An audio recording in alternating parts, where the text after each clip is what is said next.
I'm not gonna lie to you. Of course, I mean, if you've been watching this show long enough or listening to this show long enough, you know I'm a huge Drake fan. So I realistically, I was I was dragging my feet extremely slow on how good that song was, actually just how I felt about the song.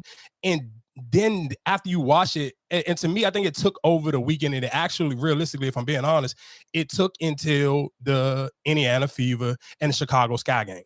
So and that kind of feel, and I think after what realistically brought me to that point, I feel watching the game and just getting the feel of the game. But then when Angel Reese got on there and did the I just got that dog in me. And when you heard her say that, it just reminds you, and I've seen so many people on social media saying, oh, this is why people who don't get Anthony Edwards don't get Angel Reese, because that moment, one, you're not used to hearing women speak like that at all. Like that, to hear a woman speak like that after a game, it was like, literally, I got that dog in me. You can't teach this. You can't buy this.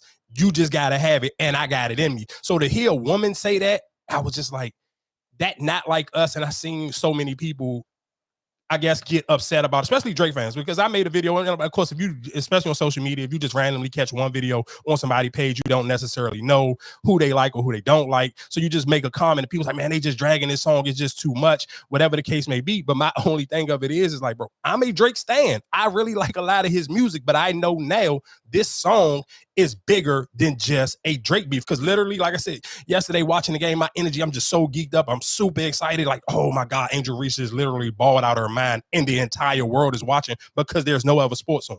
So like, even if you don't like women's basketball, or you're really not into it, like if you watch sports and you just kind of had that itch, you flipping through ESPN, this literally was the only thing on.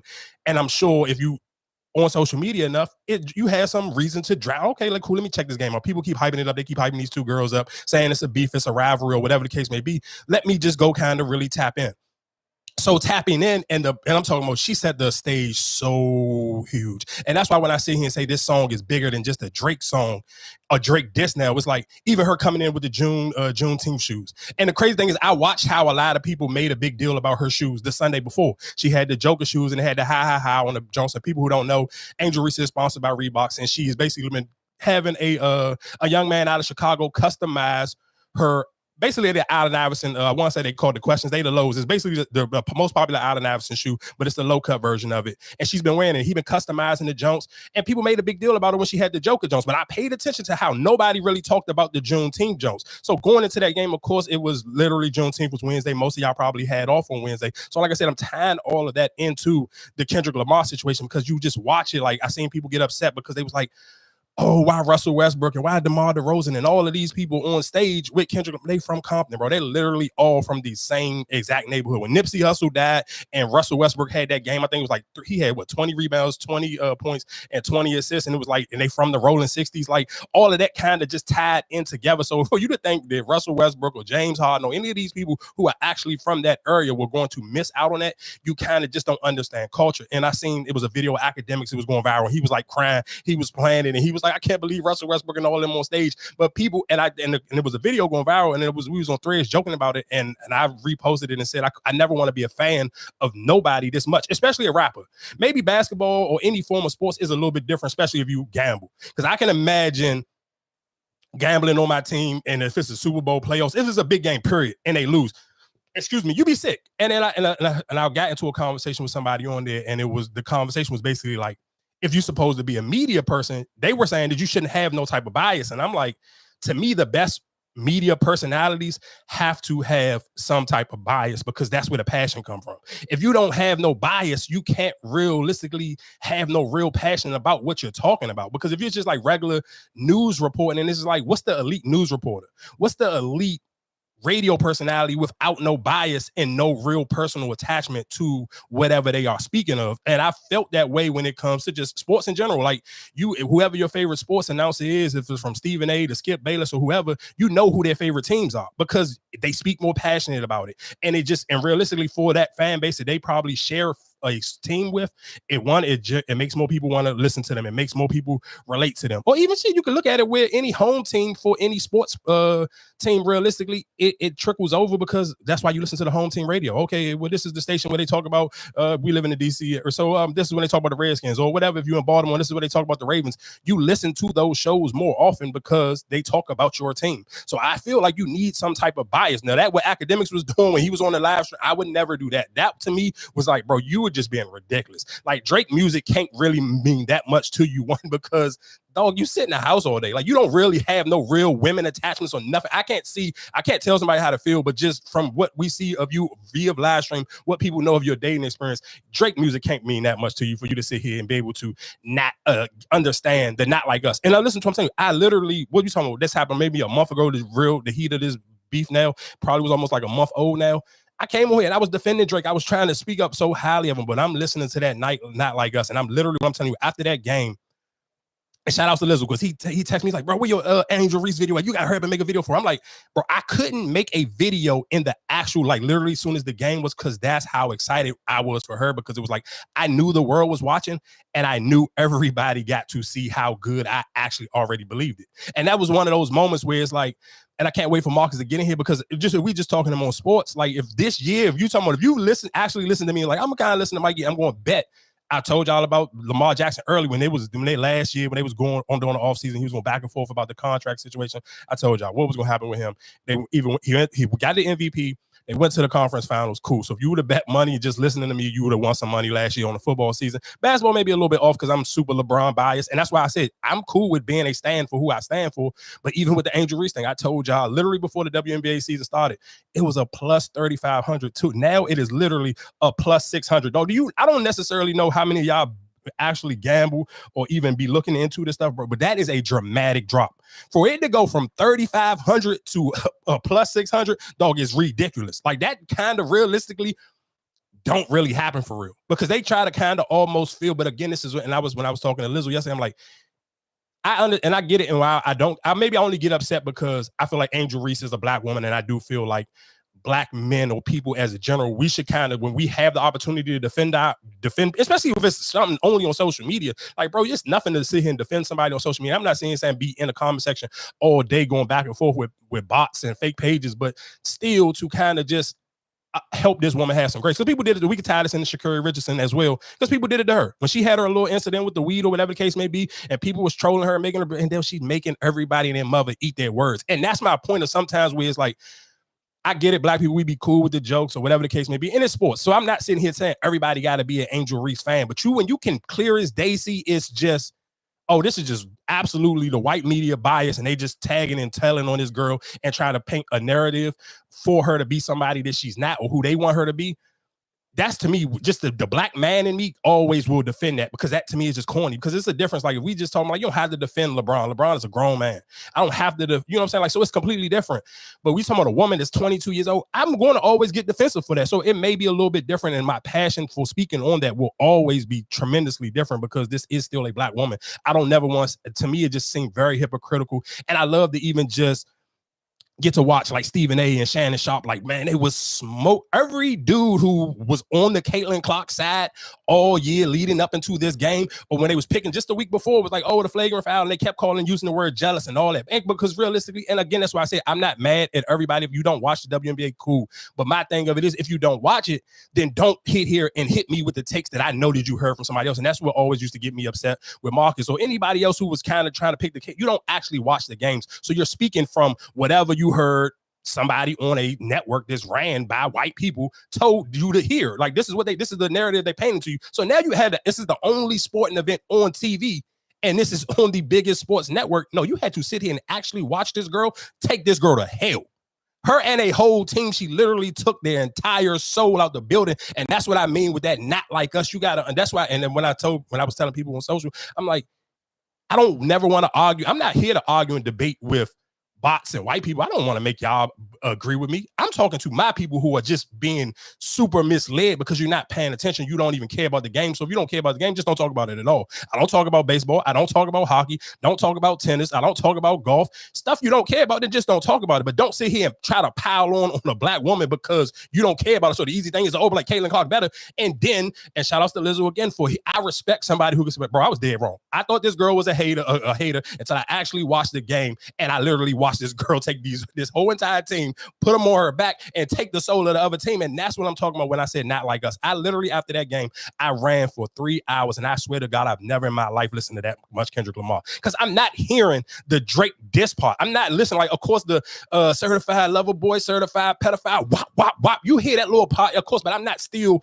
Is detached from Drake now. Like that, not like us, it means something completely different. And that's why as soon as the game was over, you heard the DJ drop. I'm talking about on ESPN, and they and the players leaving out, you could hear it in the background. The DJ drop, not like us, and you just hear the whole crowd wop, wop, wop. Man, this is Chicago. They don't care about Kendrick Lamar or Drake. The not like us part does not no longer mean as a Drake diss. And you kind of really didn't get to see that until you seen one again, when you see that in the sports sense of it. And then when you kind of watch that Amazon thing. And and that's why I love just the way how God works, because you hear so many people. I was kind of like, dang, I don't even necessarily know how to talk about it because you had heard everybody else already give their praise and their opinion on how great that show was. And absolutely it was. But then you kind of get to see the attachment on how great just that song feel as a black person, to see somebody black actually just win when the odds was up against them. We talking about still rolling off the Juneteenth weekend, and dog Angel Reese literally rose to the occasion. It's not no ifs, ands. You can't even argue it no more. Literally, when I'm telling you, I told y'all the beginning of the season was a plus 3,500. It's a plus 600 now. And she still got like damn near 30-something games to play.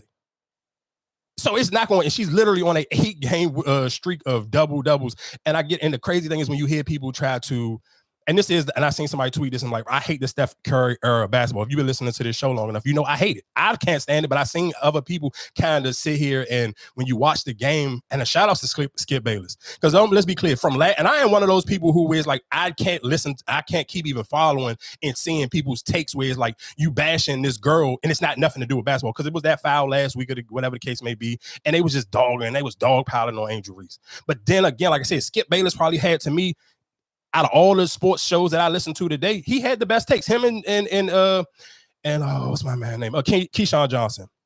And Skip even said, he was like, bro, when I heard this girl say she got that dog in it, he was like, oh, I have to start calling the women's basketball the same way I call the NBA, because just what I saw. I seen somebody who literally cut that switch on and was like, I'm not losing today. And I watched somebody else absolutely disappear in a moment. And for people, I'm sure if you know who Skip Bayless is, you know how hard he going LeBron for those type of games where it's like, I disappear when the lights get the brightest.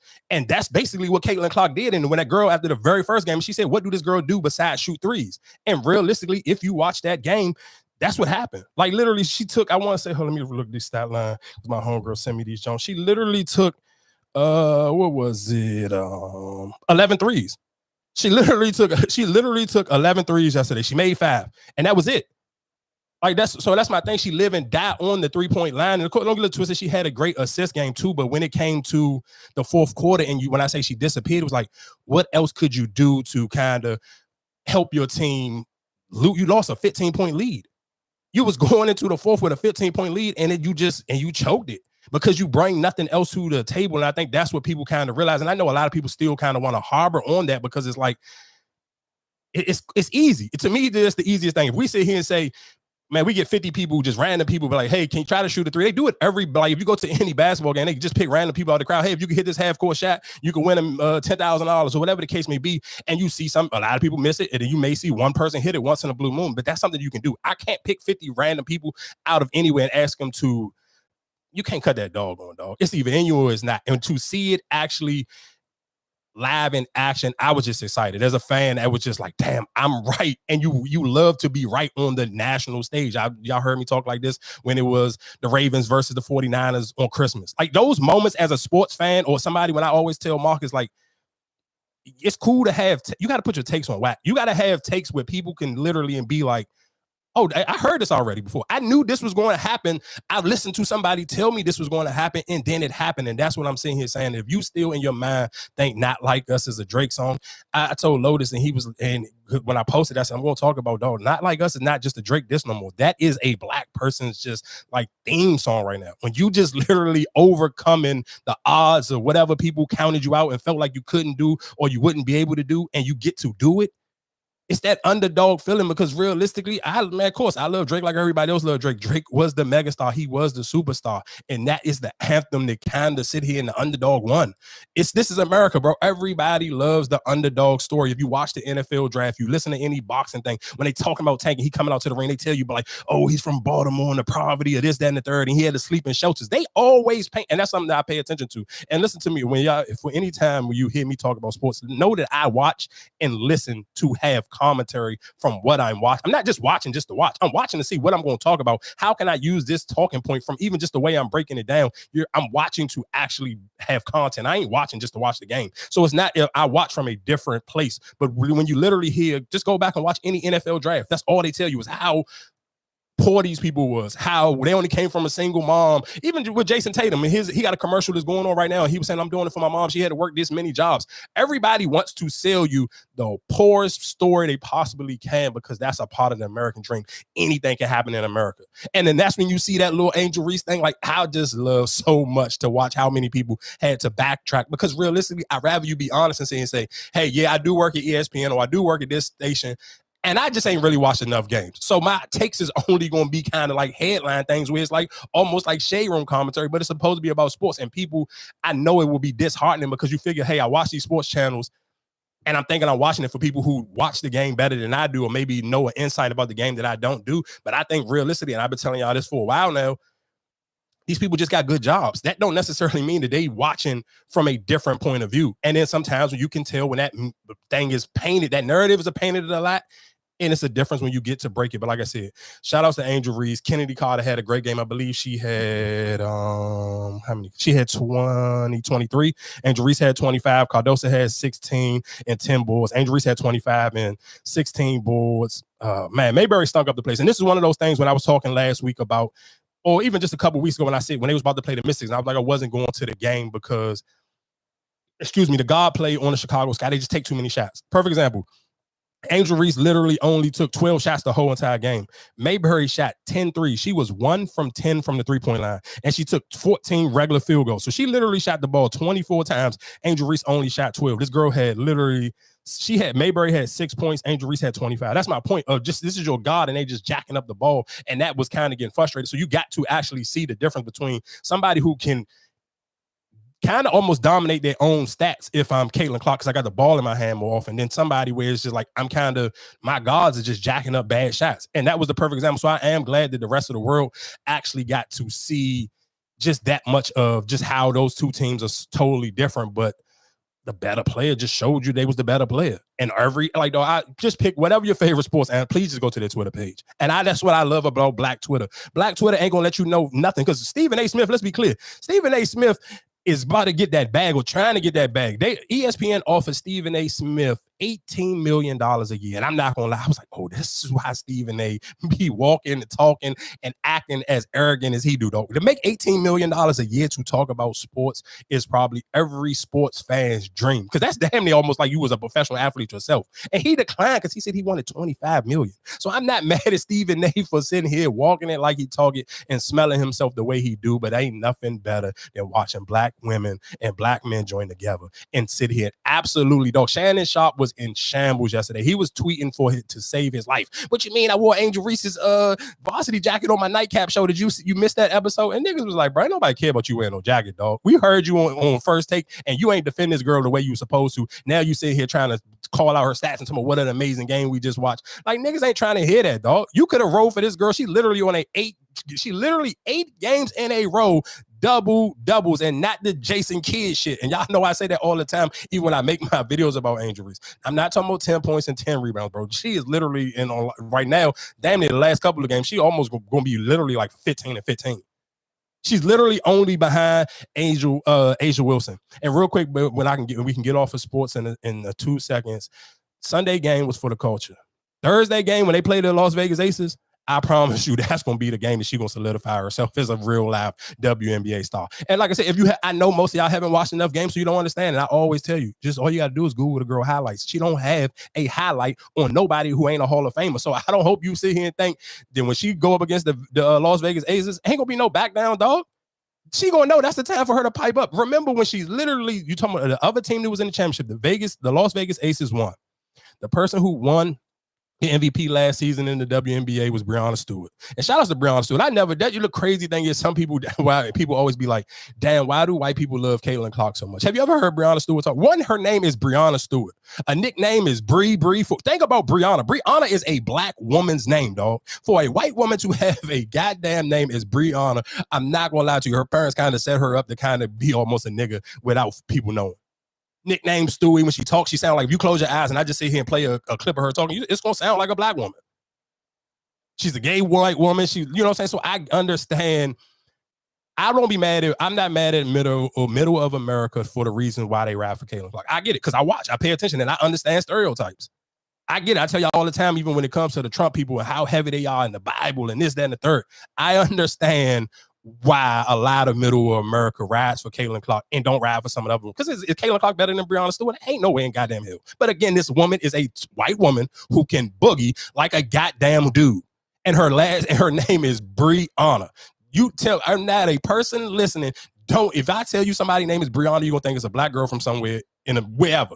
Pick a hood in America, you're gonna think that's where she from. This is a white girl, a tall white woman. So again, shout out to Breanna Stewart. But again, what I was saying was, one of Angel Reese's first games, was a preseason game. She went to the Met Gala on her birthday, whatever the case may be. She literally had to play the Liberty. She smoked that boots. So all I'm sitting here saying is, please don't sit here and think that this girl gonna sit here Thursday gonna come up and she gonna back down from that showdown. I promise you. Sunday she did it for the culture. On Thursday, when it's gonna be on Amazon Prime, I absolutely promise you. I'm not sitting here saying that the Sky gonna win. I ain't saying they're gonna lose neither, but I'm telling you one thing, you can bet your bottom goddamn dollar is Angel Reese gonna come to play. So like I said, shout outs to Angel Reese. That game I'm still on that high. I'm not gonna lie to you. I literally ran for like 2 hours and 30 minutes. I literally have never, I'm so scared that I played so much that Not Like Us. I know when the year come up, I don't unless it's a hit record just come out sometime for the next 6 months. I know for a fact it's not going to be a song that I'm going to play more than Not Like Us. So my Apple wrap up for this year, 9 times out of 10, Kendrick Lamar will be the #1 artist, and 9 times out of 10, the #1 song, because I cannot even imagine listening to a song as much as I listened to Not Like Us yesterday, because that was just an emotional thing, and that's what I sit here and say. That's the difference. That is why that is no longer just a Drake diss song. That song is just like, it's a black theme song right now. When you hear that, like, wop, wop, wop, wop, I couldn't get that out of my head, even if I tried to. And I swear to God, I was trying to. But even seeing when we talking about going back into that, like that cut of when the cameraman just hit the angles, and like that was so perfect to even use on social media yesterday. And it was just like, I remember I literally kept just copying and pasting and posting it on every platform in the comment section.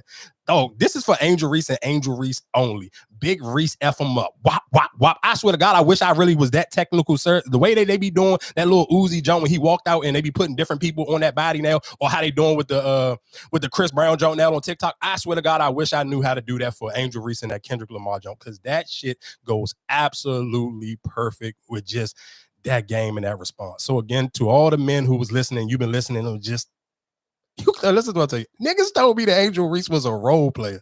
Hey, dog, I swear to, I'm going to make a cash app, and I just want niggas to start cash apping me when you question the shit that I say. Just apology, like, Mikey, you was right. I was trying to give you a pushback. You shouldn't give me pushback on certain shit. I don't talk about nothing that I ain't passionate about, or nothing that I don't spend hours and hours on paying attention to.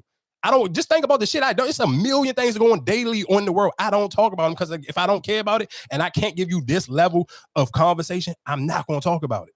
So for you to sit here, niggas trying to tell me this was a role player. Again, shout out to Keyshawn Johnson, because Keyshawn Johnson did say a great point, and I'm done on the sports part. He literally was like, dog, the crazy thing is, and why the betting odds was so crazy, because us as the media pushed Caitlin Clark and we didn't push Angel Reese. And then Skip Bayless even chimed in and he said the crazy thing is, we probably should have pushed Angel Reese because her off the court game is probably even better than her on the court game. And for people who don't know what that means is, no, go to this girl post. She don't post nothing that ain't a paid post. her endorsement game is OD. Yeah, it's not the I guess the quote unquote traditional basketball stuff, but she ain't doing no Fashion Nova ads.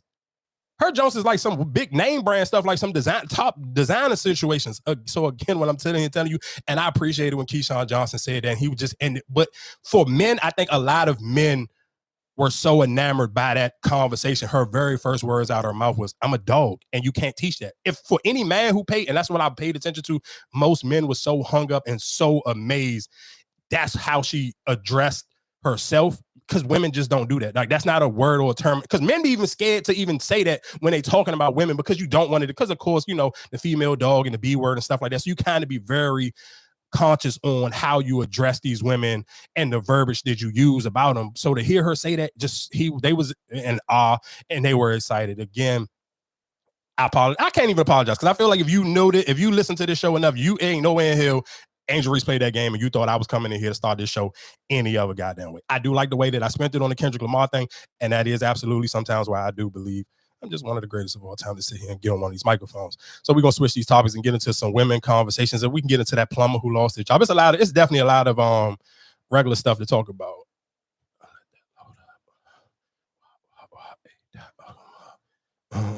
Talking to that mic for me real quick one more time so I can make sure you hear me. Yeah, I get you. Let's let that chunk load up.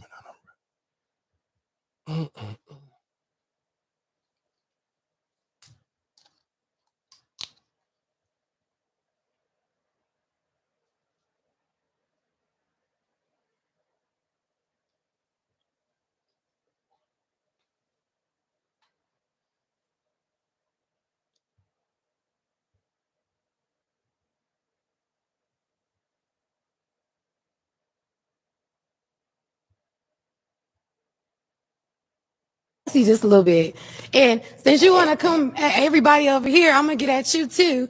You kind of look like a Ninja Turtle. You're not that cute. You need to relax. You stocky as hell. And I was trying to be respectful, but like you was really coming out like I didn't like it. I'm from the South and I can handle like a lot of.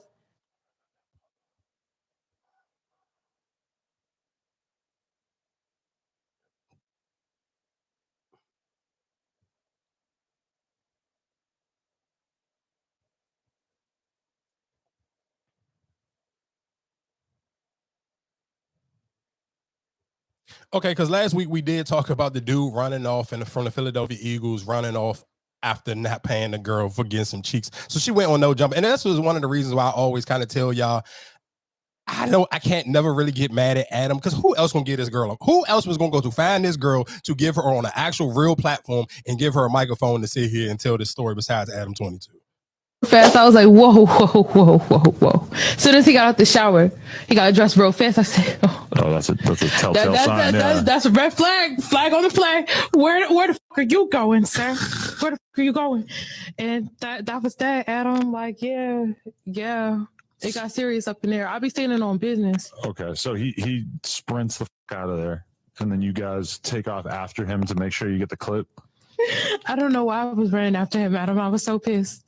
Well, you wanted your money, but you figured if you couldn't get your money, then you might as well like get this content of him and expose him, right? I mean,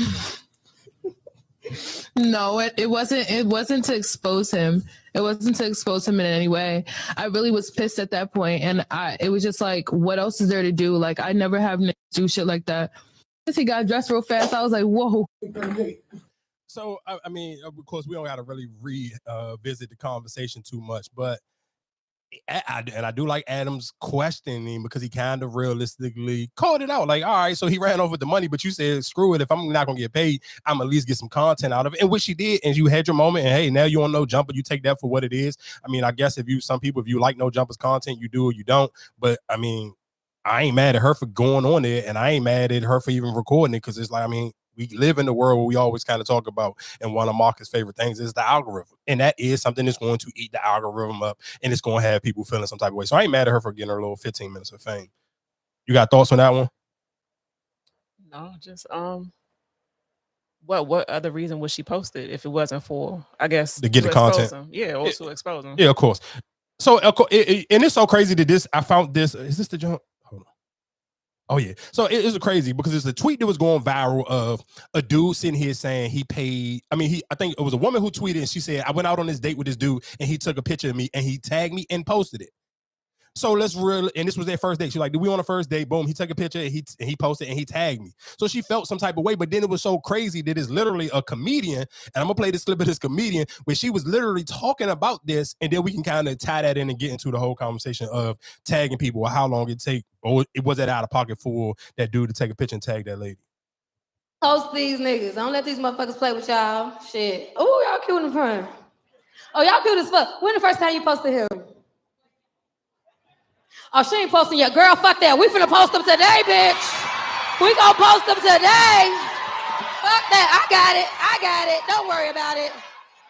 Don't worry about it, bitch. Yeah. Whose nigga is this? Check my page. Oh, no. Who girl is that? She held her head down. Damn. Whose woman is this? Y'all playing.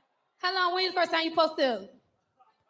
You ain't okay, never mind. Just check my comments for the post. Who's nigga? Let me zoom in. This is where, ladies, don't let these niggas private y'all. Shit. Right up here, church hat, Lord, you. Ma'am, how long, when you first posted him? Okay, but you know what? Fuck that. Let me get you too, sir. Don't hold your head down, nigga. Don't hold your head down. You let an old nigga come in here on you. This the nigga with a wife and 2 kids. Oh, no, he is serious. Oh, no, he's not even playing. Oh, bitch. Oh, yeah, nah, that's some real bullshit right there. I'm just trying to get a picture. Okay, so check my page for the comments because, first of all, we're not going to let old niggas and brims fuck with us like that. That's what we're not going to do, bitch. Amen. We're not wasting no time in 2024. Don't let nobody play with you, girl. He would not take that picture. He wouldn't. Everybody else looked up and smiled. This nigga still ain't. Let me take it off one more time. Hold on, cuz. I'm gonna just see. I'm just trying to see if he being funny or is he being for real. Pose so I can take this. Okay. Oh wow. No, he said going on with your show. He is not taking this picture. How long y'all been talking? You better take this picture because she ain't playing with you either. How long y'all been talking? There you go. She said not long enough. Oh, bitch. Yeah, but that's a wow. Why would you sit in the front if you can't even? Okay. Just never mind. Oh my God. Never mind. You knew this was a spec. Okay. Well, it's gonna be some bullshit one way or another. Whether I do it or Netflix do it. Niggas, old niggas really be having the audacity. I swear, like, nigga, you finna die. You can stop lying, nigga. Like, motherfuckers be senior citizens as fuck. All right, dog. So just real quick, I guess my thing is, how would you feel if you was on a first date or you've been dating somebody and they haven't posted you yet, or it took literally for this woman to sit here and you at a live show and she kind of put you on blast? I guess my question would be, how would you feel about that? Would you feel some type of way? Do you question that, or it's cool? If I was her and he didn't, and he was like, he didn't want to take the picture. Yeah, like he was actually like, he was getting upset with the comedian, like, nah, stop playing with me. It would be a red flag. Like, why you don't want to take this? I'm not pressed to take the picture because I don't want to take pictures either. But at the end of the day, you like really realize getting mad, then it's something behind exactly. What are you trying to have? What are you mad for? It's a comedy show. Like, hey, we set up front. Exactly. And that to me is the crazy thing. Like, if you're trying to be low key, why would you sit up front? Like, it's no point. Like, let's be clear. You never know, one, because you live with comedians, especially in this day and age where a lot of comedians do the crowd work. We talked about it last week when we talked about Matt Rife. A lot of comedians do that. So it's like, realistically, I would just no way in hell in 2024 you sit that close to the stage and you're trying to be low key. Like, you just that math ain't mathing. And then, but I guess we could tie that into the original joke when I said the tweet was going viral and the lady was complaining about her going on the first date and the dude taking a picture and him tagging her and posting it. I kind of honestly, I respect his gangster with it because it's like, no, if I'm wasting my time, let me know right now. But you can't just take. Did she know he took the picture? Was it like, or he snuck a picture? You know how people be at dinner. So if it's like, And the crazy thing is, so let's say if you know people be at dinner, we sitting right across from each other, so I can easily like, let's say your food right there. You know, most people, especially most women, they just take the picture of the food and never show who's sitting across from it. So he probably just, I'm gonna show the food and I'm gonna show who's sitting across from me. Not on the first date. Why post that on the first date? Maybe if you really feeling the person and you ain't hiding from nobody. If I ain't dating nobody else and I ain't got nothing to hide, what do I really care if it's the first date or if it's the 10th date? I mean, we could take a picture, but not the first date. Like, why are you posting? Because what if it don't last? What was the purpose? Then I just delete it. But why post it? Like, what was the caption? I don't know. And that was the part. So I'm listening to the Breakfast Club and they kept saying that does the caption make a difference? Because the caption do realistically, it do kind of make a difference, but then it don't make a difference. Like how I don't necessarily know if you should you care? Like if they post it, if you're really not hiding it, and if this is the only person I'm dating, but again, it's 2024, and we do know most people are dating multiple people or going on multiple dates. So that kind of is the reason why people want to be so low key and kind of not allow people to really know what they got going on. Yeah, but it's the first date. So if it's our first date, it don't matter if I'm talking. It's our first date. We haven't established that we are exclusive. So listen, I am one of those people who highly believe in, I don't care if it's the first date or not. If we going on dates, we need to be damn near exclusive. I'm gonna keep it a buck. The first date? The first date. Oh, I don't want to compete with nobody else. How long y'all been talking before it's the first date? Let's say 2 weeks. Let's say we've been texting for like 2 weeks. And you're exclusive? No, and the text is getting spicy. It's 2 weeks. We've been texting consistently for 2 weeks. We're talking about 14 consistent days of hot adult texting. What is hot? Because adult, let's be real. Let's be real. After 7 days, though, you kind of feel like you know this person. So the next 7, some sexting is going to get involved. So we get to the point where we texting and just kind of not, it ain't talking about OD and being too graphic. We ain't even sending no pictures or nothing like that. We just kind of just keeping it cordial and just flirting with each other. I still would hopeful. I know it's very not realistic in 2024, but I would be hopeful that you are not dating anybody else and we go on this date. So the first date, posting a picture or tagging somebody like, oh, we out having a good time, cool. Like, I ain't seen him saying like, the caption don't even got to be nothing crazy. Oh, matter of fact, let's make it a little bit more realistic. Would you feel some type of way they put you in their story? They tagged you and put you in a story. So that's only up there for 24 hours. No, not really. I mean, probably not.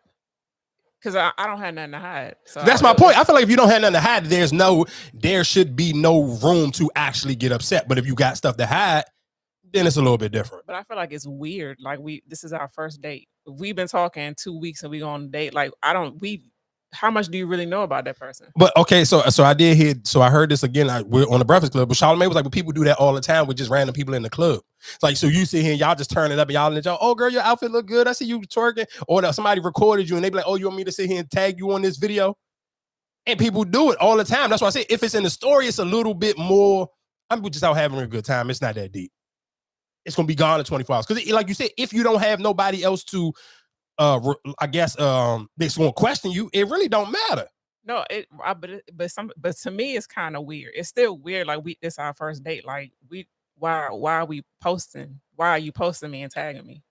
If you look at my social media, I don't post myself that often. Mm-hmm. So why are you posting me?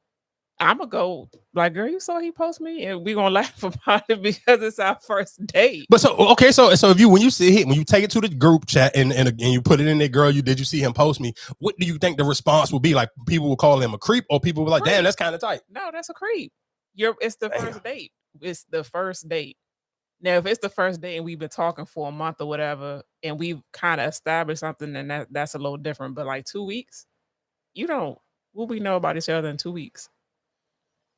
I guess I try to shoot him some bill. I try to think about it because we did talk about BBLs last week. Erica Banks had some thoughts on BBLs. You about going back and get some more? A third time? Yeah. I thought about it. I never said. I ain't got no problem. For the record, I ain't got no problem with it. No, I never said I was going a third time. I said it crossed my mind. It's gonna always cross the bitch's mind. You know what I'm saying? But have I just woke up one day and been like, yeah, I'm gonna do it? Nah. I don't know if I got it in me again. That recovery is like so. Insane. That's what it is. The recovery. It's the recovery. So they could do like a quick injection BBL shot. I'll probably do it one more time. Yeah. So you just want the biggest ass in the world? Yeah. As a guy with an ass fetish, I love it. I love. I know. I be seeing what you like. You like a big and healthy Were you serious about going back and get some more? So of course, I mean, and we had, like I said, we had this conversation last week when we were talking about BBLs, and we talking about even we was talking about Batman or Kevo. We just talking about people in general getting surgeries and running behind the knife. And I kind of try to sit here and say it's some form of insecurity. And I think if you have been following Erica, like she dropped music, and even her last music video, it was just literally her damn near butt naked.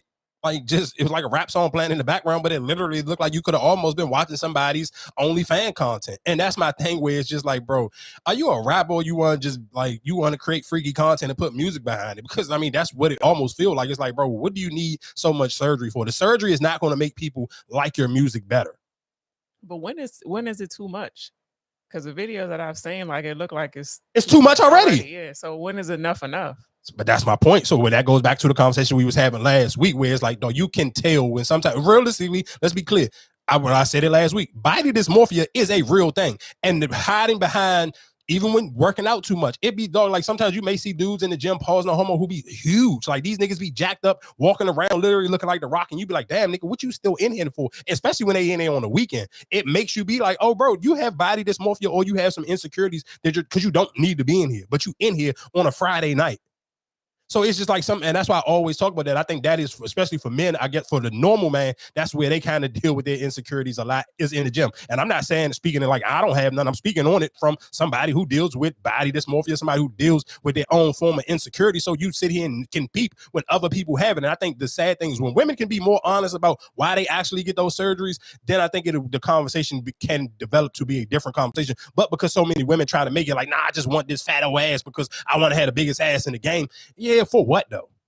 Like, what is it really realistically going to achieve you? Because whatever you think is going to do, it's somebody who's completely 100 times smaller than you achieving the same thing. Because let's be clear, we be super hard on Coily Ray, how people Coily Ray still puts out better music than Erica Banks, and people still respect Coily Ray's, even Lola Brooke. Both of them are, man, those are very small, petite women. Like pocket-sized women, and people respect their music and their artistry 100 times more than Erica Banks with this big stupid butt. It's kind of like, what's the point? But how much do they respect it? Like it's not a Meg, it's not a Cardi, it's not none of that. For which ones? From Lola Brooks and Coily Ray? Yeah, I think they had their moments where they were there. It's just sometimes with music or just with anything, it's just about the consistency thing. If Lola Brooks could have came up with 10 more of the don't play with it, then she would be in a conversation with the Megs and them. But it's just kind of like, you had one song like that, but if we being real about Cardi and Meg and the Glorillas and let's just say those three, to me, those are the top three of consistency. And then probably Latto, you got like at least 10 of them. Or if not 10, a strong 7. Those girls, like, okay, you had one. Shit, and Coily Ray, you can be honest, she probably had like 3. And she may need a little bit more than 3 because her attitude is still childish. The way she presents herself is like, go to Coily Ray page, but you'd be like, who is this girl a rapper? Like, what is she? Because it don't give you you kind of really can't, because it's all over the place. Mm-hmm. Her personality is all over the place. So I just think, I don't know. Me personally, with the Erica Banks thing, it's just corny. I ain't gonna hold you. Every time I see her and it's just like, you watch one of these blog pages post her, it's just like, all right, bro. It's like, you might as well just hit the link in my bio and keep it moving. Because ain't nobody listening to this damn music. Especially if you talking about going back for, like, I'm cool. That one ain't gonna work. What else was going on in the world? Sexy Red got into it with a vodka brand. So a vodka brand paid her, I guess, it was for promotion or whatever the case may be, and they had a commercial, and I guess Sexy Red didn't like the commercial. I don't know what triggered her to make her just black out and kind of just completely take a dump on the brand. But basically the commercial came out, the brand was in love with the commercial that they did for Sexy Red, and then she basically just trashed the liquor brand and was just like, I don't buy that liquor, whatever case may be. I don't even know why I did this commercial, whatever the case may be. And then she got upset with it. But it's still where she kind of just sitting here now, it's like, whatever reason or how you feel about that brand now, you kind of realistically are messing yourself up for the longevity of what may be going on in the future. Because who else, if I'm a brand now, why would I want to spend some money with you to sit here and have you promote something, and then the next day or a week later you sit here and get on your social media platform and basically take a dump on everything? Because now everybody who was thinking about buying the liquor or even trying, because people really don't drink vodka like that no more. So for you to jump out there and just line up and take a check from a vodka brand in the first place, it's kind of like, all right. What vodka was it? What was it? I think it was just called, I want to say it was called, I think it was like some vodka. Like it literally was like just vodka. I don't know. It wasn't none of the like mainstream popular junks that already kind of been popular before. It was kind of just like a random junk. But I gotta find. I look before we done recording. I'll look for the name of the vodka brand. But still, like, who drink vodka? Like when the vodka was like a thing at one point in time, but like people still drink it. That's why they got so many of them. People still drinking. I mean, I think people drink it enough where, let's just say, even if you wasn't a rapper, but if you was just an athlete or anybody with some celebrity behind your name, would you, especially in 2024, would you still attach your name to a vodka when everybody else is attaching their name to a tequila?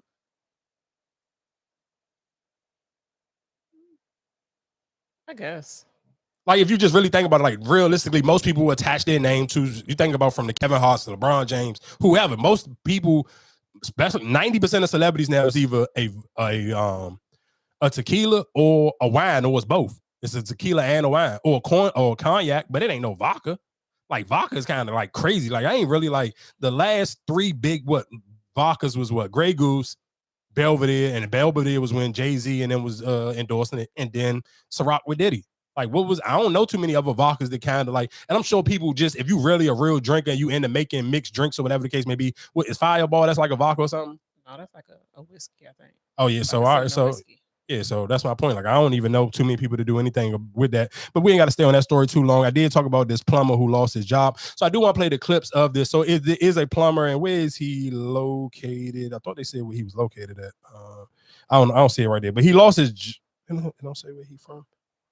Well, anyway, he went on one of these viral shows that when people do, I guess it's the balloon show, where they pop the balloons and they tell people why they wasn't their type or why they popped the balloon or whatever the case may be. So I'm going to play the clip of his video going viral, and he lost his job. Like, he is a licensed plumber. And of course, the cool thing about being a plumber, it's a trade. So, I mean, realistically, he may have got fired from that company he was with, but you can always get another job because, I mean, you're a licensed plumber. People always going to need plumbing. I mean, you a little sassy just a little bit. And since you want to come at everybody over here, I'm going to get at you too. You kind of look like a Ninja Turtle. You're not that cute. You need to relax. You stocky as hell.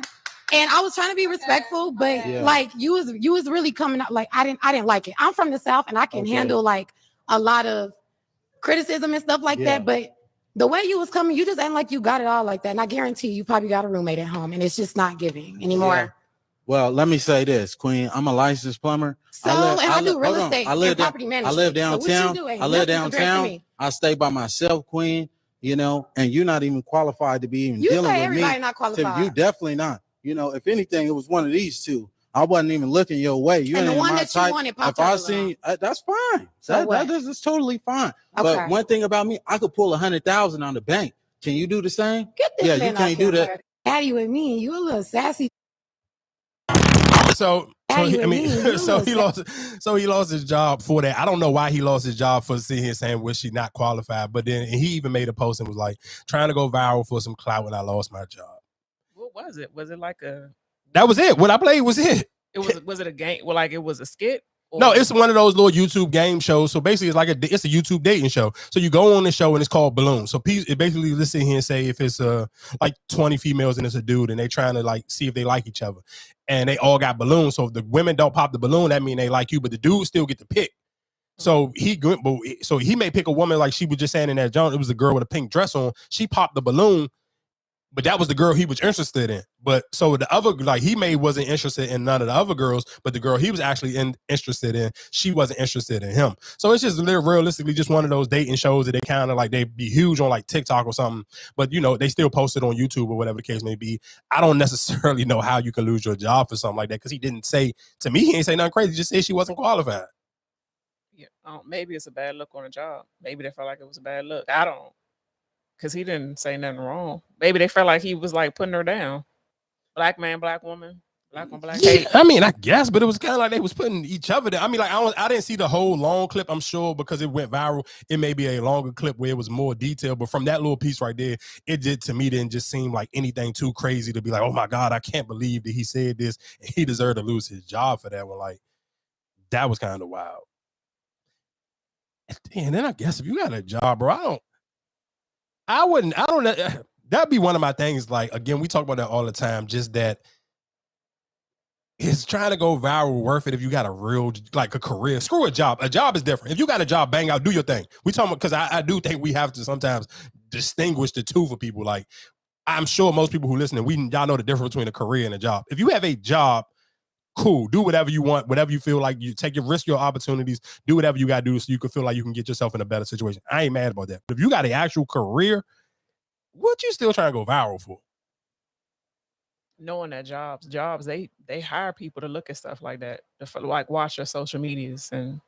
But even that exactly. But then it's still like, what do you feel like you're gonna get out of? You know, if you got a career, we're talking about a career job, a salary-based job with good benefits, a retirement plan, like the 401k and all of that.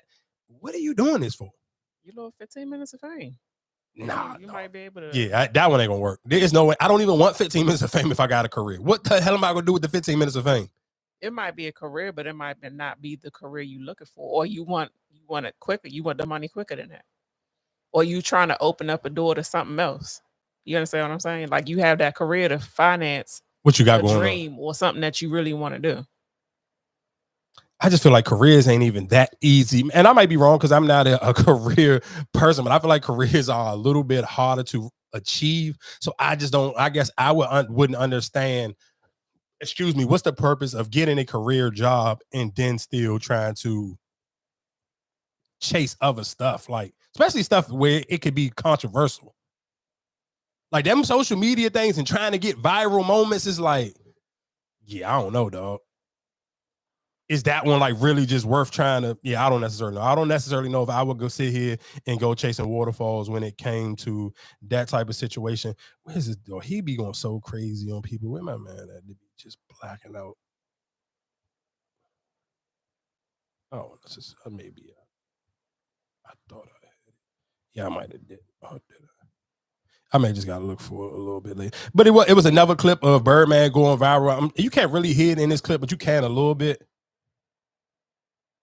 Have enough power to make that happen. Okay, well, we need inside help for his leadership, for these guys having books to read upon the criminal of the law. You think reading books from? I know different than reading books.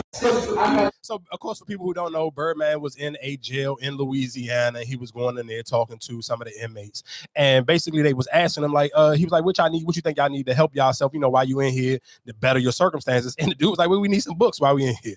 And of course, it went viral because Birdman said, what you need books for? Or do you think books is going to actually help you get to wherever you need to? And I think people went crazy on Birdman, but if you know Birdman's story, and was it on Apple? Was it on Apple TV? I can't remember. But Birdman had like a little mini docuseries of him on there. If you know Birdman's story, I don't know how many books Birdman has probably actually read in his life, even for as old as Birdman is now. So I don't kind of look at it where it's like, I don't look at it where I get upset like everybody else is trying to get upset. Like, why you don't want people to read? Because I think Birdman probably figured like, nigga, I done touched a couple hundred M's and I probably ain't really read too many books in my life. And reading books ain't get me to where I was at. Like reading books didn't make Birdman. Let's be clear. So I do think realistically for him, it may be, but I get it. Like if I'm in jail and let's say if I'm doing a 20-year bid, it's a lot different from being outside for 20 years and just hustling and trying to figure out a plan. I'm a little bit more limited to what I can do or how I can sharpen up my mind because my life experiences, I'm not outside living life and getting life experiences from outside. I kind of realistically got to kill time. So if I'm going to kill time in here, instead of just working out, I wouldn't mind reading a book. Because let's say if I am working out, let me at least read enough books so I can figure out how to become a personal trainer. So if I come out with a nice body or whatever the case may be, I can just jump into the personal training game because I didn't already study so I can pass the test. I can kind of build up a career, a brand for myself as soon as I get out of jail. So I kind of get where if I'm an inmate, why I want to read books, but then I understand where Birdman is Birdman. Birdman ain't become Birdman from reading books. And I think that's why his first response, and he even caught himself, he was like, no disrespect to books, but like, we talking about books. But you gotta think of like he's speaking from a privileged point of view. Like these people are locked up and are gonna be locked up for a minute. So what else do you have to offer them that they could use in jail outside of maybe money on their books or something like that? Maybe some of them didn't get a chance to get their high school diploma. So now I'm in here. Let me study for my GED. Maybe they have programs like that. Oh yeah, for sure. I mean, I listen to what I'm saying. I get if I understand if you're in jail why you would need books, but I understand. I think it's just a knee-jerk reaction was how he became Birdman without the book. So I that's what I said. I get where the two streets kind of like go like hand to hand or where they kind of cross late. And that's why I said I think he caught himself where he was probably like, that sound crazy, but it don't sound crazy from somebody who probably feel like I'd have made millions and then never probably, I don't even think he finished high school. But look where you started in life. Look at what age you started and look at some of the people you talking to in jail right now that, like you said, got 20, maybe 30 years, maybe even life. What can they do? I ain't gonna hold you. If I got life, I don't necessarily know if I'm trying to read a book. What you gonna do? I'm gonna just be in there working out like shit and trying to find as many ways to jack off. Pause. But because if you got life, though, what the fuck am I trying to just get so smart for? What am I gonna use it? Like, if I'm being honest, if I got life, you don't have enough. What else are you gonna do? And the crazy thing is why I know that sound ignorant because people have got sentenced. Matter of fact, Freeway Rick Ross, the real Rick Ross, he got life and he was in there reading books and he ended up figuring out he read enough law books where he's figured out a loophole on how he got in the jail and how he can use for his appeal. So let me be more realistic and not saying stuff for just shits and giggles. If you can get life and realistically, if you are reading the right books and you can kind of sharpen yourself up on some of the laws, you may stumble across some information that could realistically help you get out of jail early. Well, it could help somebody else. That was the crazy thing is that was the 50 Cent show, and I believe that was based on a true story. What was it, For Life? Yeah, For Life. Yep, For Life, and that was what For Life was definitely based off of. So I mean, you're absolutely right. So Birdman, you was kind of out of pocket. I try to shoot you some bill because I do love Birdman. Pause. But yeah, you was there. You was out of pocket, Birdman. Let that load up. For people who new on the YouTube channel, like, share, and subscribe. Just letting this that part of the episode load up so we can just keep going, allowing it to load up on the podcast app. What else? See some of these clips. Victim was killed on the day of her relocating for love. I was just trying to figure out all the jokes that I had. Wow. Hey, that fucking mob. Man, I swear to God, that shit was stuck in my head, dog. The way that cameraman worked that goddamn angle, dog, he did a master class on that shit. Oh my God. Did you see that, Joe? I watched it. So my question is, I guess all the gangs, well, not all of them, but they came together at that moment. Who is to say when they leave off the stage that? I mean, realistically, it didn't happen in that show. And I think the reason, and that's another reason why people gave him so much credit, because I don't know if you remember, how long has Draco the Ruler been? Maybe it had to be no longer than 2 years ago. So Snoop Dogg had a show where he tried to do something similar, where he was trying to bring all the LA gang members together. Mm-hmm. And after the show was over, a big brawl broke out. And that's how one of the rapper from LA, he ended up getting stabbed and killed at that concert that Snoop had. So realistically, even for that, so it was just like, I think that was one of the reasons why it became such a bigger moment, because people, you literally just got to see, maybe like, I want to say maybe it was a year or two ago. I can't really remember. I know it wasn't longer than 2 years ago when Draco the Ruler got killed at that Snoop Dogg concert. But I think that was another reason why people kind of gave Kendrick even more credit, where it's like, damn, this kind of fire. I mean, I get it. I understand it. I guess what it meant, I guess, for LA to say, okay, we can come together and, be at peace. But truthfully, how long does that peace really last? We did this for the moment, right? So, but like, what about the future? What about moving forward?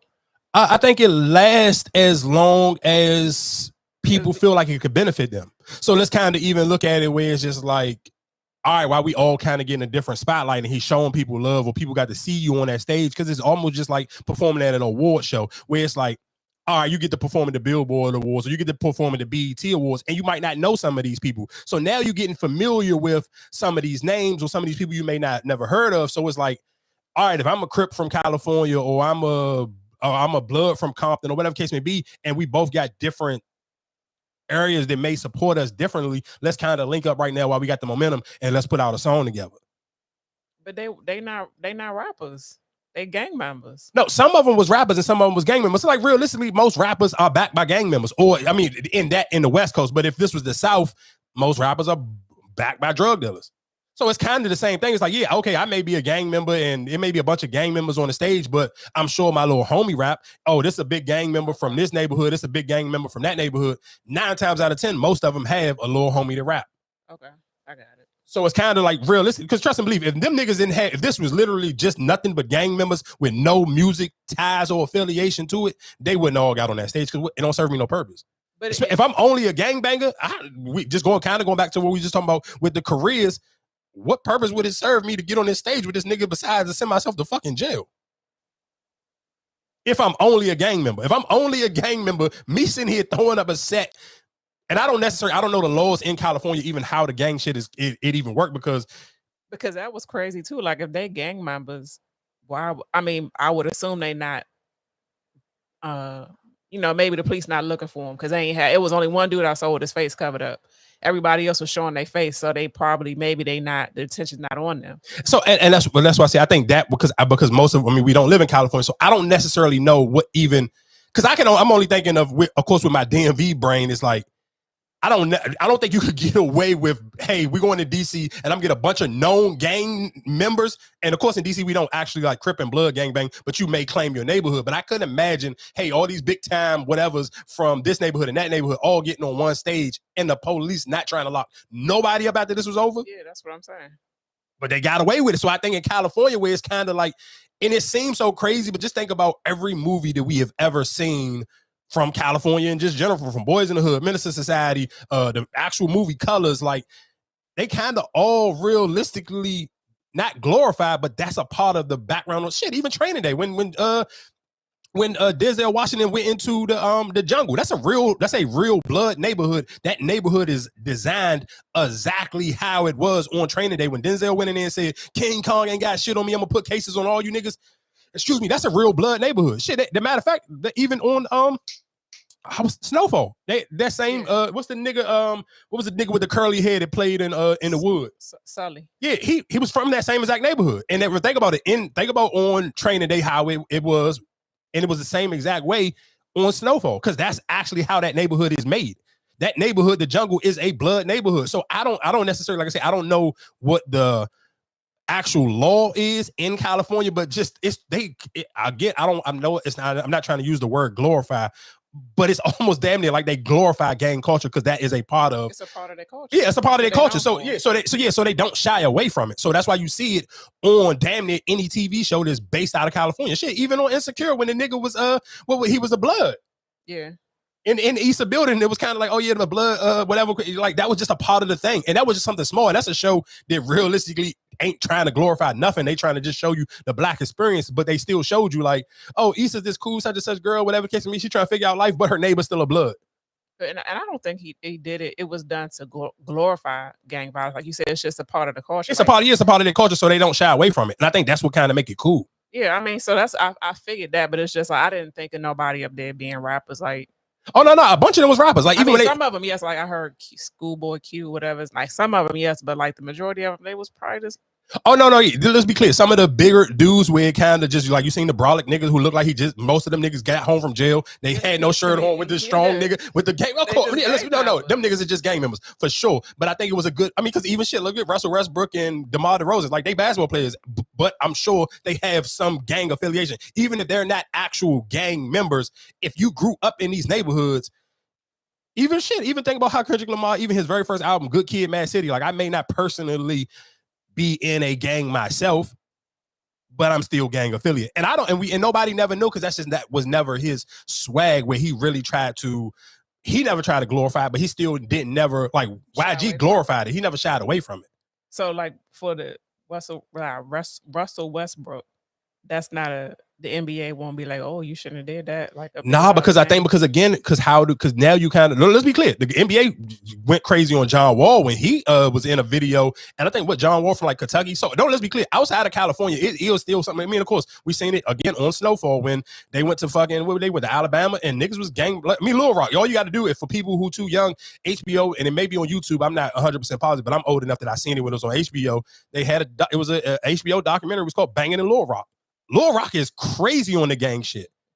Like, I'm talking about OD crazy. And then again, when we talk about like the middle of America country and the way they play with their guns is completely different. So we all know by now the gun laws are way looser in the middle of America. Arkansas is in the middle of America, but gang banging, just all I'm telling you, I'm sure it's probably on YouTube by now. And if it's not, you could probably, if you got cable, you could put it in on HBO.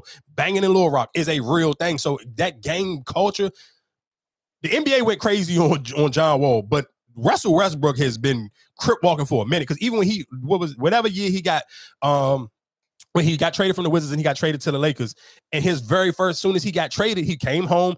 Who concert was that he was at? It may have been Westside Boogie. I can't remember, but one of them California niggas was having a show, and he literally was on stage crip walking with the nigga. So I'm about to show my ignorance of sports. Who was a person that had the guns that was Gilbert Arenas. Basketball player. Yeah, right? and he played here. And shout out to Gilbert Arenas because that post that we had last week that we was talking about with Damar Shepard and Tiana Taylor. Gilbert Arenas commented on that post. And that was something one of the reasons why I always tell people, and this is for my content creators or even podcasters, where you kind of always just kind of consistently just post. Just remember, just think about it. Last week, I was telling y'all that was just a random post I was just posting. So to get Gilbert Arenas, and that was one of the things that it was just so funny because I always just tell my cousin, I'm like, bro, some of these videos that be getting like hundreds of thousands of views, just because you don't see celebrities commenting and liking them, most of them just got more discipline than the average person. So they don't want their names up in some of the shit.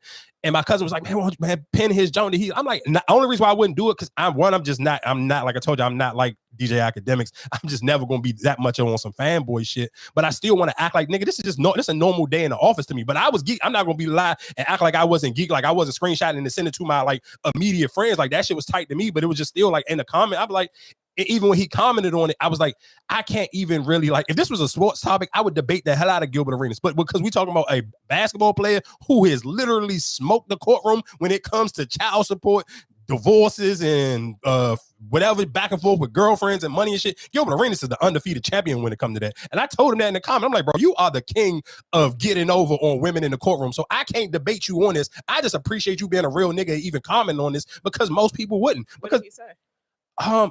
He says like some slick shit. Basically was just saying like, dog, this is a basketball nigga trying to get over on a girl, and he just trying to figure out a cool way to do it. But he just said it in another type of way where he wasn't trying to dry snitch, but he was trying to sit here and say like, this is a part of the game. Why you didn't tell him that's not? Like you was just saying that. But the difference with him is just like, I think, and that could have been me just almost being a fan too, because it was just like, this nigga's just, he different when it comes to beating motherfucking women in the courtroom. Like that shit is kind of like untalked. Like that's like almost a untalked about thing where it's like, dog, Gilbert Arenas be fucking these women over in the fucking courtroom. And not, well, I ain't gonna say women, probably the same exact woman. I can't, it's either two women or the same woman multiple times. We even come to like, even for him though, he has one primary custody of his kids. So it's a little bit different where it's not like, oh, I'm trying to not take care of my kids. Gilbert Arenas take care of his kids. He didn't beat his baby moms or ex-wife or whatever in the courtroom multiple times for child support and all that because, hey, I take care of my kids. Give me my goddamn kids then, and you won't get shit. So, I mean, it's just a little bit different. Like I said, but I do appreciate it. And then in that same breath, in that same sentence of that topic and conversation, what is it? It's a blog page and it's called, what is it? It's On Site. I don't know. I'm not going to lie to you. I don't have that many followers, bro. If you're going to steal my content, bro, post my shit. Don't sit here and watch what I did and see it getting traction and then you try to recreate it. Because I said that to Marcus and I was just like, dog, look at them. Like, dog, you watch it. And I know that you've seen this from my page because when I made that topic, Joe, I literally took a clip that Ahmad Shepard said something a year ago on a podcast and added that into the conversation, into a new conversation. So all they did after my Joe really started, especially right after Gilbert Arenas commented on the Joe, I watched them post a old clip that same from that I was talking about a year ago on it. I'm like, bro, why you just couldn't tag me? I see you seen that it's working on my page. You could have just took my exact video, posted it on your Joe, but you sit here and try to recreate. I was like, no, that's some hoe ass shit. But anyway, shout out to Gilbert Arenas for being a real nigga. I don't even remember how we got. Oh, because you asked me about the gun thing. But shout outs to everybody. Just with that, even with the Kendrick Lamar thing, I guess we can kind of just stay on that topic for a second. I do want to play a clip of Joe Budden. Joe Budden had a clip where he was sitting here, I guess on Twitter Spaces last night, and he was trying to sit here and give himself some credit for the Kendrick Lamar thing. And then I do want to play a clip from Academics where he was kind of whining about how he feels like a lot of the music industry kind of turning their back on Drake. Other point, I'll share some really, it may come off the wrong way, it may sound narcissistic, but I don't think any one man takes down Drake. I think that was a baton. I think I passed the baton to Push. I think Push passed the baton to Kendrick, and the job is done now. That's how I feel in my head and my heart. That's crazy. But that's looking at Drake as more than just a person. That's looking at him as an entity, a business, Yeah. That's a wild baton to pass, by the way. Yeah. As far as your other point, all right, so and like I said, I am a huge Joe Budden podcast fan, and one thing I can give somebody credit on is when you have like a cult-like audience, in which Joe Budden does when it comes to his podcasting, because for people to actually let you get off that wild ass that comment was ridiculous to me, bro. Let's be honest, and I'm somebody Joe Budden is what I believe maybe like 700 episodes in that podcast. I've literally listened to absolutely all 700 of them. My nigga, I have never in my life heard a Joe Budden Drake diss song. So for you to sit here and be like, I passed the baton to Kendrick to Pusha T, I guess what? I'm 100%. I will go out on a limb. Unless you are a diehard Pusha T fan, you may have heard that Pusha T Drake diss one time. Maybe you listen to it twice to try to figure out actually what he was saying. I'm 100% positive. I will go out on a limb and say 97% of people who are diehard music fans, if you are not a diehard Pusha T fan, never listen to that song more than twice. So for try to put you two poop-butt niggas in the same contract, in the same conversation as Kendrick Lamar is a lot of audacity and ridiculous, dog. Love Joe Budden as a podcaster, but like, bro, we talking about rapping niggas and not hear that shit. Like, stop, dog. And again, like I said, his audience is so cult-like and so ridiculous, they will kind of let him get off that stupid ass comment because it ain't nowhere in the hell, though. It's like, nah, what are we talking about? We cannot be serious at this point. Where was the junk with Academics crying about? I thought I had it saved, but I must have didn't. Here you go. I'm sorry, I just can't repeat what y'all be saying. So when it's not about I'm not personally getting back on here trying to have or rehash conversations of the battle. By the way, the whole thing with the person who was y'all want to know the truth. I won't call the name. I'll tell you the truth though. The dude who came on to expose Kendrick had nothing to do with Drake. That person got referred to me by people who worked with Kendrick. 100% fact, I don't swear to nothing, but trust me. Those people who put me on with that guy, I talked to all parties. They said, please don't mention our name because we do good business with Kendrick. We don't want no problems. I said, I will make sure. I said, that guy won't say y'all name and I won't say y'all name. They work with Kendrick. They don't work with Drake. Now, I get it. Some people might believe that's a play that Drake put in place, or I'm doing that for Drake. I'm sorry. To keep it real, that timing probably didn't behoove Drake or whatever shit got going on because people are going to think it's from him. But I'm sorry. If anybody wants to come, hey, let me just send this little smoke signal to everybody. If you want to come expose the game in terms of people rigging their streams, rigging their concert tickets, rigging anything, you could do that anytime on my stream. I'm at this point the person who I like to knock the lid off of anything. So if you got some real, and by the way, the guy who came on, I had people vet him. People who are in the same business as him.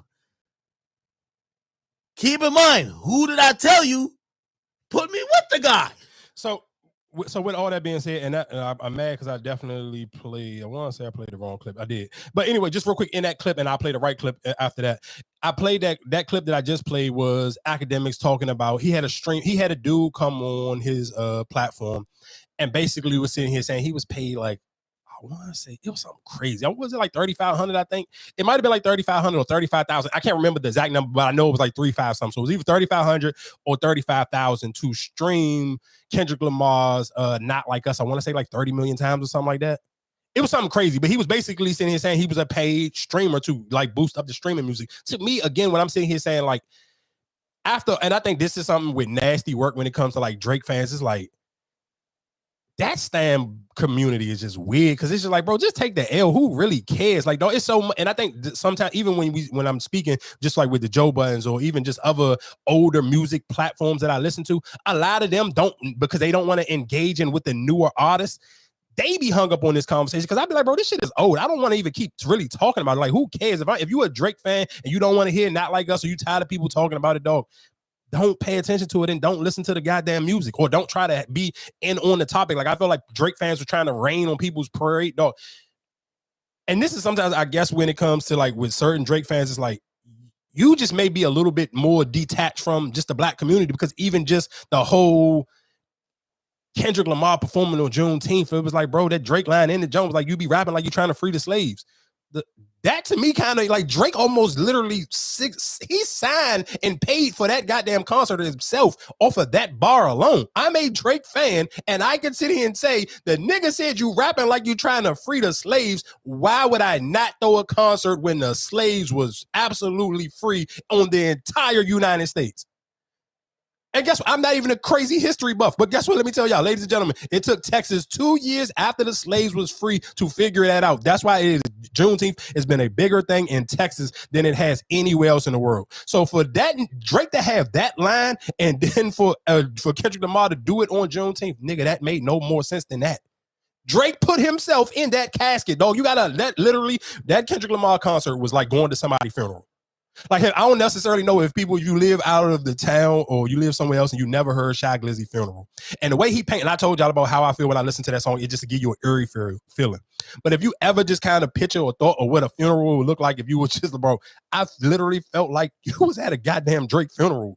That goddamn dog, like that nigga literally, people saying he took a victory lap, whatever. Nigga, that shit was like a goddamn repast or a funeral or whatever you call it. They was literally celebrating a goddamn body. That nigga had Dr. Dre come out there and say, I see dead people. Like, nigga, do you know how nuts that was? And then even kind of tying it back into why I love the Chicago sky.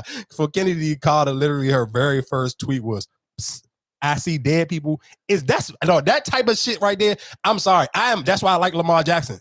I don't kind of like, I feel like even when it comes to like Patrick Mahomes and some of them niggas just be, you teetering that white line too much for me. I like my people to hop onto that nigga shit. So that Kendrick Lamar Juneteenth shit, I ain't gonna see him about to make it like I'm about to go listen to every Kendrick Lamar song that he ever created. But that Not Like Us got a special fucking place in my heart. I ain't gonna hold you. And this is to like everybody in hip hop media. And I don't know if there's like a consortium, and I don't know if there is some type of conspiracy. And I don't know if maybe I'm left out the group chat that everybody seems to be on code with. Me, myself, personally, I have zero problem with Rolling Stone, Elliott Wilson, Joe Budden, any other person. I don't care who, even fans. And I think as time goes on, I don't care if y'all say Drake lost. It's fine. That's not the thing. What I've realized is that this ain't even about the battle now. When I hear this from Joe, he's echoing what I hear a lot of people are saying to me, but they're not saying stop reporting about. They want me to stop saying anything positive about Drake. I understand there is an entire now eco-structure of people saying, let's now push the narrative that this guy who, let's say he lost the rap battle, but he's done. He's done. He's a culture vulture. He's washed up. We have a new king. He's going to be the best ever. Drake is going to go away. I understand that's a thing that a lot of people want me to echo. I'm sorry. I just listen to Kendrick Lamar like once a month. I listen to Drake every day. So, like I said, with all that being said, I do agree with academics. That is one of the things, but I do agree with a lot of people. I do think that Drake realistically should probably take a break. Take a break until wintertime. Like sit, allow the summer to bypass you. You kind of, because I don't necessarily, because like I said, that song is bigger than just a Drake diss song. I don't necessarily realistically know what type of song you could put out for people to forget that song. Like you, and I know he got some 2 songs about to come out this weekend with I think the girl White. I don't necessarily know, but it's some girl about to put out a project on Friday, and she got like 2 Drake features on it. And I think she got like a feature from the City Girls or something. I can't remember her name. I honestly don't care because I think Meg dropped this Friday, so I'm probably not gonna listen to it anyway. But Drake should realistically just sit down until wait until the fall time. OVO, that's your seat. You know, you Mr. October. Wait, come back. When the weather started to change, it's about to get cool, cuffing season come, and just come straight with the R&B vibes. Literally come straight R&B vibes and start your career almost over again. And come in just with come back the same way you came in. Because the girls gonna always love you. It's when the weather started to change, everybody want to get booed up and whatever it makes. You can meet people where they're at instead of trying to chase the other sounds, because screw not just like the Kendrick Lamar, not like us. I told y'all Glorilla had one, when I'm talking about on God's timing, when I talked about Angel Reese early in the game, God's timing for when the perfect timing for when Glorilla dropped that goddamn what was it, TJ Friday, whatever she calling it, that what is it's Friday, it's 95 degrees, I ain't got no nigga, ain't no nigga got me. Then she dropped that shit, and we literally had the hottest goddamn week last week. On the entire East Coast, that was the absolute hottest week historically for the month of June. And she dropped that song on a perfect time, and even the goddamn news nigga bought into it. And that's the difference when I was sitting here, and I do want to sit here and I saved, and sometimes I get it how sometimes people tweet their good stuff so fast, and that was urging me up. But I want to tell y'all, Nicki Minaj may have a jinx with her when it comes to doing features. And just hear me out. I know it's like, especially if you was a female rapper, and I know I even came on, I was geeked out when Nicki reposted my stuff. But for rappers, when I say it may be a jinx, because you put yourself up against so many other women who don't like her, and now it's like, I feel like it's quiet for Ice Spice. Think about Ice Spice was riding that hot hand of Nicki Minaj when they was dropping back-to-back songs together. Ice Spice was the new girl. She was on fucking fire. Ice Spice is about to put out a project next week or the week after next, and not a goddamn soul gonna give a damn. Every time she's trying to promote it, it's just people clowning her. And I know it's so bad because at one point in time, they was trying to pin her up against Latto. I think a lot of people paid attention. Latto caught her a body. That Lord, you think I'm a fart? Latto had it up, and when I watched them post it up on the joint, and when people started to call Latto a bully, I knew it was over for Ice Spice. So people don't know what I'm talking about. Over the weekend, Latto performed at Atlanta's summer, they're basically their summer jam. And Latto was the headliner. So she had a cake for herself, and she was kind of trolling Ice Spice, and she had a cake of a shit emoji. Think I'm the shit. Y'all know that's Ice Spice, Lil Jon, or whatever the case may be. You think you a father, whatever the little Ice Spice shit is. That's what I'm telling you. It's over for Ice Spice. Sexy Red was having her moment. Think about how long Get It Sexy didn't last. Get It Sexy felt like it was about to be the new song. Like Sexy Red was on her there. Everybody was loving the throwback videos of Get It Sexy. And then Meg and Glow stole that moment with the Wannabe. And then it's kind of like Sexy Red just put out a project. Only song people talking about is the Drake thing. But for Sexy Red, if my only lean, and let's be clear, remember Sexy Red made her bed on, I'm gonna do with Nicki because I let Nicki get on Pound Town. So she was a Nicki girl. And now it's kind of like, when you just think about it, when I'm saying here saying you still need that camaraderie from the rest of the girls, because when they pulling out their projects or who commenting on your stuff and all the girls who supporting you, just think about it. Look at all the WNBA women, even when Meg is coming to different cities, they are attaching themselves to Meg. You kind of going to need that group support and that group camaraderie, because you can't rely on Nicki. Now Nicki she'd have done her tour and she went completely silent. And that's not no shade to Nicki when I'm saying she may be a jinx, because she got what she wanted out of it. But now for them, it's kind of almost like the Drake effect when he did songs with like McConan and all these other people. But hers was a little bit more differently, because Nicki was kind of bringing these girls out and leaning on them a little bit more till she put out her album and then went on tour. She ain't take none of them girls on tour with her. Put out her album, didn't put none of them on her album. And again, you kind of left these girls out on an island by themselves, because now they boxed out. Because if you go Team Nicki, now that means you're not doing no songs with Meg, you're not doing no songs with Cardi, you're not doing no songs with Glorilla, you're not doing no songs with Latto, and then that just continues to trickle down from all the girls who support each one of those girls differently. So you're not doing a song with gloss, going a song with gloss up. You're not doing what's the girl, Elisa, that mess with Latto, back outside, whatever the case may be. And the crowd went so crazy at Birthday Bash when that girl performed that song. Like, and that's the thing. And you know what's so funny? When that song came out, I seen people like, I wish Latto stopped doing songs with all these miscellaneous people. And because they was talking about her, because she did the feature, and she put what's the Lord do, a Baby Drill on the It's a Party song. And people was all right, cool, we tolerated, whatever the case may be. And then when she was about to when she was teasing the song with the Alicia girl, people was like, I wish Latto stopped doing songs with these miscellaneous people. One, shout out to Latto for continuously doing songs with people that people didn't know, because I swear to God, when she performed that song on Birthday Bash, that song got the biggest crowd reaction outside of Usher.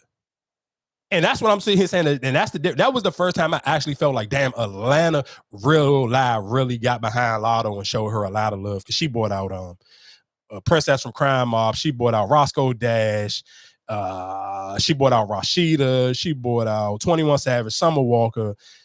And then she brought out that girl. And listen to what I'm telling you. And that Alicia girl, Back Outside, I swear to God, that song literally got the biggest response outside of Usher. But that was Latto seeing the foresight of seeing the future, almost like, I'm gonna jump out there and do this song with this girl. I don't care who else don't know her. And now that's that girl, one of that girl's biggest songs. And in Atlanta, that's probably, for even Latto, that's probably one of her biggest features. So that's, again, sometimes when I'm saying that, I don't care how y'all feel, just think about it. And just one of them takes that I sit here and say, I'm saying it now, I guarantee you, I cannot see a world where Sexy Red is still as hot and relevant as she is right now come the holidays. And I mean the holidays, I mean Thanksgiving and Christmas. Like, I don't see, realistically, I can't see it for her. I promise you, and it may sound crazy right now, but I like to have the same way I had with the Angel Reese takes, the Lamar Jackson, or whatever the case may be. Just when Thanksgiving and Christmas come, you'll be like, oh, all right, well, Mikey was right. Because we can see Ice Spice about to put out an album. She didn't put out 2 singles. Not a person that thought about none of them singles. Them singles been trashed. People been trashing her album covers, trashing the songs, and they sound horrible. She put out a song called Fat Butts. The song was garbage. She put out the flip of the Give Me the Light. The song was garbage. I'm telling y'all, it sounds crazy, but it may realistically, we got to be honest, that running on the team Nicki thing may be a jinx for a lot of those female rappers. Shit, even for looking for JT, like, okay, that song was hot for a second, but now when the other girls get back in rotation on putting out music, when the last time you heard somebody use the OK jump? And that's the scary thing for when you get those hot songs on social media. It's only going to be hot until somebody else put out a hotter song. So even for JT, like, you had your second until, here come the Cardi, the Megan Glow featuring Cardi. Then the next week it was Latto featuring Megan, Flo Milli. And now here come Glorilla by herself. It was like, all right, now you ain't even listening to none of them songs no more. You're not even talking about them. Literally think about the Sexy Red. Sexy Red put out a whole project, and the song that people gravitate the most is probably the worst song on the project. And that's because it's a Drake feature. So that's a little bit different. So if even for somebody like Sexy Red, it was like, okay, if I'm kind of like, what's keeping me relevant is being attached to Drake, and then his back is to the wall where he's not as scorching hot as he used to be.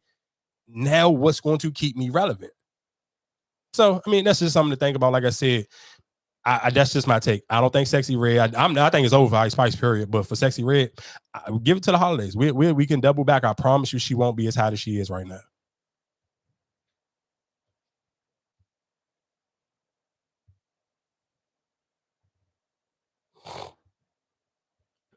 Give me 1 second. Allow this thing to load up.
Relocating for love, is that desperate or is that a practical investment? Investment.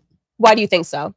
I'm sorry to say it, but sometimes I feel like a lot of our title or status of being unmarried has to do with our location. Your chances are lower in a lot of these metropolitan cities. Although there's a lot more people, a lot of the times they're more career focused than they are family focused. Because you were in DC for a little while. Correct. I heard you talking about how you felt like the DC was just a swamp for dating. Correct. And you also likened it to Atlanta when it comes to dating. Yes. I knew in my spirit my husband was not there. I could tell, not only through my own experiences, but through the experiences of the women that I know that live in Washington, D.C. A lot of them are unmarried. I feel like a lot of men, they love D.C. because they know that good pickings for them. Oh, it is great pickings. Oh, and yeah. Atlanta is the same Atlanta way. is the same exact way. And I think it's so interesting that you said, not only for your own experiences, but look around, look at your friends. That just makes sense to me. Because at some point, it's not about you, it's about your environment. Because your environment does impact a lot of your day-to-day life. And why wouldn't it impact your dating life? Definitely. Oh, absolutely. Yeah.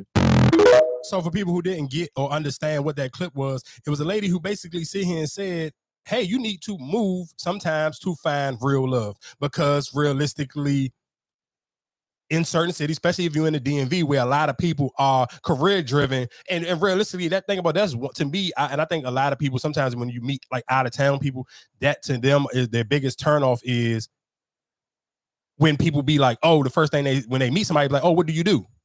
For a lot of out of town people, especially people if you're from the South or you somewhere from maybe like Seattle or Portland, that's a turnoff to most people. Like most people do not like people sitting here. The first thing I'm do when I first meet somebody, the first thing is, what do you do? So I kind of agree with what she was saying, was like maybe sometimes if you really are searching for love, you may need to move to a smaller city where people take dating a lot more serious. What's your thoughts? So what are you supposed to ask outside of what do you do? I don't necessarily. I mean, real conversations to me, it was like, but that's a real conversation. Is it? Because I don't think realistically what somebody do don't make it doesn't tell you nothing about their personality or who they are as a person. It's just because somebody, again, when I'm talking about sports conversations, you just got a job. That don't necessarily mean who you are as a person. And that to me will be the perfect example of, okay, Stephen A. Smith, Shannon Sharp are both black men who work at ESPN, but they're taking the way they spoke until today. They're speaking on black women when it came to sports was not what you would expect from a black man on a sports network, especially speaking on a black woman. So realistically, that don't make with the job that they have doesn't have nothing to do with who they are as men, because you didn't get to real live and see who their personality is and who they were as men until they spoke on another black person. But I don't think you ask somebody, what do you do, to figure out the type of person they are. No, you're trying to figure out what tax bracket they in. But it's just a general conversation. But listen to what I'm saying. Going back into the conversation we had last week. Think about you sitting here asking how many people ask you what you do, but then we don't never sit here. We going to have kids and you never talked about religion. So which one is realistically more important, my job or what religion I am? I feel like that's a natural thing when you meet somebody like, oh, hey, what do you do? I feel like religion, kids, like that's more so. I feel like that in the beginning when you meet somebody, that scares them off.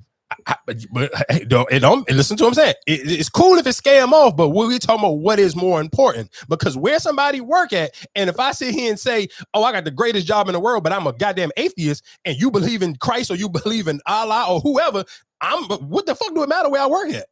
I think the way you work at matters.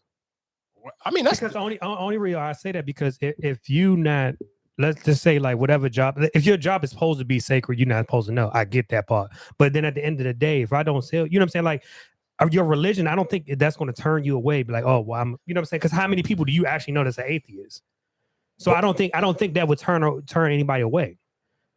But me questioning you about where you work at or what you do, but I get it for, from a female, for a guy, I probably wouldn't ask a female what she do for work. But for a female, I could, whether I need to be talking to you or not. I hear you. So, but I get, you stepped out for a second, but the clip was, the lady said, she basically said she used to live in the DMV area. And she said for her dating purposes, that she felt like it was better to move into a smaller city where bigger metropolitan area, major cities, people are more career driven instead of relationship driven.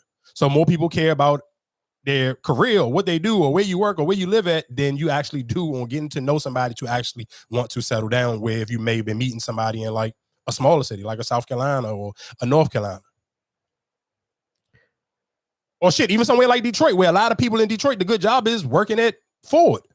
General Motors, one of those places, like that is the good job. I remember talking about that maybe like a year or two ago when I met a lady. She was from Indiana, and she was like at one before. I forgot what was the car. It was one of those big car joints where she was like her granddad, her father, and her brother. All three of them retired from working in the car industry.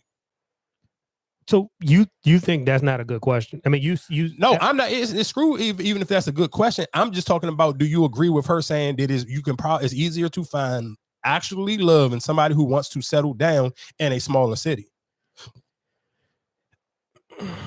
But then I think that's all depending on your lifestyle too.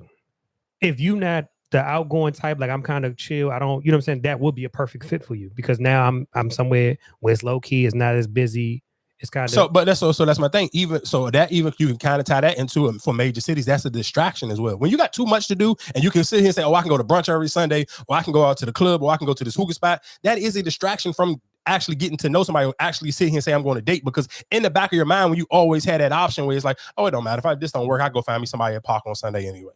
Like that's a distraction. But if that's your goal, if that's what you're looking for, then that won't be your distraction. If that's what you actually want, you're not gonna get distracted by older brunches, and if that's what you're looking for.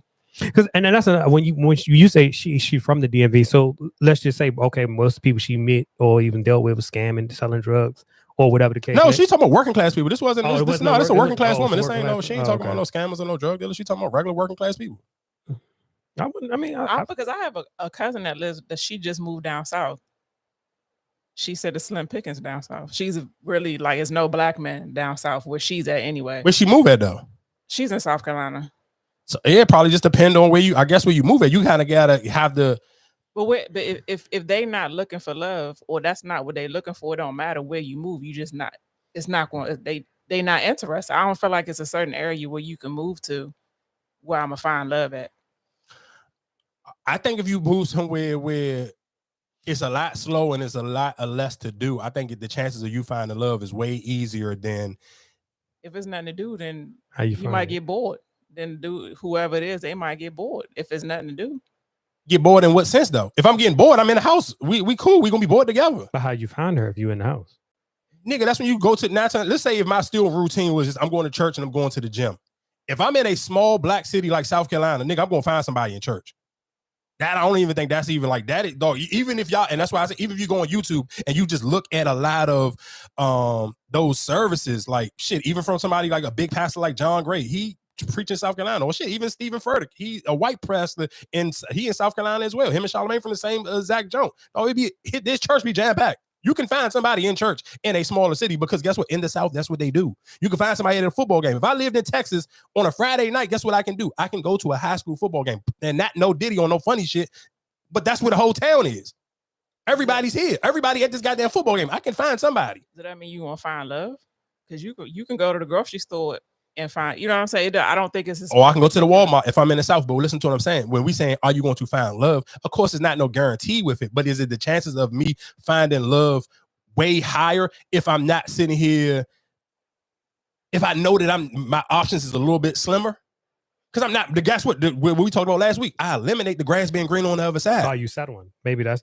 Are you settling for? What I mean, even if I got Bernice, I'm still settling. If I sit here and say, "Oh, I'm going to settle with Bernice," oh, you can see niggas can see Jalen Green is 22 years old. This nigga's happy as a goddamn kid with a fucking faggy and a dick and a goddamn dildo store, nigga. With what's the girl name? With Draya. He happy as hell walking in the middle of the street with her. Nigga, he 22. We can argue and sit here and say, nigga, he's settling already at 22 years old. This nigga ain't even hit a max contract yet. You can sit here and you can use anything and say you settling. I think when people use the word settling, you feel like, oh, I'm just literally calling it quits with whatever the next person that come through the door. Okay, you can sit here and meet your dream girl and still feel like you settling. Like if Drake sit here today or tomorrow and say, I'm getting married, he's settled because his nigga still got the whole entire world he can touch if he wants to. Not necessarily. Because he's with who he want to be with. So when that's settling still, but I think because when normal people use the word settling, we make it seem like, oh, it's the end of the world. No, settling is like not the end of the world, but it's not what I wanted, but I'll take it. That's what I'm just kind of taking it, because you're saying like, all right, in a major city, yeah, I couldn't find it because the pool is whatever the case may be, but I go to a smaller city, it's not my taste, but the men treat me better. Because when you settle, not you. So you said that's what I'm saying. So you're settling for less of the evil.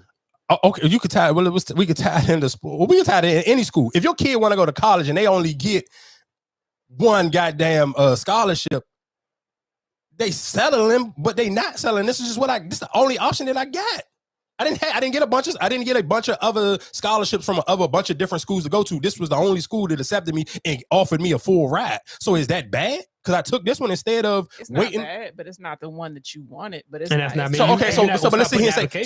Let's sit here and say if Harvard was my goal, but I end up going into Notre Dame. Notre Dame is still an Ivy League school as well. But like, what are we talking about? But I think also you still not going to. I didn't get into Harvard. I got into Yale. Like what the fuck? Like I mean, come on, dog. Like if you still let's sit here and say my goal was Lauren London, but I end up getting Lala. Like is that fucking selling it? But see, you picking people that's not, you know what I'm saying? It ain't too many Lauren Londons or Lalas walking around here. So that's what but that's what I'm saying. But if she's saying that she left this area and went to another, you know what I'm saying, a smaller city to find love, then that means, well, okay, yeah, I did find people there, but they wasn't, you know, that's not what I want my future to be with. I found somebody here who was kind of like, all right, he's not the best looking, but he is, you know, he treat me better for love.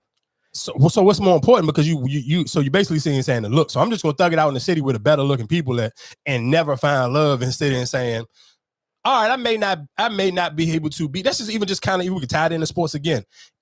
And this is not shade. This is just real life shit. It's a difference between watching Caitlin Clark, all her highlights in college was dogging other white girls, and now I got to play all black girls.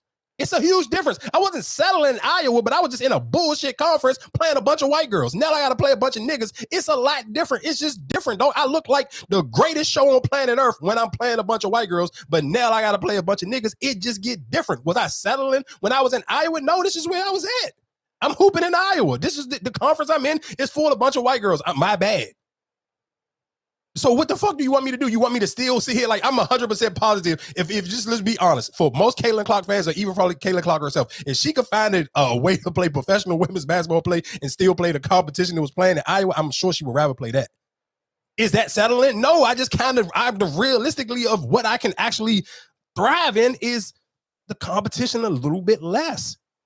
If I'm with a woman and she like, damn, my last nigga was a minute man, and you can sit here and deliver her something completely different. Like, I don't know, though. I think that word settling is kind of it has a bad word to it, and I think it's a stigma on it because it's like when you settle, it's like it's not the end of the world, but it's not what you really wanted. So, but then in the situation, if it's not what you really wanted, then are you happy with that? But sometimes you just got to adjust. Even, and this is my last sports analogy. This is like for people who don't, Vince Carter. Let's use Vince Carter for example. When he first came out, he was half man, half amazing. The older he got, even LeBron James ain't never shoot threes until he got older. I'm not settling, but I'm just being more realistically, dog. I'm 40. I cannot jump as often as I used to. That shit is a lot harder. It hit your knees a lot harder. Your legs feel a little bit different. For most people, if you listening, think about how you felt when you was 18 compared to how you feel when you waking up in your 30s. That same energy ain't the same getting out of the bed, because guess what? When you was 18, 19, you ain't think about no goddamn cup of coffee. I'm sure most adults got long work days now. You just probably drink some coffee, some energy drink, something like that. Think about, you probably never think about, unless it was mixing Red Bull with vodka, you wasn't even thinking about no goddamn Red Bull when you was 18, 19. But the older you get, you probably figuring out, okay, which caffeine is a little bit better on my body that lasts me a little bit longer. No, it's a part of life. I don't think, that's why I think the word settling just a nasty word, and it's not. It's used. I think it's life. It's just a part of compromising. Like, okay, I can't have this, but I can get this, and you just gotta kind of work with it, because you're not. I don't think nobody's going to get 100. Nobody's going to get 100% of what they're looking for out of a relationship. So at some point you're going to have to compromise. Or if you want to call it settling, then you call it settling. But I feel like it's a compromise. I only think, because like you said, from what you told me from the conversation, is just when you use that city, it's like, all right, well, the city was here, and now I'm in a smaller city. I'm better in the dating pool. And that's why I'm saying I feel like that's what you're settling for. Because like I said, if you didn't find it there because there's more distractions or whatever the case may be, but then I'm like, all right, I'm gonna go somewhere that's more local and more, and you know what I'm saying? So you're just settling for a little town and it might be a better taste, but really, is that what you want? That's why I said it was. I mean, I think it just depends on. I think it depends on where you at mentally. I think we can kind of all just agree on that. Because to me personally, shit, if I could hit the lotto right now, tomorrow for $300 million, I still would want to kind of like move somewhere in a smaller area. But shit is it's just a lot less people. You a little bit more off, and just you can kind of just be in the house. Because if you get to that point where you're a homebody, do it really matter what city you in at that point? No. So that's my point. So I think it's just like, and that don't necessarily mean settling. Because if I sit here and go hit for $300 million, I don't feel like I'm settling. Because I feel like I can get whatever woman in the world I want. Again, and we can kind of tie that into Jalen Brown and Jason Tatum. Shout outs to them two niggas, because them two niggas is young. Neither one of them older than 27. And guess what they didn't do? Let me go be like Anthony Edwards and goddamn Zion Williams and sit here and go get all women who already been ran through with 3 or 4 different baby fathers and get these women pregnant. For people who don't know what we talking about, if you haven't seen it, and sometimes we talk about the Angel Reese effect, shout outs to Jalen Brown and shout outs to her teammate. I don't necessarily know how you even pronounce this girl goddamn name, but I feel like hold up, I didn't know that was Shorty from the Sky. She played for the Sky. No, but that's Shorty. From the Kevin Porter. So for people who don't know what we talking about, so just real quick to tie that, I didn't know that neither. I didn't even know that neither when I watched every Chicago Sky game, and I never even knew that was the case until she got seen with Jalen Brown, and then people start to attach the two together. And then, matter of fact, when I searched her on TikTok, I seen those. She did an interview with, I forgot who she did an interview with, but it's a video. It's a popular video on TikTok floating around. She did it. Matter of fact, what's the black dude who owned his own network, but he be on the Breakfast Club sometimes. I can't. It's an older black man. He got kind of like a fat dude with like the George Jefferson like head jump. But whatever the case may be, he interviewed her over this stuff. So people don't know what we're talking about. Jalen Brown has a new girlfriend. He's no longer with Bernice. He is, what is her, Kaiser? She got a crazy, damn near almost look like she got a Jewish last name, but it's a light-skinned little girl who always be with Angel Reese. She plays for Chicago Sky. And let's be clear, she got a hell of a 3-ball, because I see everybody on Twitter, especially after yesterday's game, basically like, damn, when they need to give Kaiser some time or whatever the case may be. But then even if you may have seen the video going viral of G Herbo and Angel Reese, and it was the little girl, I mean, not the little girl, but the smaller girl, because she's way shorter than Angel Reese, and the light-skinned girl with Angel Reese, and they were basically, laughing or whatever, joking with G Herbo. She was in there. But anyway, this is Jalen Brown's new girlfriend. So for people who don't know, of course, we kind of glanced over it last week because Marcus wasn't here. The Boston Celtics won the championship, and in the midst of their celebration, with Jason Tatum showed his pregnancy off with LMA. They probably had the illest pregnancy, goddamn, I guess you call it gender reveal party ever, because she came out just interview, and she came out at the championship. They won the championship. She had on a Jason Tatum jersey, and you can clear as day see the baby bump was big as hell. So she looked like she's been pregnant for a minute. And for most people, if you don't really follow or pay attention, they probably only got 3 pictures together on social media. The first time they ever seen together was at Michael Rubin's all-white party, maybe like 2 years ago. So they've been dating for like damn near 3 years ago.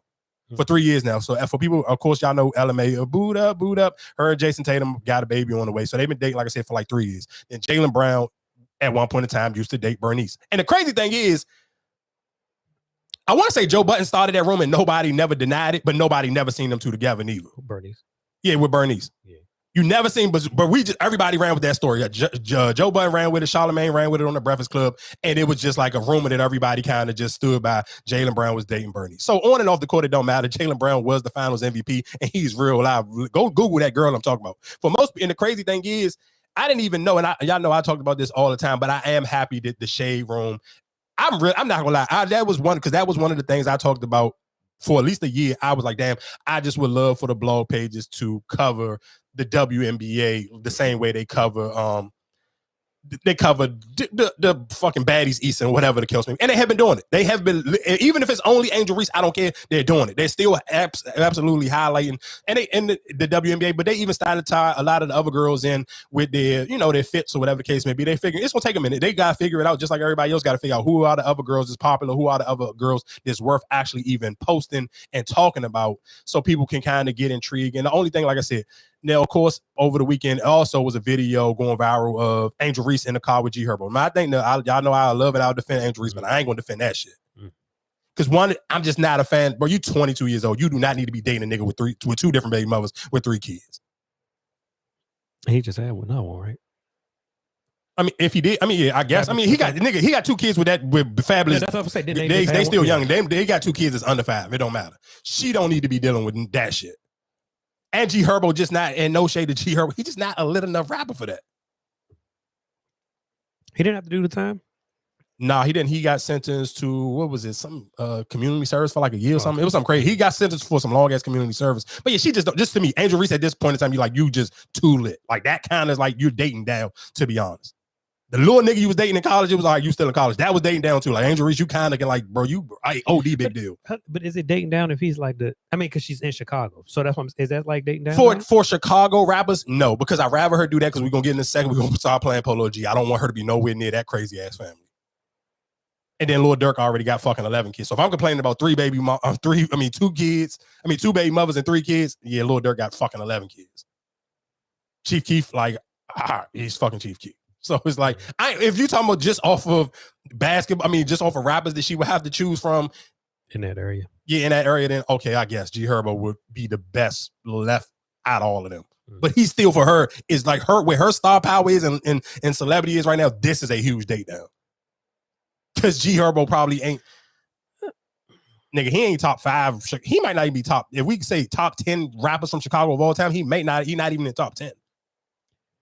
If we go Common, if we talking about Common, Kanye, Lupe Fiasco, and all them niggas too, he ain't in the top 10, dog. If he in the top 10, age bracket. No, for her age bracket, for of course, if we talking about age as well, added into it, then absolutely, he'll be top 5 in her age, because her age will still be Chief Keef, Dirk, G Herbo, Polo G.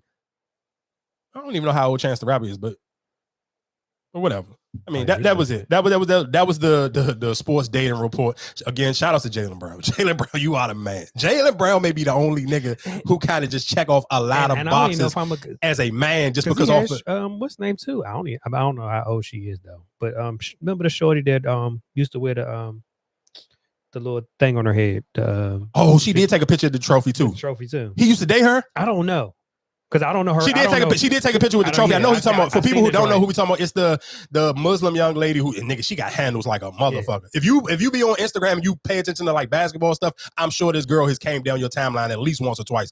She from Boston, and she is a Muslim woman, and she literally like she stand out like a sore thumb because she literally be patting, like she got the crazy, her shoes always fire, but she literally got her, I don't even know what it's called, but it's the Muslim thing to go literally cover up your whole entire body and it just show your face. But she got pat out the goddamn door and her sneakers be fire. So, and I believe she's from the Boston area. But she did take a picture with Jalen Brown trophy as well. I never knew that they even knew each other. But I mean, obviously they know each other because she took a picture with his trophy as well. But if you found that ring, you turn it in? What ring? He lost his ring out there. Who did? Jalen Brown? Mm-hmm. It's some joint that said, I was like juice or something. I don't know. I think it's not the championship ring or whatever, but it's just a random ring? Yeah, one of his rings. Yeah, probably because you probably could sell it back to him because you ain't gonna be able to sell it nowhere else. But he said I got a large reward whoever found it. Oh yeah, I just sell it back to him. I sell it back to him. I want to keep it. Fuck. You want to bust it down? Nah. What else? It was just something else. I kind of in that vein that we could kind of. Oh shit! Why are we talking about? I sent you those clips of the other dude paying all the bills that way. No. I'm talking about. I was talking about the Polo G thing. I was trying to figure out. Did I send you the? Did you talk about the young man in Tampa? Oh no! I didn't talk about that yet. I was just trying to. While we was here with the. I found a Polo G John and I'll just play that clip in a minute because it was kind of, I ain't gonna lie to you, it was out of pocket. That whole scenario was just crazy. Matter of fact, I could just talk about it just because we talking about Chicago real quick. I ain't even got to play the clip. For people who don't know, Polo, when I said why I would want Angel Reese to absolutely stay away from the Polo G and his entire family, it is a video that is going viral right now of Polo G's mom literally shooting at her daughter. What? And she was basically sitting here saying it's basically a ring camera. I don't necessarily know how it got out or whatever the case may be or who leaked it. I think it was even a text message where they was even talking about how that footage got out. I want to say the mother was trying to send it to somebody else in the family, like she was bragging on it. But she was basically saying in the video when she was shooting at the daughter and just yelling, and people like, what are you doing? What is she? I'm just telling her to get the fuck off my property or whatever the case may be. But she literally shot at the daughter twice. And was like, he was acting like she was trying to kill her daughter. Jeez. And it's literally, I'm talking about like you can literally hear the. I can't believe I know I had to send on John to myself. I just want y'all to hear the goddamn shots. Like them shits was ringing off. Internet clip. Yeah, that's crazy.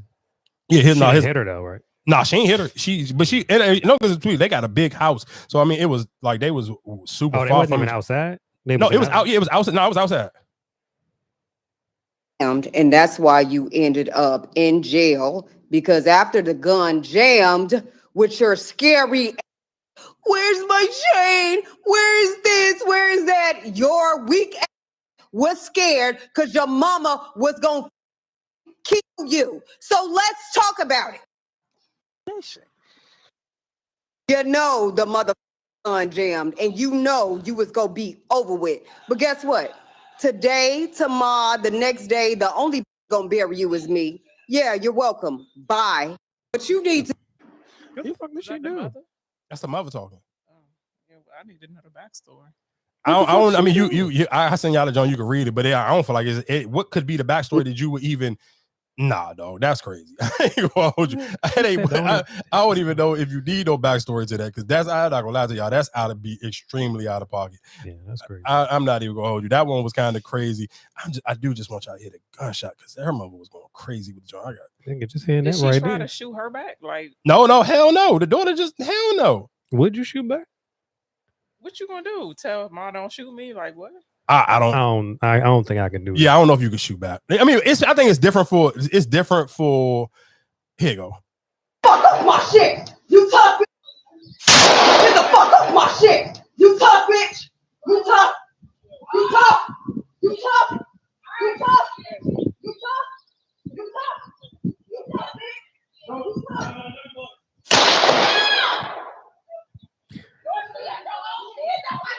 But those sound like warning shots.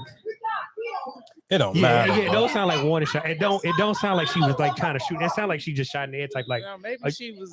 Maybe Because those sound like warning shots. Oh, you think you tough? Yeah, maybe she was smelling herself. So it literally was a goddamn driver trying to take the daughter away, like in an SUV. He was putting her luggage in the trunk. No, that's crazy. Like I said, I don't.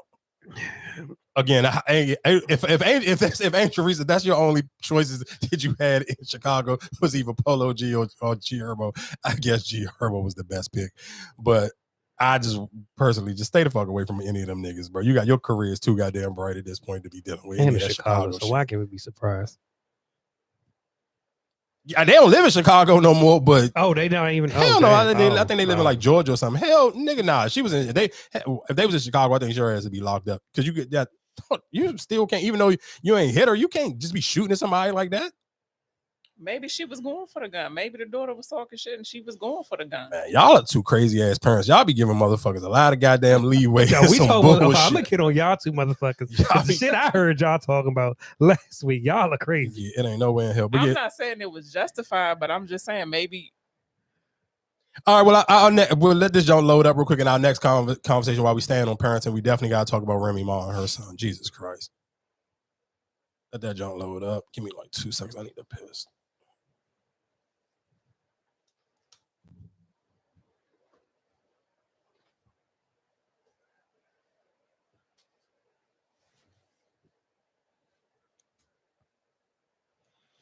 What the fuck about?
made that shirt?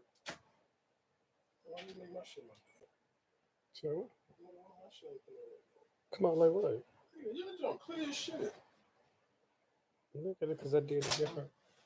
Some bootleg shit, you got cool shit.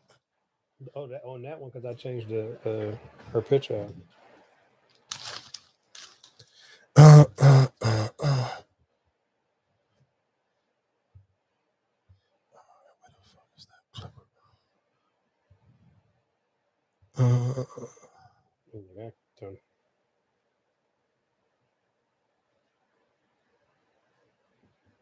Send that to me. I said, I'm gonna run my shit up.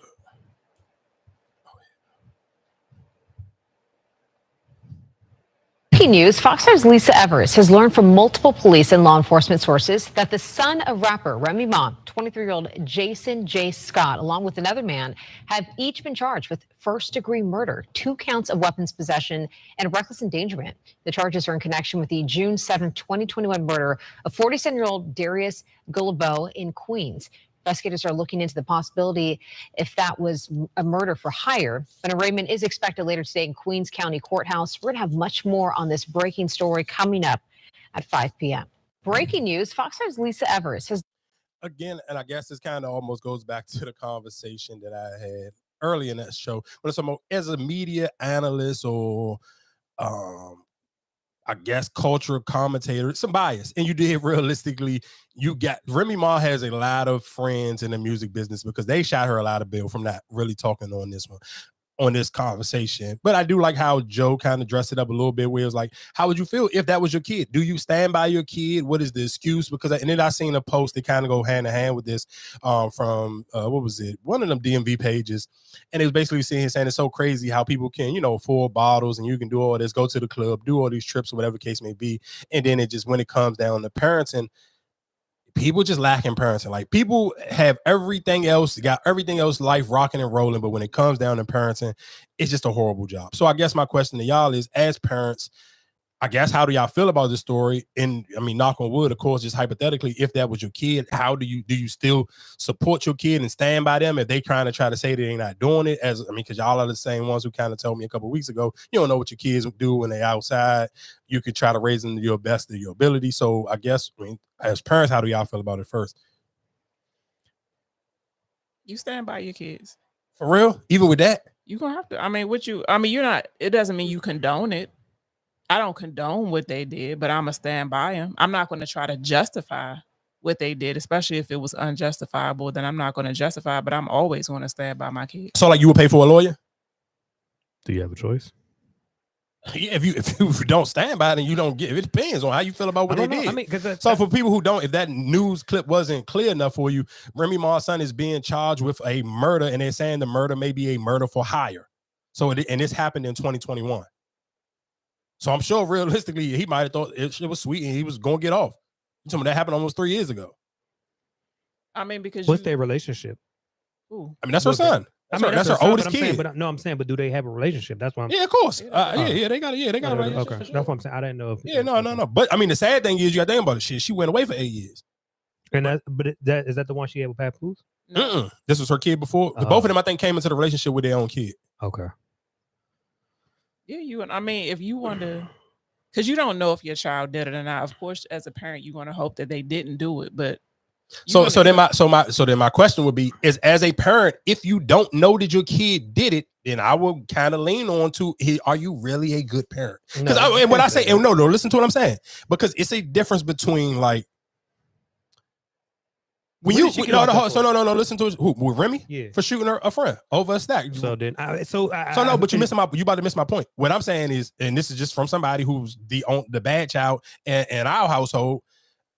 Me getting locked up, my parents did not be like, "Oh my God, I can't believe this happened." I'm sure you kind of even from the conversation that I was having with Dad when he found out I got locked up, he was just.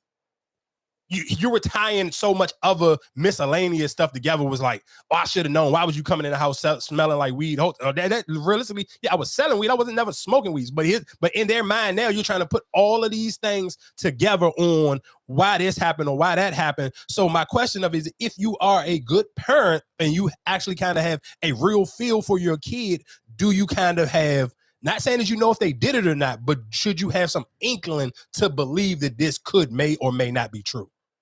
Yeah. Yeah, you would. Yeah. Especially if you're around your kid and you talk to them enough, you would notice it. But that's what I'm saying. But could you say if it's bad parenting, because how can I really stop? I can't stop you from doing what you do. Yeah, no, of course not. I mean, especially if you talking about you realistically being accused or charged for a murder for hire. This is outside. Like, this is outside. This is something probably at nighttime. This is not something that you may even show any signs of while you in the house. But it's kind of 20 whatever during the pandemic, right? So I mean, but you still know if your kid with your kid. I don't know, because I don't necessarily know what I don't know nothing about her kid. I never even seen him before, so I can't even really talk about like what's his demeanor, how his like social media pages. I don't have nothing to judge it off of. All I can realistically do. That's why that's why I said I respect how Joe tried to turn it around to just a hypothetical conversation. Because it's like, you don't know their kid. I don't know him. I don't live in New York City. I never seen her even really post her son. I see her post her daughter all the time. I know she had a son. I know she had a relationship with him. I know that Papoose stepped up while she was in jail to help raise him. I do know all of that. That's just off of interviews and hearing them talk about her doing her bid, but still trying to really like judge her son. I don't necessarily know. Yeah, I mean, me personally, I would have to. You have to, because I can't just be like, oh, I knew he was going to be this way, or I knew, you know what I'm saying? Like, okay, so let's spin it. Let's flip it again and kind of keep it there. But if your kid was like a drill rapper, would you still sit here and pay for the lawyer? Because let's say in his music, he really rapping like this. So are you asking like, if you know as a parent that if you have that feeling they did it, would you still pay for the lawyer? Or even let's say if you don't have a feeling they did that, but you feel like your kid is just literally living reckless. Like your kid is just out here just on pure BS. They just, even if they never got locked up, but you hear it just as a parent. Let's just say if you live in somewhere like let's say if you live in the hood somewhere, you hear stories about your kid. Did we have that talk? Because again, what I'm talking about even for me, if we had that talk prior to, like I told you need to get your shit together. Stop hanging around your friends. Mm-hmm. Stop hanging around them. We had that talk, and you still out here doing whatever you do. Then I might have to take the gloves off, because at the end of the day, you're gonna have to learn some way or somehow. So if it's just something that I didn't even know, like I never heard, I'm gonna stand by you. But if I told you and we had this conversation, you need to get your shit together. Stop hanging around with such and such. I know they're a bad influence. They already did. Blah blah blah. You don't need to be around it, but you still hang around that crowd. Then I can't sit here and justify it. Yeah. That's what I mean, where it gets tough. I mean, that is, I guess, where it gets tough as a parent. Like I said, I don't necessarily know Remy's situation, and I don't want to be too hard on her, because I don't never look at Remy Ma like she's some super lit, rich rapper. So I can't say, oh, you should have moved your kid out the hood or something. Like how people was doing Gilly the Kid, because I think, of course, for Gilly, his experience is a lot different, because Gilly is like, I mean, he got a super popular podcast. People can kind of do the math on like, oh, damn, you do this many hundreds of thousands or million views on a weekly basis, whatever. So they kind of pocket watching you a little bit. Oh, you signed this huge deal, whatever the case may be. So it's a lot easier to kind of pocket watch those situations. With Remy, it's kind of like, I don't think too many people look at Remy Ma like she's a super successful, rich rapper. So I don't think people will be as hard of judging her on just like the decisions her son may make. Because if you still kind of live close to the hood, I do think your kid falling down that rabbit hole is a lot easier from if I'm rich and I got my kids like LeBron James and going to fucking living in Brentwood and going to Sierra Canyon or stuff like that. It's a different level of parenting when you are super successful and when you kind of. Okay, but then if we just switch even play the race card, or you just switch the scenario, if it was the white kid, you know what I'm saying? Like you got drunk driving or whatever the case may be, or you know what I'm saying? Yeah, drunk driving and murder for hire is completely different. They both taking somebody's life, but it's a huge difference between accidentally hitting somebody with a car and you actually sitting here saying got paid to go. Like, nigga, this is like so. Yeah, I know, but I'm just saying, like, how are you still want to support? But wrong is wrong, though. So I mean, for sure. But what I would support and pay for my child making a drunk driving mistake, because it's still adults out here who make that bad decision. So absolutely, yes. If it was my kid and it was a drinking and driving and they hit somebody and took somebody's life in a car accident, yes, I would pay for their lawyer. I would sit here and try to help them out. But for let's be clear, somebody don't randomly one day wake up and be like, oh, this is little dude who be out in the hood and I think he got hard. I'm gonna sit here and see if he want to take some money for a body. I fit just hypothetically, just speaking, if somebody pay you to catch a body, your street cred got to be hit a little bit differently. That ain't just something randomly somebody asks you to do. Paying wise, especially, hell no. If somebody paying you to smoke somebody, you just don't randomly get paid to go smoke somebody. Like, it's the difference between if somebody get you to go crash out on a crash dummy move and be like, oh yeah, pull this move with me, go do this, blah, blah, blah. Yeah, that could randomly happen. Like your kid could be in the wrong place at the wrong time and peer pressure. They could be in a car and somebody go pull a move and they was just there. That absolutely can happen. Because I mean, that probably happens to way too many kids. There's a lot of people just don't know how to say no and got put in peer pressure and they were just in a bad situation. But this right here is kind of like, if that's the word that they're using and they talking about they are like pursuing this as a murder for hire, yeah, that's a little bit different. So, okay, so now, I mean, just with our stance, if they found out and they just whole list of like he got 10 by, you know what I'm saying? Like now, do you pull out and like, all right, I can't support this? I mean, I don't necessarily know if I can support it at just one body. It ain't even got to be 10. Like I don't necessarily know if I could get behind it and support it if it was more than like. But let me play this clip because while we're talking about, I guess this type we kind of in the dark space. Let's play this clip and we can talk about. For people who don't know what we're about to play, I'm about to play this clip of Foolio. Foolio. He is a Jacksonville, Florida drill rapper, and he most got popular for his biggest song, which has 45 million views, was him sampling Fantasia's I See You. I See You.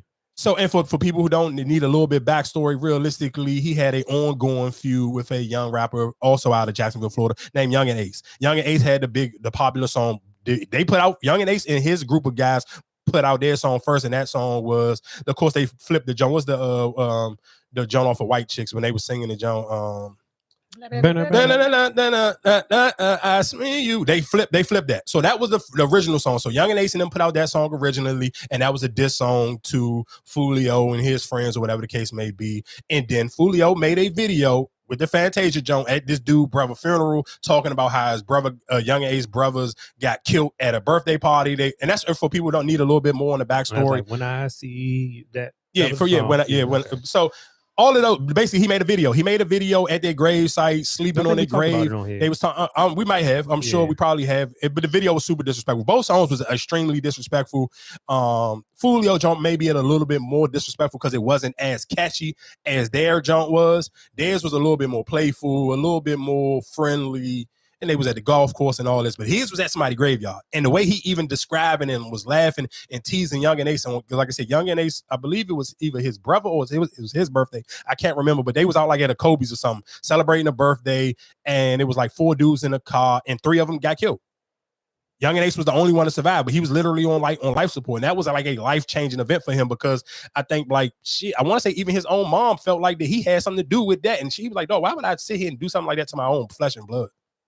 So it was like the other parents of the other boys that was in the car with him, because like I said, it was 4 people in the car, and all 3 of them died besides him. Now he was on life support. He talked about it. I think he did a Breakfast Club interview. He done a few interviews where he's talked about that, how traumatic that day was. And so I guess realistically, even today, he put out a new song. He put out a new song called "Do It," and just.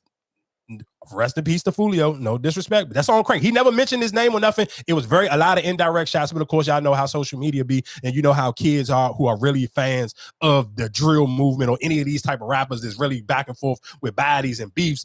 They kind of do a lot more digging and to bars and stuff that may not necessarily be had. Then, of course, the way he literally dropped the song. The boy died yesterday, or what was that, Sunday morning, and he literally had a song and video out by 6 p.m. So my question to you with the whole drill music is, are they really seeing that much of a turnaround with their music? So that was something that I wanted to, when we really get into the conversation, even after we play the clip, I do want to talk about that. Is the 45, and the reason why I want to say that, because he got 45 million views on that jump. Was the 45 million views worth your life?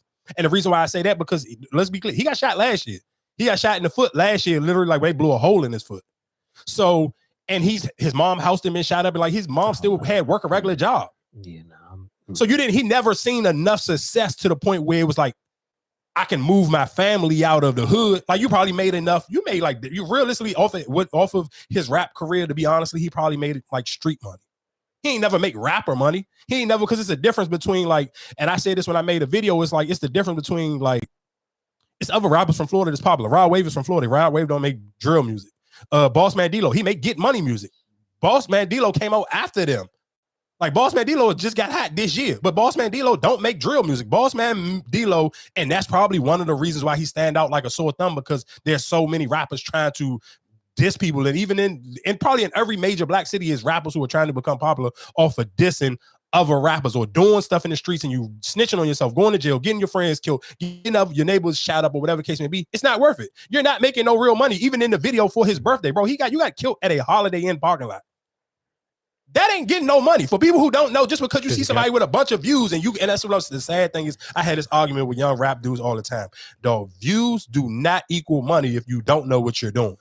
You can have a bunch of views, and if you can't go do no live shows, who the fuck cares about them views? And the way he was moving was kind of, I mean, just on that whole day, it was kind of stupid and reckless, because at the end of the day, you got put out the Airbnb, in which I don't understand why people don't know. They not for them parties no more.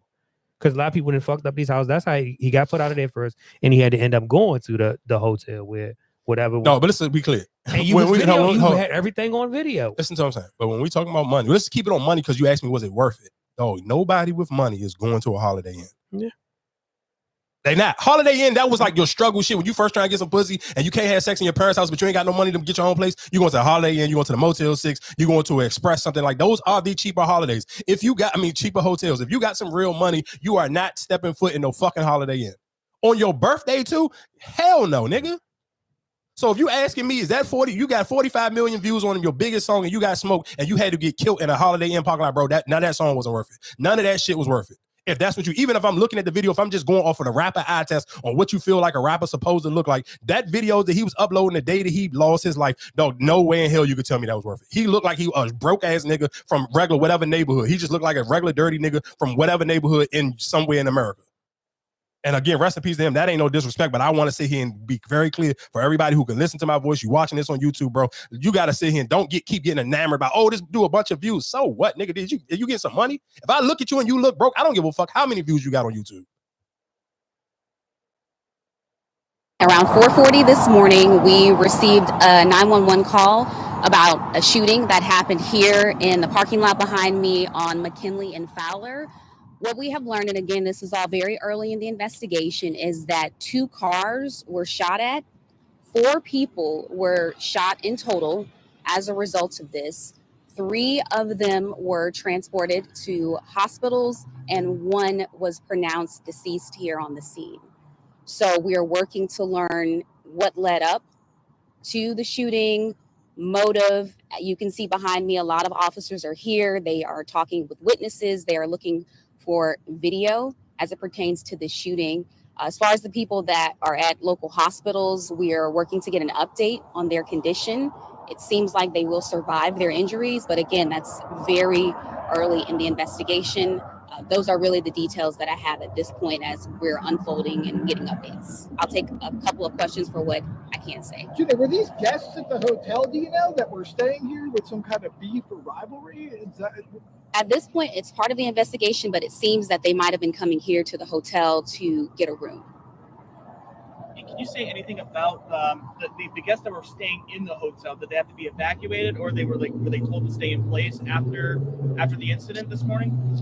Part of the investigation, I don't think so, because of what time it happened. At this point, guests are waking up and we're updating them and we're assisting them with anything that they need assistance with at this time. But it didn't happen inside the hotel. It was in the parking lot. And so, do you know how many?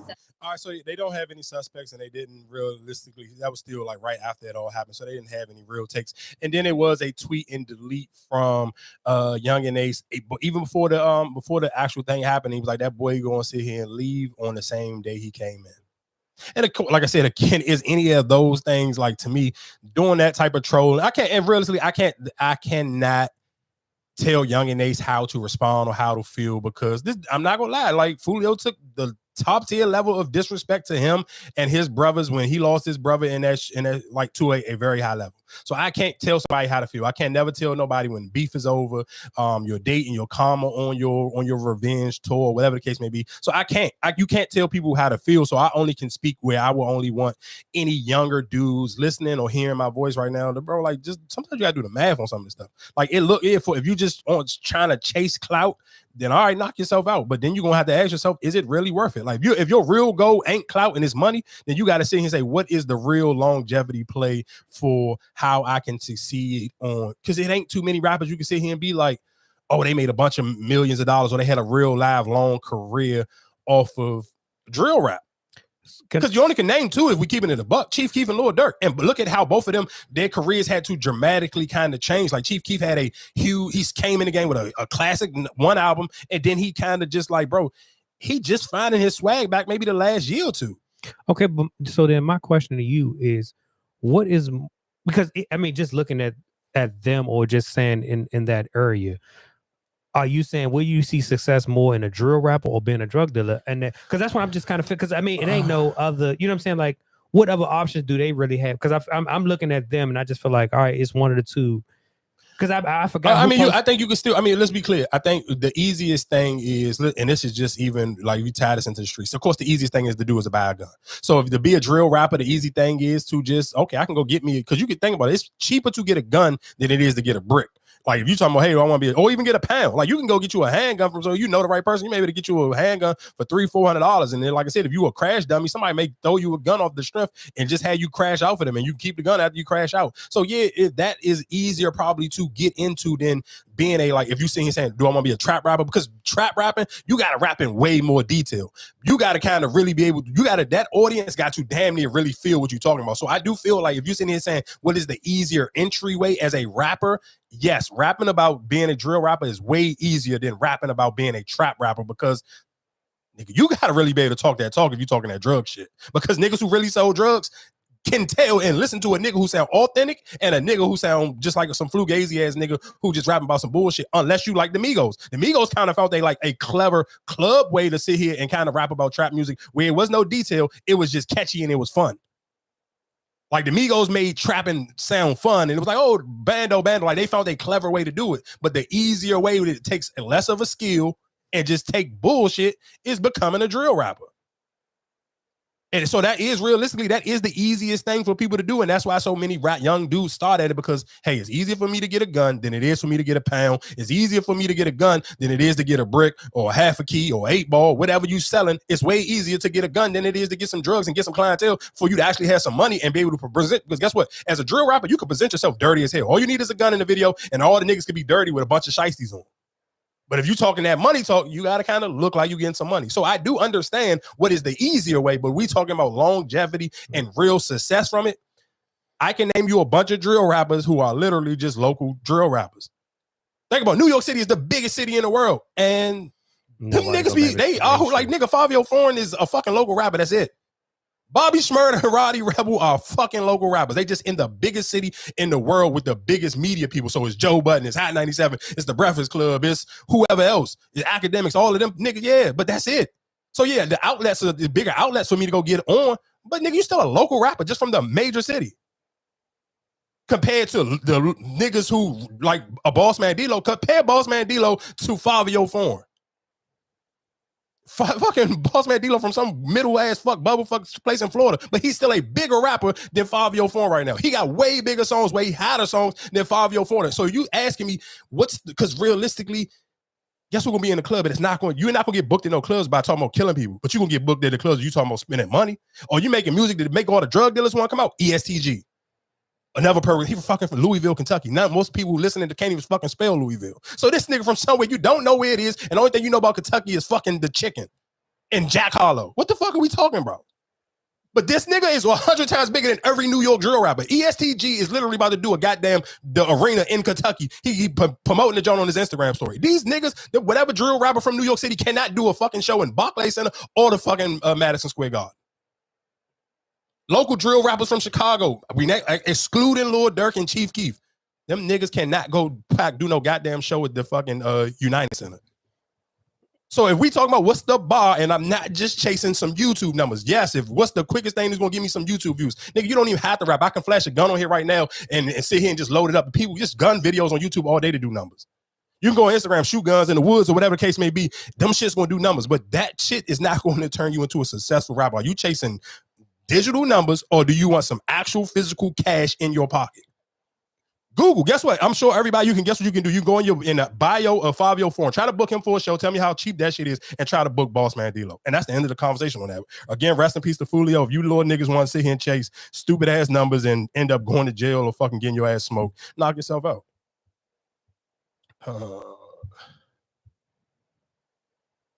had this dry spell, which was Sunshine, Wishing on a which Star. was his second album. So when Can I Get It came along, it saved Jay, which got him his budget for Hard Knock Life because they were dropping him from Def Jam at that point. So you broke that on the West Coast. I had on Power and 106. 32 stations in the middle, which gave me hot. That's so crazy because Jay-Z did say I broke in the West Coast before in the East Coast. Well, and here's the funny thing. So Hard Knock Life comes out and it's a novelty record. Hot 97 says we're getting off this. But what was the reasoning? What do you mean by bad it's novelty? research? It's bad research and everybody said it's corny.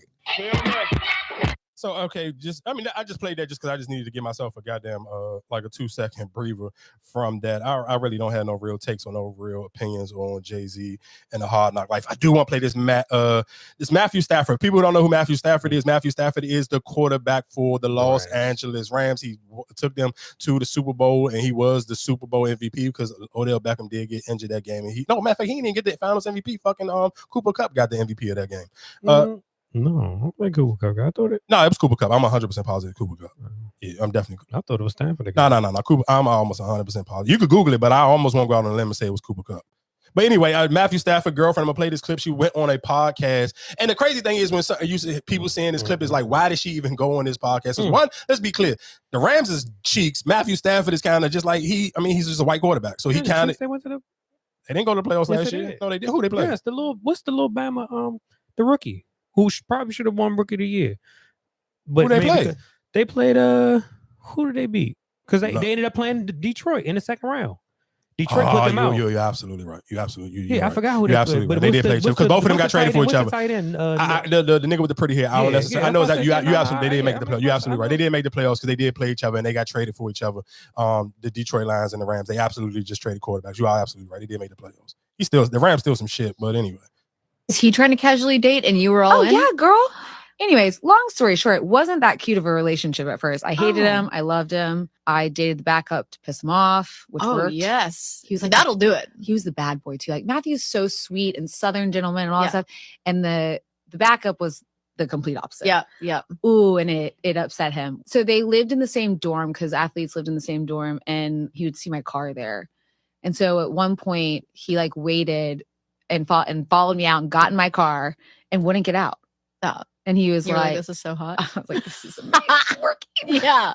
I was get out of my car and he was like, he's not right for you. And I was like, what?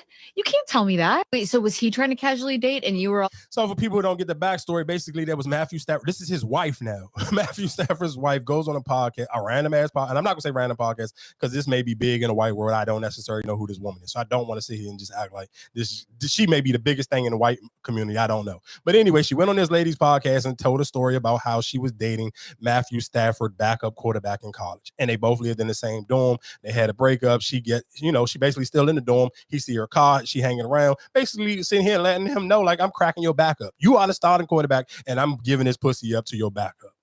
How you like that? And you absolutely right. It was Cooper Kupp, but that's nasty. I remember it was Cooper Kupp. And he only had 90. How you didn't? You should have gave it to Odell because I swear Odell had like 100 before the halftime. Yeah, no, I did. Now that you look at it, okay, yeah, you're right. Cooper Kupp was the MVP. Okay, my question to you, right? What else does she do? Because that's why I was kind of curious what made her even pick her up. You can't. I mean, them type of stories you can't. To me, only way I can respect you telling that story if you had your own podcast. Right. If you got your own podcast, cool. I don't get it. Going on there. And if you just going on somebody else's podcast, and the crazy thing is nobody we don't know because we watch the outlets that pick this up. Like ain't nobody even giving the girl credit. They don't even know the name of the podcast. So this could be their goddamn podcast together for all people know. And so if this was their podcast and you telling this story, I wouldn't care because all right, it's cool. The story gonna go viral. It's gonna help you get some traction on your jump, get your podcast going. I'm cool. I'm secure enough in that situation. But if you just going on your random ass homegirl podcast and you giving out this and she getting all the traction for it, and then you gonna sit here and trigger me on some shit that I didn't like when you was doing it in the first place, I'm gonna be pissed off. And the fact you've been in the league since 2009, so you talking about this was how many years ago? Because she did it in college. Yeah, because you talking about that. Talking about something that was all at least what 13 years, 12, 13 years, 2008. She probably. That's what I'm saying. 2008 probably graduated. She graduated. I mean, in college. So I think what she said this was their freshman year. So yeah, like yeah. I just telling the story from they don't care. Telling the story from 13, 15 years ago, that was kind of trash. I ain't gonna like me and her had to have a conversation. You kind of realized really out of pocket because that was crazy. And then now it's just like you put that conversation out there. Now everybody got ammo. And I don't even. But think yeah, he but ever I see. seen But her the crazy before. thing is, I don't necessarily call it ammo because I just don't think real. But Matthew Stafford is a cool nigga. I wouldn't sit here like he not even in the elite quarterback conversation. So I don't even realistically. I wouldn't sit here and use that against him for. But he still is a good quarterback. But I'm saying I'm pretty sure people going to make jokes or even say say that little shit because like for you to come out there and say that, that's my only thing is it's your wife that said it. I get it. If that was your girlfriend from the past and she brought that story up and say, oh yeah, that's how Matthew Stafford got to, in the NFL, or I pushed him that way, then fine. But for this to be your husband that you probably been with since then, that's messy as hell. But I mean, I get it as messy, but then real quick, if he noted, I mean, well, obviously he know the story because I mean, nigga, he was there. He know that this happened. This ain't realistically a secret, so it's kind of like. I mean, I guess if you don't have a fragile male ego, is it really that deep? Hell yeah. No. It's that deep. You say no? No, why is it? That's y'all, what I'm. Y'all are married. No, Not like because y'all been- I think they even said like if she said it was of heart. Well, I think he was out there watching her because he knew her car. No, And I so- get it, but what we saying is they moved on. Like y'all both lived that experience. You know this happened. Y'all moved on. Should you really care? Because that's just like, even if you don't think about most podcasters get on podcasts and be just saying random ass old stories one day. Like it's a slow news week and you still need to be able to entertain your audience. You're just saying any random thing regardless. So realistically, I don't necessarily like how mad can you be? Because you live this experience. You know that she did this. This is a real story. This is not some shit she making up, or this is like she exposing herself on a secret that nobody else don't know about. But then nobody else knew about that story. So now I got it. I'm gonna get questioned about that story. Are you? Yeah, hell yeah, they're gonna question. Because even if when you just Google Matthews, his wife thing, that comes up. That's the first thing that comes up. I get it, but I don't think he's not one of them type of niggas. You gotta think, he's not one of them type of niggas that people just randomly ask him that type of petty ass question. Yes, they will. Yes, they will. No. Hell yeah, they will. Why? Who would do that? Like you They think will. about? I mean, so tell me. will. Okay, so Tamo. So listen, you saying they will, but give me a show right now. Give me a sports show right now that you can imagine him going on here and somebody asking him Not that him, question. but I just feel like they're gonna ask him when they doing their press conference or whatever they doing now. Somebody's gonna ask him that question. Who? Because if you work for the team, you ain't dog. Okay, so I'm gonna tell you why he wouldn't do a perfect example. Remember that nigga who was saying that other little corny shit he said to Caitlin Clark? That nigga can't even interview the guy. He can't interview her. No, I'm sure that's damn near almost like losing your job. So if you lose your access to interview the fucking franchise player, because you gotta think about it. What's my man? He gone. Literally, it's just him and this pretty hair rookie nigga. I cannot piss off the goddamn franchise player on my team by asking him some stupid ass question from a dating podcast. Why would I do that? They gonna do it. Because what if they disgrant me any access to speaking to him right now? Do you think that dude who did that shit with Caitlin Clark don't regret that? He do, but I'm willing to bet once somebody gonna ask him that question. I'm willing to bet it. Somebody's gonna ask that question. I don't see it happening. Somebody gonna ask him that question. Somebody's gonna bring it up. Yeah, maybe if he was black and he was going into the Breakfast Club or some shit like that, but I can't just imagine some fucking news reporter asking. I can't see it. I wouldn't have bet somebody. What difference do it make? Like, I know. Is he relevant now? If he's not Yeah, relevant, he's relevant. He is the quarterback for them. So I'm telling you, somebody's gonna ask that question. I don't feel like. Well, I'm not a sports person, but I don't feel like he's relevant. So why would we care? No, okay. Just like Exactly. but okay, but just like with the whole Deshaun Watson situation, people going to sit here and bring it up. Guess what? Go ahead. Say what you about to say. People going to bring that up. They're going to talk about it. So listen to what I'm saying. People going to talk about it on their show, but you cannot show me one person who had the audacity to ask Deshaun Watson that shit to his face. People, talk about it. Niggas is gonna talk about it like we talking about it right now. But there is not a interviewer, and Deshaun Watson played damn near almost 70% of the goddamn season last year before he got injured. He was playing good games, bad games. Ain't no nigga come up to him and be like, "Oh, Deshaun, how did you feel about coming back after getting fucking accused for fucking whipping your dick out in front of all these girls?" Nobody asking that. And nigga, he playing Cleveland. Show me, but listen, nobody did it. There ain't no. You brought up Deshaun Watson, and you cannot show me a clip of somebody asking Deshaun Watson about that. They're not going to, but I feel like somebody gonna bring that question. Yeah, all right. I'm telling you, You giving niggas a lot of credit. I'm not giving them credit, but I feel like the reporters ask stupid questions. You gonna ask somebody a stupid question, and if you want your fucking job, you ain't gonna ask that stupid question. Because that's a non-football conversation. Yeah. It ain't like she went on fucking Fox Sports and said this, and this is the shit they was leading on Sports Center with, and First Take and all of them was breaking this down. Ain't nobody even, this shit got picked up by fucking My Big State. What's the name? None of them talked about it on it, like the morning. No, nigga, who gonna talk about that? No, I'm not, like Stephen A. Ain't none of them. No, nigga, nobody. I don't know. Goddamn ESPN. Fuck no. Now, maybe would Stephen A. talk about it on his show? Maybe if it was on his radar, but it's not like hell no. Especially that shit happened during the NBA Finals last week. Who gonna talk about that? But anyway, to switch gears real quick, I guess why we could kind of still talk about just tying it in with some music. Cameron gave a take because I did talk about it last week of Jay-Z performing at Tom Brady's Hall of Fame thing. So Cameron wanted to kind of weigh in on his thoughts on how Jay-Z actually still or does not still have love for hip hop and his opinion comparing him to Nas, how Nas still has a lot of love for hip hop. That Jay-Z, to me, my personal opinion, is not in love with hip hop. I think he likes hip hop a lot. I think he likes money more and opportunities to take his brand to the next level. And some of the stuff that may have been going on in Hip Hop 50 may have not been up his alley. When you see him running the entertainment for the NFL, we never had anybody black run the entertainment for the NFL. We don't even got a black owner. To me, it's about taking steps and levels. And for him, I say for me, my opinion of what he's doing and what Antonio Brown said about making strides. We don't know what the play is. We don't know if he did that for Robert Kraft or Tom Brady. So Robert Kraft or Tom Brady could do something for Rock Nation or for something, one of his charities or on the Blues birthday. We don't fucking know. But as far as the Hip Hop 50 thing is concerned, I don't think he loves it as much as somebody like Nas loves it. Nas loves hip hop. I see some footage about 3 years ago. Nas had met Slick Rick for the first time, and it looked like a 3-year-old walking in a candy store. He jumped up and down. He did a skip. He's like, oh my fucking God, it's Slick Rick.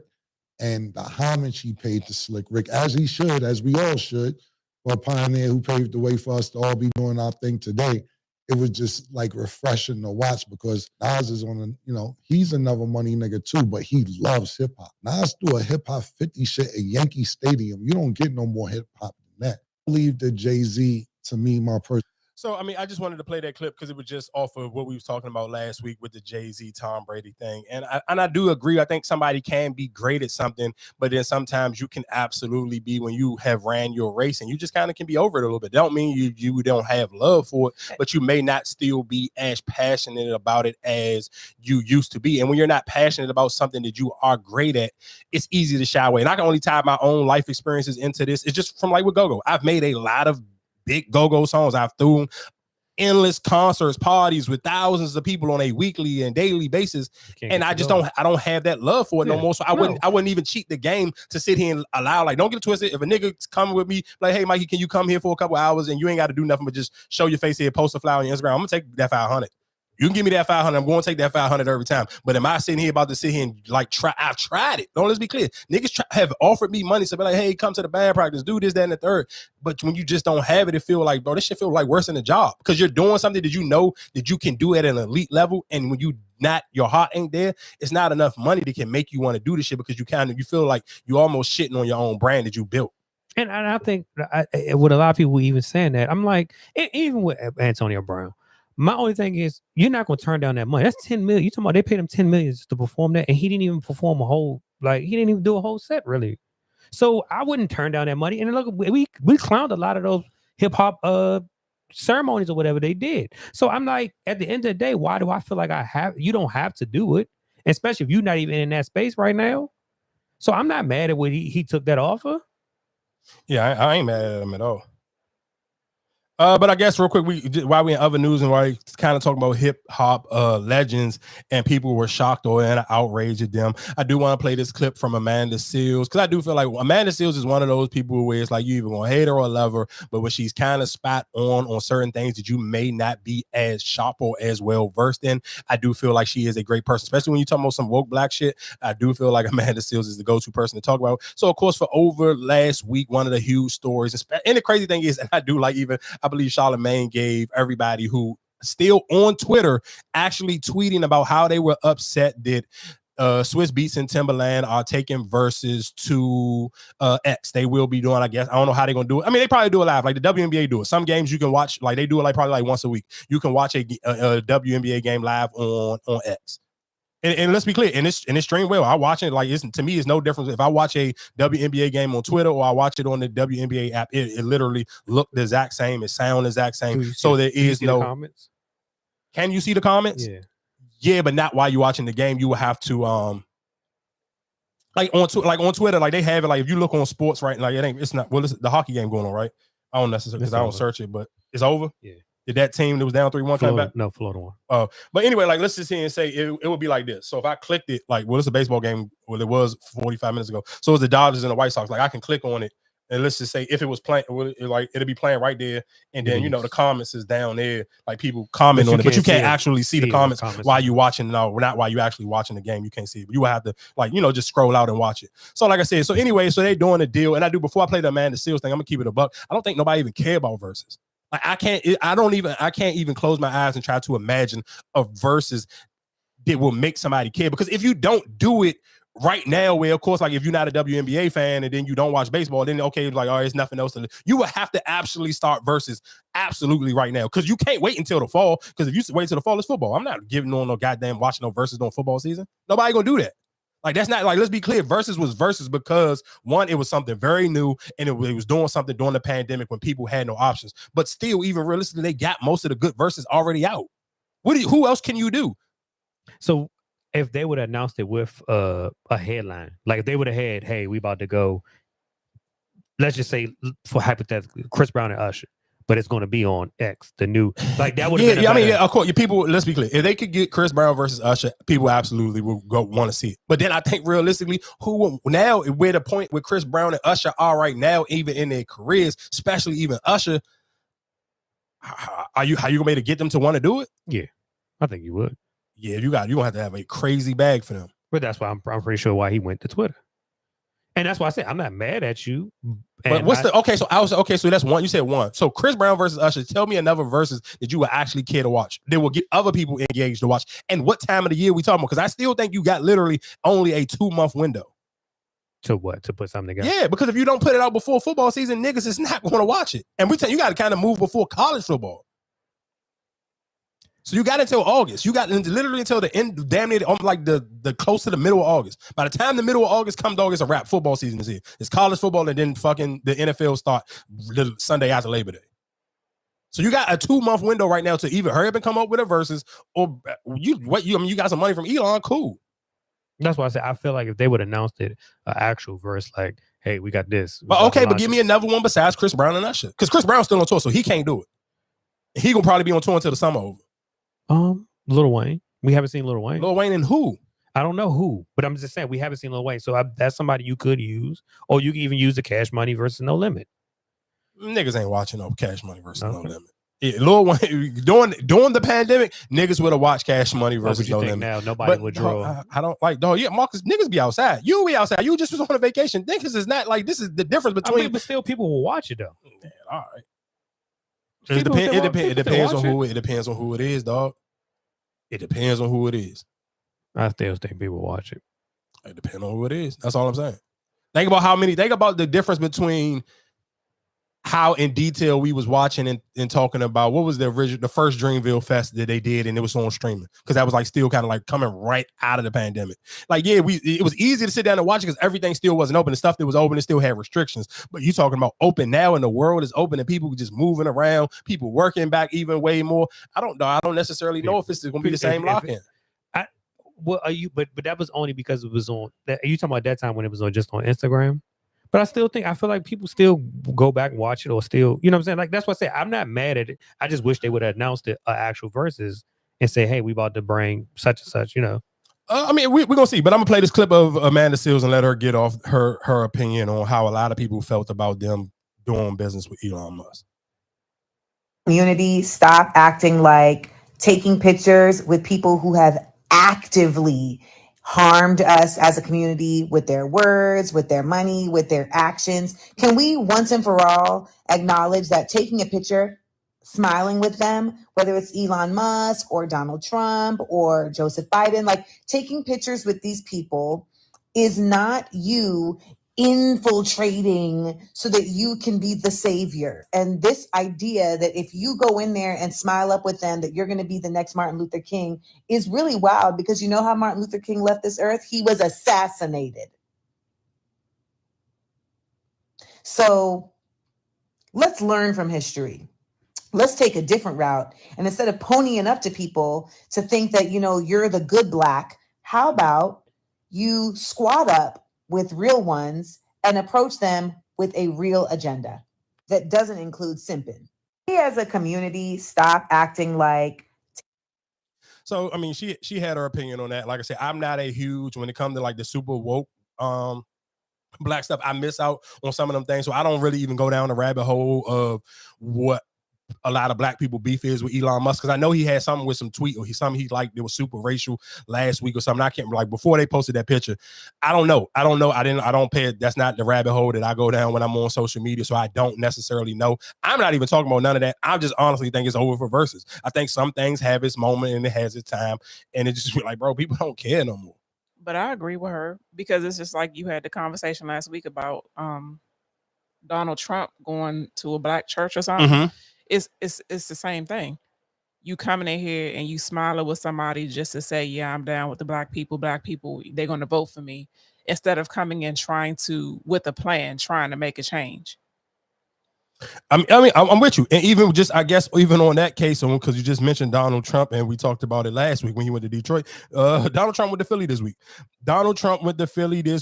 And he was on a plane and he pulled up to some little hole in the wall. It's a young dude out of Philly. What's his nigga name? Is it I think it's like QT Quid or something, Queasy or something, or Quizzy or something like that. I wrote his name down. I just can't find where I had it at, but it was Donald. Where the fuck was it at? Donald Trump. What's his nigga name? Oh yeah, his name is OT. What is it? OT7 Quaney. Donald Trump was in Philly with him. I guess he's some local rapper, like on some street rap. I don't necessarily know. I don't really follow the Philly rap scene. I just seen people making a big deal about it. Academics posted it, and I seen like he had multiple videos and multiple pictures with this dude and Donald. Like him and Donald Trump was literally on one of Donald Trump's private planes. So I don't know what's Donald Trump bag or what he's trying to get in when he's doing this stuff with these rappers. I don't know. I don't care. Like I don't feel like even I love Icewear Vezo. I love Peasy. Neither one of them niggas will be the reason that I'm gonna go vote for Donald Trump. Not you, but other people. But just to be cool with the black community. But I hear that part. But then at the end of the day, it's just like, if I'm a rapper and how they move and how they operate, well, I saw what he did with Kodak Black. Why wouldn't I want to take a picture? Why wouldn't I want to be cool with him? Kodak Black is the only person he did it for. What other black? No, it was somebody. Lil Wayne. Yeah, it was a couple. Lil Wayne. Yeah, it was a couple people. He did. Okay, we talking about elite. We talk about famous people. What regular black person that actually deserves that have you done that for? But me as being a rapper, hey, if I seen him do that for them, why wouldn't he do it for me? Let me come take a picture with him. Say, hey, you remember me when I did that? You can help me out in this situation. You're not a big enough rapper for him to do it. He did it for the big people to get that eye, to get the attention that he was looking for. He didn't come out and just rescue somebody that was some random Joe Blows. I do agree with you on that part. With A$AP Rocky, he got A$AP Rocky out of it. Once again, he's another rapper. But I don't think he ain't that big. A$AP Rocky's still bigger than Icewear Vezo and Peasy. He's still a rapper. Yeah, like, come on. I ain't about to see him play with A$AP Rocky like that. I listen to both of them niggas way more than I listen to A$AP Rocky, but I ain't about to act like neither one of them is more popular than A$AP Rocky. I feel like them rappers are using the Donald Trump for. No, listen to what I'm saying. Let's be clear. Those rappers are using Donald Trump probably more than he using them for just for clickbait and shock value purposes. Hey, let me but for you using it for your own personal benefit, that's what she's saying. You're doing it for your own personal benefit. You're not doing it to benefit, to make a change for the black community. For sure. Of course. But that's what she's saying. And for sure. But most of them rappers don't even care. So that's why you can't be mad at them for doing it. That's why I feel like even with a lot of these scenarios, like a lot of people had pictures with Donald Trump beforehand, before he was. He was running for president. But my thing is, at the end of the day, it's still Donald Trump. People gonna be like, oh yeah, hell no. If he can look out for me, why wouldn't I do it? But the hell, I don't care about. They don't care about the community because they still gonna make their drill music. But none of them rappers are drill rappers. But I mean, I get what you're saying. I get what you're saying. I mean, like I said, I do think those. I think both of y'all are right. I do think those rappers are taking pictures for their own victory, all in their own purposes, and don't really care about the community. They probably don't even vote. I mean, they probably don't vote. They probably, but that's what he's using it for. But you can't be mad at him for using us. That's smart marketing, man. Okay, you can't be mad at him. But I'm just saying that's why I agree with what she's saying, because you doing this, you're not really out for the community. You doing this to get in, and then when you get in, You trying to do absolutely whatever you want. I'm with y'all, but to kind of switch gears real quick to bring you back onto some relationship topics. I'm about to play this clip of this man who says he works 70 hours a week so he can pay his girlfriend bills and she don't have to work. Jeez. Don't go 50-50 in our relationship. So we don't go 50-50 in our relationship because I work 70 hours a week and I pay all her bills. She a stay-at-home girlfriend because we don't got no kids. We live separately, so I pay the bills at her house and my house, take care of her like the queen she is. And you do so, what you do? Just let them know what you do to pack my lunch and stuff like that. Yeah, sometimes I'll pack him like a little Lunchable to go in his lunchbox, or you make the best Lunchables. I know. You like the pizza ones or you like the sandwich ones? I like the ones with the crackers in it and the cheese. Yeah, the little sandwich. Yeah, the little cracker sandwich. The little Capri Sun. Mm-hmm. Yeah. He usually gotta buy him his own self something else because he act like, I don't know. Sometimes he act like he's still hungry after that, which I don't know why you still hungry after you. I just Nigga, because he big as shit. Why we don't go 50-50. Direct deposit to her account every week. I don't want her to feel like she ever got to go out and work or anything. So I got my stuff going direct deposit straight to her. If y'all men out there want a pretty woman, y'all gotta do stuff like this. Is this how you get them? If you want a good woman in your life, why would you not want to pay for everything she has, pay her bills, get her toes, nails, stuff done? I just feel like a real man would do that for his woman, especially if he loved her. Oh, hell no! All right, so real quick, hold on. I don't necessarily know. After I watched, because when you see shit, I just send it to Marcus and be like, all right, cool, we just waiting to talk about it. On the podcast. So after I watched it, it was like, I felt like this shit was just somebody, they were just trolling. This is, of course, just wanting to go viral. Because I thought it's a difference. Like, if you did that and y'all lived in the same house and cool, I may respect it a little bit more. But y'all live in two separate. I'm not working 70 hours so we can live in two different places. That's beyond simping. That shit is just ridiculous and stupid as shit. Like, that's just dumb. It does make no sense. I'm not paying, though, while you're at work, that girl is getting her cheeks clapped by somebody else. And for people, if you can't hear it in his voice, this is a fat, I don't even want to keep cussing. No, this is nigga is fat as fuck. Like, he could barely, his whole body can barely even fit in the goddamn video. So and why I tell y'all sometimes even by working them, when you work 70 hours, 9 times out of 10, you don't care about your health. Because it's hard to care about your health and work 70 hours. I'm not saying it cannot be done, but it's damn near almost virtually impossible. You think he doing hard labor? Nigga, I mean, he's not probably not doing hard labor. He probably driving a truck. 9 times out of 10, he look like a truck driver. He probably driving trucks. And I can imagine if you drive trucks for 70 hours, you can definitely financially afford to pay for 2 households. I wouldn't do it, but you can do it. Because truck drivers get that bread. 80 hours. You talking about you working 70 hours a week? Yeah, I'm not doing it. Sorry, she ain't even bad enough. Like, she cute. Don't get it twisted. She's a cute girl. Like, would I trick off her issues, my girl? Yeah, but I'm not tricking off her and she go live in a whole different household and I'm paying both. Man, what? That shit sounds stupid. Like, even when I heard it play out, I'm like, oh, they just trolling to go viral. And I mean, they did it. They got their 10 minutes of fame or whatever the case may be. It's no way in hell. I'm sorry, I wouldn't do it. It's impossible. Why we talking about dating and just talking about people saying stupid shit? It sounds like a joke, but it actually is real. I think we should do marriage like NBA contracts. It should be like, okay, we got a 4-year deal. Okay. We're going to see if we want to renew after 4 years. If we don't want to renew, you be a free agent, you go off to the Mavs. Hilarious.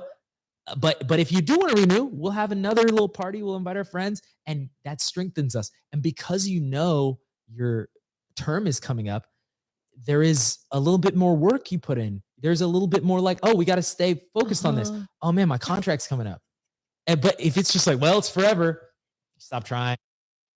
So what he said is, I mean, and I guess let me break it kind of down or give it a little bit more context for women who don't watch sports. There's always a saying, players play way better on a contract year. People don't know what a contract year is. That means it's your final year of your contract and you're about to become a free agent and you want a bonus real quick. You want to get more. You want your contract to get extended. So 9 times out of 10, most players have their best years of their career on their contract year. So what he was basically sitting here saying is in marriage, or I don't even necessarily, you could kind of, even what he was saying, you could probably even tie it into dating, but he said tie it into marriage, like you have basically like a 4-year contract. You sit here and say, okay, we married for 4 years. Do we have, and I think for most people, this will take way too much communication. because you will have to really go in real depth. But I think it will keep people a little bit more happier. Do I think it will keep allowing people's relationship to have a little bit more uncomfortable conversations in a relationship? Absolutely. I'm not saying a contract, but I think you should also, I feel like I've said this before, just like how you get your license renewed, I feel like you should get your marriage license renewed every, you know what I'm saying? Like 5 years or whatever the case may be. Because like I said, some people, you might go into it, everything, you know, peaches and cream, but then later on it's like, all right, I don't want to do this no more. Instead of having to go through all the divorce and all that nonsense, if you don't want to get your license renewed, fine, we done with this. Life ain't peaches and cream. So what are you saying? It shouldn't. Right. If you, my thing is, instead of having to put the lawyers or instead of have to do all that extra stuff and pay for it, if let's say 5 years, we need to get our, our marriage license renewed. I'm not wrong with. I don't feel bad for that. I don't feel like that's wrong because at the end of the day, do we really want to be there? So we just save having to buy a lawyer, have to go through court. We can just be like, all right. Yeah, I hear what you're saying, but I think realistically for most people, that just takes way too much communication. But you need communication. Yeah, I don't think most people got it though. Well, if you had the communication, then you should be able to communicate what's going on in a relationship to try to make it better. Right, but why go into something, a contract for the NBA or whatever? That's totally different because you can upgrade. Maybe another team might want you that might pay for you. sure, of course. This is a marriage we talk about. We not what we are. I might leave you for $1 billion. Like, no, we said I do it because I love you. I want to be with you for the rest of my life. There is no upgrade. I don't want nothing else. And that's why I say with the license, I'm not saying like I'm just saying we should get because if, like I said, the 5 years, all right, it wasn't what it was. Maybe you didn't put the work in. That's what the communication comes in. Put the work in for it to work. But that's what I'm saying. Yeah, so I think just listen to. I agree with Erica. You just made an amazing point. After we said I do, I said it. This is not for. I don't want to. I'm not looking for an upgrade. I'm not trying to get an upgrade. No, I do. I agree with just if you take that. The hypothetical that he's throwing in when you kind of tied it into basketball terms, I think you can throw that hypothetical in for communication purposes, not actual like just try to push this as a law or some stupid shit like this, or let's make a verbal agreement where we actually doing this. But do I think you should use that to the point where it's like, let's have time frames that we set to have real conversations about our experience in this relationship? What do you feel like you need to improve on? Yeah, I feel like that's something that you should talk about. Again, that's why I'm sitting here saying when you're talking about early conversation pieces instead of worrying about, hey, where do you work at? With those type of topics and conversations are ones I think people should have. And that to me, realistically, is more realistically, it challenges your relationship to an elite level when you have to learn, like when it's built on communication and you know that we are have an open line of communication where we can express ourselves on what I'm happy about, what I'm disappointed in, where you are lacking and showing up. Because that's why I like the sports terminology, because when you are renewing contracts, those are the things that people are going, your agent will be going back and forth with the team on. It's like, well, when we first signed you to the team, you was averaging 25 points a game. The last 3 years, you've been slacking off and you're only averaging 18. What happened? Why was it a drop off? So I do feel that's why I like that little terminology you use, but you have to be able to have that line of communication when it comes to a relationship. And I don't think a lot of people do. And we even tie that into, it's a story right now, like MC Light, who basically she was saying, she felt like she didn't show up for her relationship. She didn't show up the way she was supposed to in her relationship. So she takes accountability and playing on a role on why she's getting divorced. I wasn't there. She basically said I wasn't there and I wasn't present. So she is taking accountability on her fault in the divorce. Because I'm sure realistically for MC Light, she's not putting out music, but she is very popular with doing voiceovers. Yeah, we're doing voiceovers and doing hostings to a lot of the major awards, especially a lot of the Black major awards. So, I mean, I kind of can get it.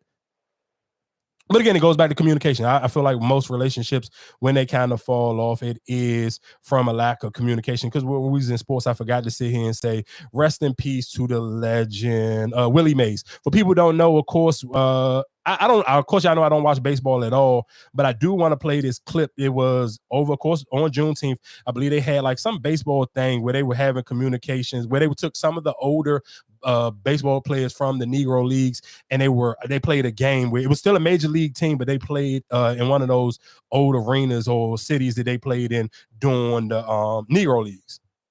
Like that, it's like the Jackie Robinson, the Reggie Jacksons, the three of us wouldn't have an opportunity to play. How emotional is it for you to come back to a play that you played with one of the greatest teams around. Alex, when people ask me a question like that, it's like coming back here is not easy. The racism that I played here, when I played here, the difficulty of going through different places where we traveled. Fortunately, I had a manager and I had players on the team that helped me get through it. But I wouldn't wish it on anybody. People said to me today, I spoke and they said, you think you're a better person. You think you won when you played here in Concord. I said, you know, I would never want to do it again. I walked into restaurants and they would point at me and said, can't eat here. I would go to a hotel and they say, then can't stay here. We went to Charlie Finley's country club for a welcome home dinner and they pointed me out with the N-word. He can't come in here. Finley marched the whole team out. Finally, they let me in there. He said, we're going to go to the diner and eat hamburgers. We'll go where we're wanted. Fortunately, I had a manager, Johnny McNamara, that if I couldn't eat in the place, nobody would eat. We'd get food to travel. If I couldn't stay in a hotel, they'd drive to the next hotel and find a place where I could stay. Had it not been for Raleigh Fingers, Johnny McNamara, Dave Duncan, Joe and Sharon Rudy, I slept on their couch 3-4 nights a week for about a month and a half. Finally, they were threatened that they would burn our apartment complex down unless I got out. I wouldn't wish it on anyone. The year I came here, Bull Connor was the sheriff the year before.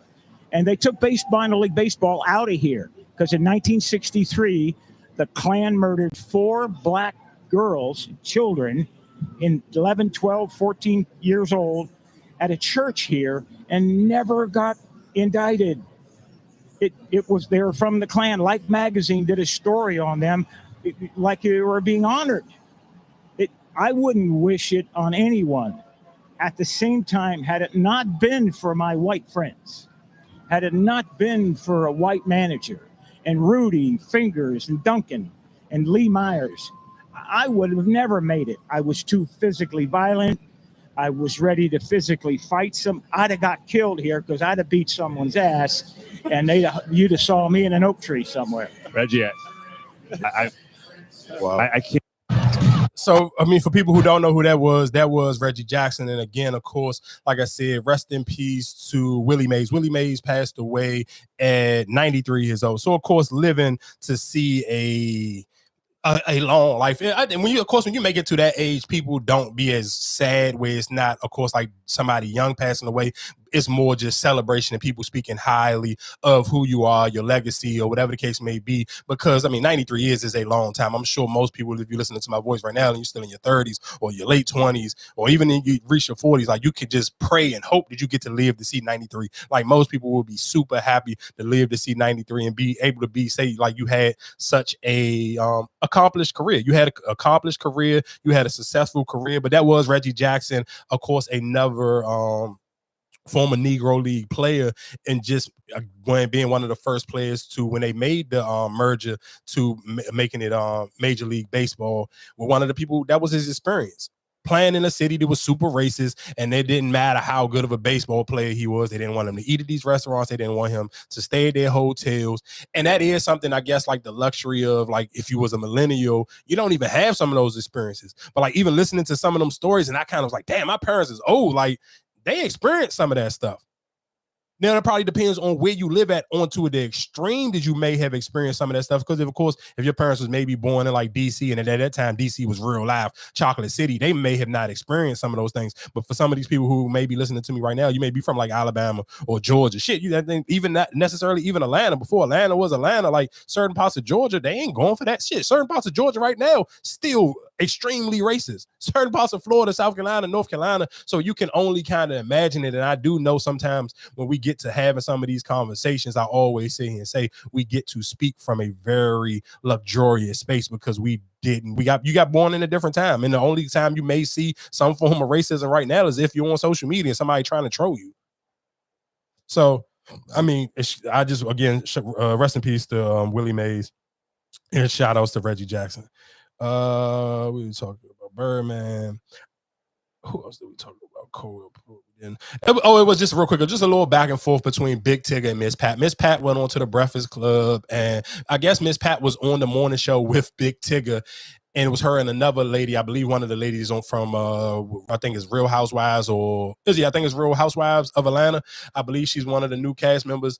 And they both got fired. They got fired from there. So Miss Pat went on to the Breakfast Club and took shots at Big Tigger. Called him a hater and basically was sitting here saying, nobody listened to that weak show anyway, whatever the case may be. But I think they got mad. I think Big Tigger and the radio station got mad at Miss Pat because she worked on the opposite station from the Breakfast Club in Atlanta. Because, of course, the Breakfast Club is not stream, but what is it called? I don't even know what the word is for, but they get played in a bunch of different cities. They get played in a bunch of cities, and they get played in Atlanta. So they were on the opposite. She is on with Tigger. They on the opposite morning show. And Miss Pat went on to, when the Breakfast Club was looking for a new co-host, Miss Pat went up there and did like a whole week with the Breakfast Club. And they was like, damn, how you on another, you know what I'm saying? Like you on a whole different radio station and you was up there for a week and you never even promoted the show. So whatever the case may be, she ended up losing her job. And then she called Tigger out and was like, Tigger was a hater. I'm not going to lie because I'm old enough to like, bro, I grew up on Big Tigger. I grew up on the basement, on Rap City in the basement. My childhood, elementary school, Big Tigger was on the radio station on 95.5 my entire, I want to say probably up to middle school or something. I know for a fact he was there my whole entire elementary school. I want to say most of my middle school as well. I think high school too. Maybe. I don't remember when he left 95.5, but he was there for a long time. So for her to kind of say he was a hater or like he was jealous of her success, that's kind of like hard to believe. I don't get it twisted. Do I think Big Tigger gets the flowers that he deserved? No. But Big Tigger ain't just some poop-put ass nigga just working at the radio station either. He still is the voice of the Atlanta Hawks and of the Atlanta Falcons. Like Big Tigger ain't just some nigga out here. But that's a DJ wise too, right? What you mean? No, he talk like he on the mic for the Hawks. I thought he was DJ. No. He on the mic. Like you go to Atlanta Hawks. I know he did the Wizards, but he was just DJ. That's why. No. Well, if you go to Atlanta Hawks game, Big Tigger is the nigga on the microphone talking, like getting the crowd hype and all that between timeouts and all that. No. He is, he's him. And at the Atlanta Falcons as well. So I kind of just don't necessarily see it where it's to the point where it's just like some hating stuff. And other like kind of like entertainment, music news. Beyonce put out a post and she was like, man, I love that the people supported me with the Cowboy Carter situation. But she said she's to the point of her career where she does not make music anymore to chase the charts. Even though that this album, charted very well and it was, the first of his all and this, that, and the third, she was kind of like, I appreciate people support me, but I don't care about that stuff no more. That is not why I'm at to the place of enough success where that's not what I make music no more for. So it doesn't move me. Like, I don't care if hundreds of thousands of people buy my album the first week or not. Like, I'm cool that they do or they don't. And of course, I do think that is a kind of a privileged place to say that from, especially after you sit here and go sell like 400-some thousand the first week. So, I mean, of course, it's easy to say that because you Beyonce. It was where's this lady at? It was a lady talk. Here we go. Is that every nationality of women, except for so-called black women, understand their roles and understand why they were created. The so-called white woman know why she was created, to be a wife, to be a mother, to help her husband, to help guide her house, and assist where he needs help. The Asian woman understand that. Arab woman understand that. The East Indian woman understand that. So on and so forth. It's only the so-called black woman that does not understand why she was created. And it's simple. You was literally created to be a wife, to be a mother, to be a helpmeet to your husband, to love them, to love your children, to guide the house and shine in your road. That's simple. Everything outside of that, you have been deceived and indoctrinated by the so-called white man. Your daddy, who also was really disturbing, also gave you feminism, and who also gave you Planned Parenthood to continue to destroy you, your seed, and to tear down the so-called black family. Y'all better wake up. Also gave you feminism. Like I said, I just wanted to play that clip just to give myself a brain breather real quick. I don't have no real takes or no real thoughts and opinions on that. like I said, I do be feeling like sometimes some people be a little too woke for their own good or their own common sense. I don't have, like I said, no real rebuttals from that one. I just kind of wanted to let her cook real quick. And I guess we talked about Draya, and I do want to play this clip of this fat lady because this was funny. And then we can get on to the Shy and the Power too. I think I got a couple of more topics too, but just to switch it up a little bit. How many big guys are in my inbox? Like, why would you want to be with me? We would be considered the Clump family. And I just can't let that happen to us. I can't let that happen to us. Ain't no way that you want to be with me and you big and I'm big. And as soon as we go out to eat, they're going to be like, there go the Clumps. Like, why would you put yourself through that? Like, I don't know. Maybe it's just me. I just can't. I'm sorry. I can't do it. I've always been with a small dude. Then it's just too much going on. You know, the wider you are, the wider a person's leg got to stretch. And ain't nobody got time for that, baby. Baby, the fireman gonna be tired of coming to our house, baby. Save yourself the embarrassment. Y'all stay in my inbox. So for people who don't know what that lady was talking about or what she was trying to say, she was a large woman. She was built like somebody off the Clumps. If you haven't seen the Nutty Professor, Sherman. She's definitely big, like one of those women. Like literally her entire body, barely her half of her like a titty and her chin and shit was in the video. So I get it. But I guess that even go back into the conversation we was having earlier about settling. I kind of respect it. She was like, "No, I don't want no big nigga. Like, give me the small dude because two big people trying to have sex is just like out of pocket. It's just too much work. How is it really going to work?" That's her preference. That's her preference. I mean, what can you say? I ain't mad at her. Like, I respect her gangster for saying that because how big this woman is, most people would recommend you should settle for whoever shooting a shot at you. I hear you, but if she said that to you, how would you feel? What? Say what? If she's saying, "Well, I can't deal with you. You're a heavy set." You know, you would feel some type of way because she is a big woman telling me you don't want to deal. But her logic is, real. It's honest and it's kind of truthful though. Like it's honest and kind of true. But what do that matter if I'm the, you know what I'm saying? Like, why do it matter? Because you're saying what people look at. I screw with people. Listen, no, let's screw with the people look at part. Let's take that part out. Let's just go straight to the sex part. Let's keep it a buck about the sex part. I don't necessarily know if you ever had sex with a big woman before, but I have had sex with a huge woman before. Right. Bro, it's a lot of work. I couldn't imagine if I was the same size as her, how, unless you just pause no homo, unless you got extremely long dick, bro, that's not gonna work. That's a lot of fucking pulling up stomachs and trying to move stomachs around. Like that shit ain't gonna work though. Let's be honest. Like, so you just gotta. Nah, no bullshit. Listen, because I think sometimes but that's what niggas like to lie, just beat around the bush. Like, let's keep it a buck. No pause, no homo. If you don't got a huge cock, nigga, that's gonna be a lot of work, dog. It's not damn near realistically gonna work. If both of y'all are 340 something pounds, how realistically are you gonna be able to have sex with this person? No, let's be honest. But that's what I'm asking you. I'm just saying for you, for somebody who's in the gym all the time. Yes, you're bulky, right? Mm-hmm. You don't consider yourself fat, but if she told you, like, if you slid in her DM and she's like, "Nah, I can't deal with you. You're not skinny enough." You would feel some type of way, like you. I know I would. What? Are you serious? I wouldn't feel no type of way because that's her preference. Like if you just really into skinny people, that's cool because may not necessarily be my preference. I wouldn't care. Like you can't sit here and just be like, "Oh, I'm gonna be in my feelings about it because she said I ain't skinny enough for her." All right, cool. Because it is her preference. You have to respect her preference. I got to respect her preference, but you're going to feel some type of way. Most people be like, "Well, look at you." Like, thank you. That's what I'm saying. You will feel some type of way. Well, listen to what I'm saying though. But when you saying that, then that means you speaking from you and you are emotionally in your feelings. You sitting here trying to. Yeah, it's an emotional. You acting off of emotion, like the nerve of you to. Because even just like when we was having a conversation last week when we was talking about when I said the girl said that I was catfishing, like I can't see. And we was having that text in the middle of while we was recording. My emotions didn't change. I'm having literally texting somebody while we recording you. Nobody, if I didn't tell y'all I was texting somebody, you wouldn't even know. And I took the text conversation and put it on wax. I wasn't emotionally like, "Oh my God, I can't believe it." Like I didn't sit here and I didn't even tell y'all what the girl looked like. But that's why I asked, would you feel some type of way if she said that to you? Would you feel some type of way? But even if I felt some type of way, I wouldn't say nothing to her. I just know that means I got to put in more work. That's it. Okay. I can respect what you said. I could just put in more work. Would you put in more work, or you just be like, "Oh well," like?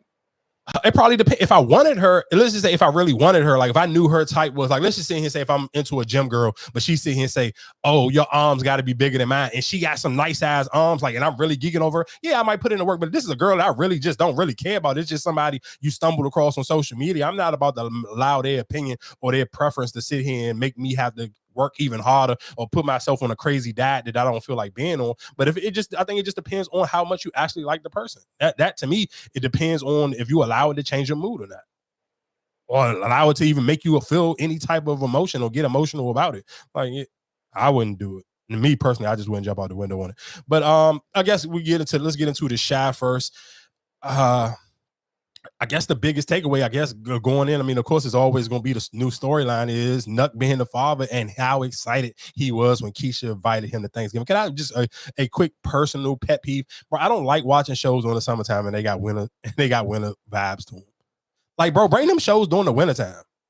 Like, why do we have to go straight to the holidays? Like, bro, it's the middle of the summer. It ain't even like the summer just started. I can't even put myself in that mind frame of, damn, it was Thanksgiving. That's crazy.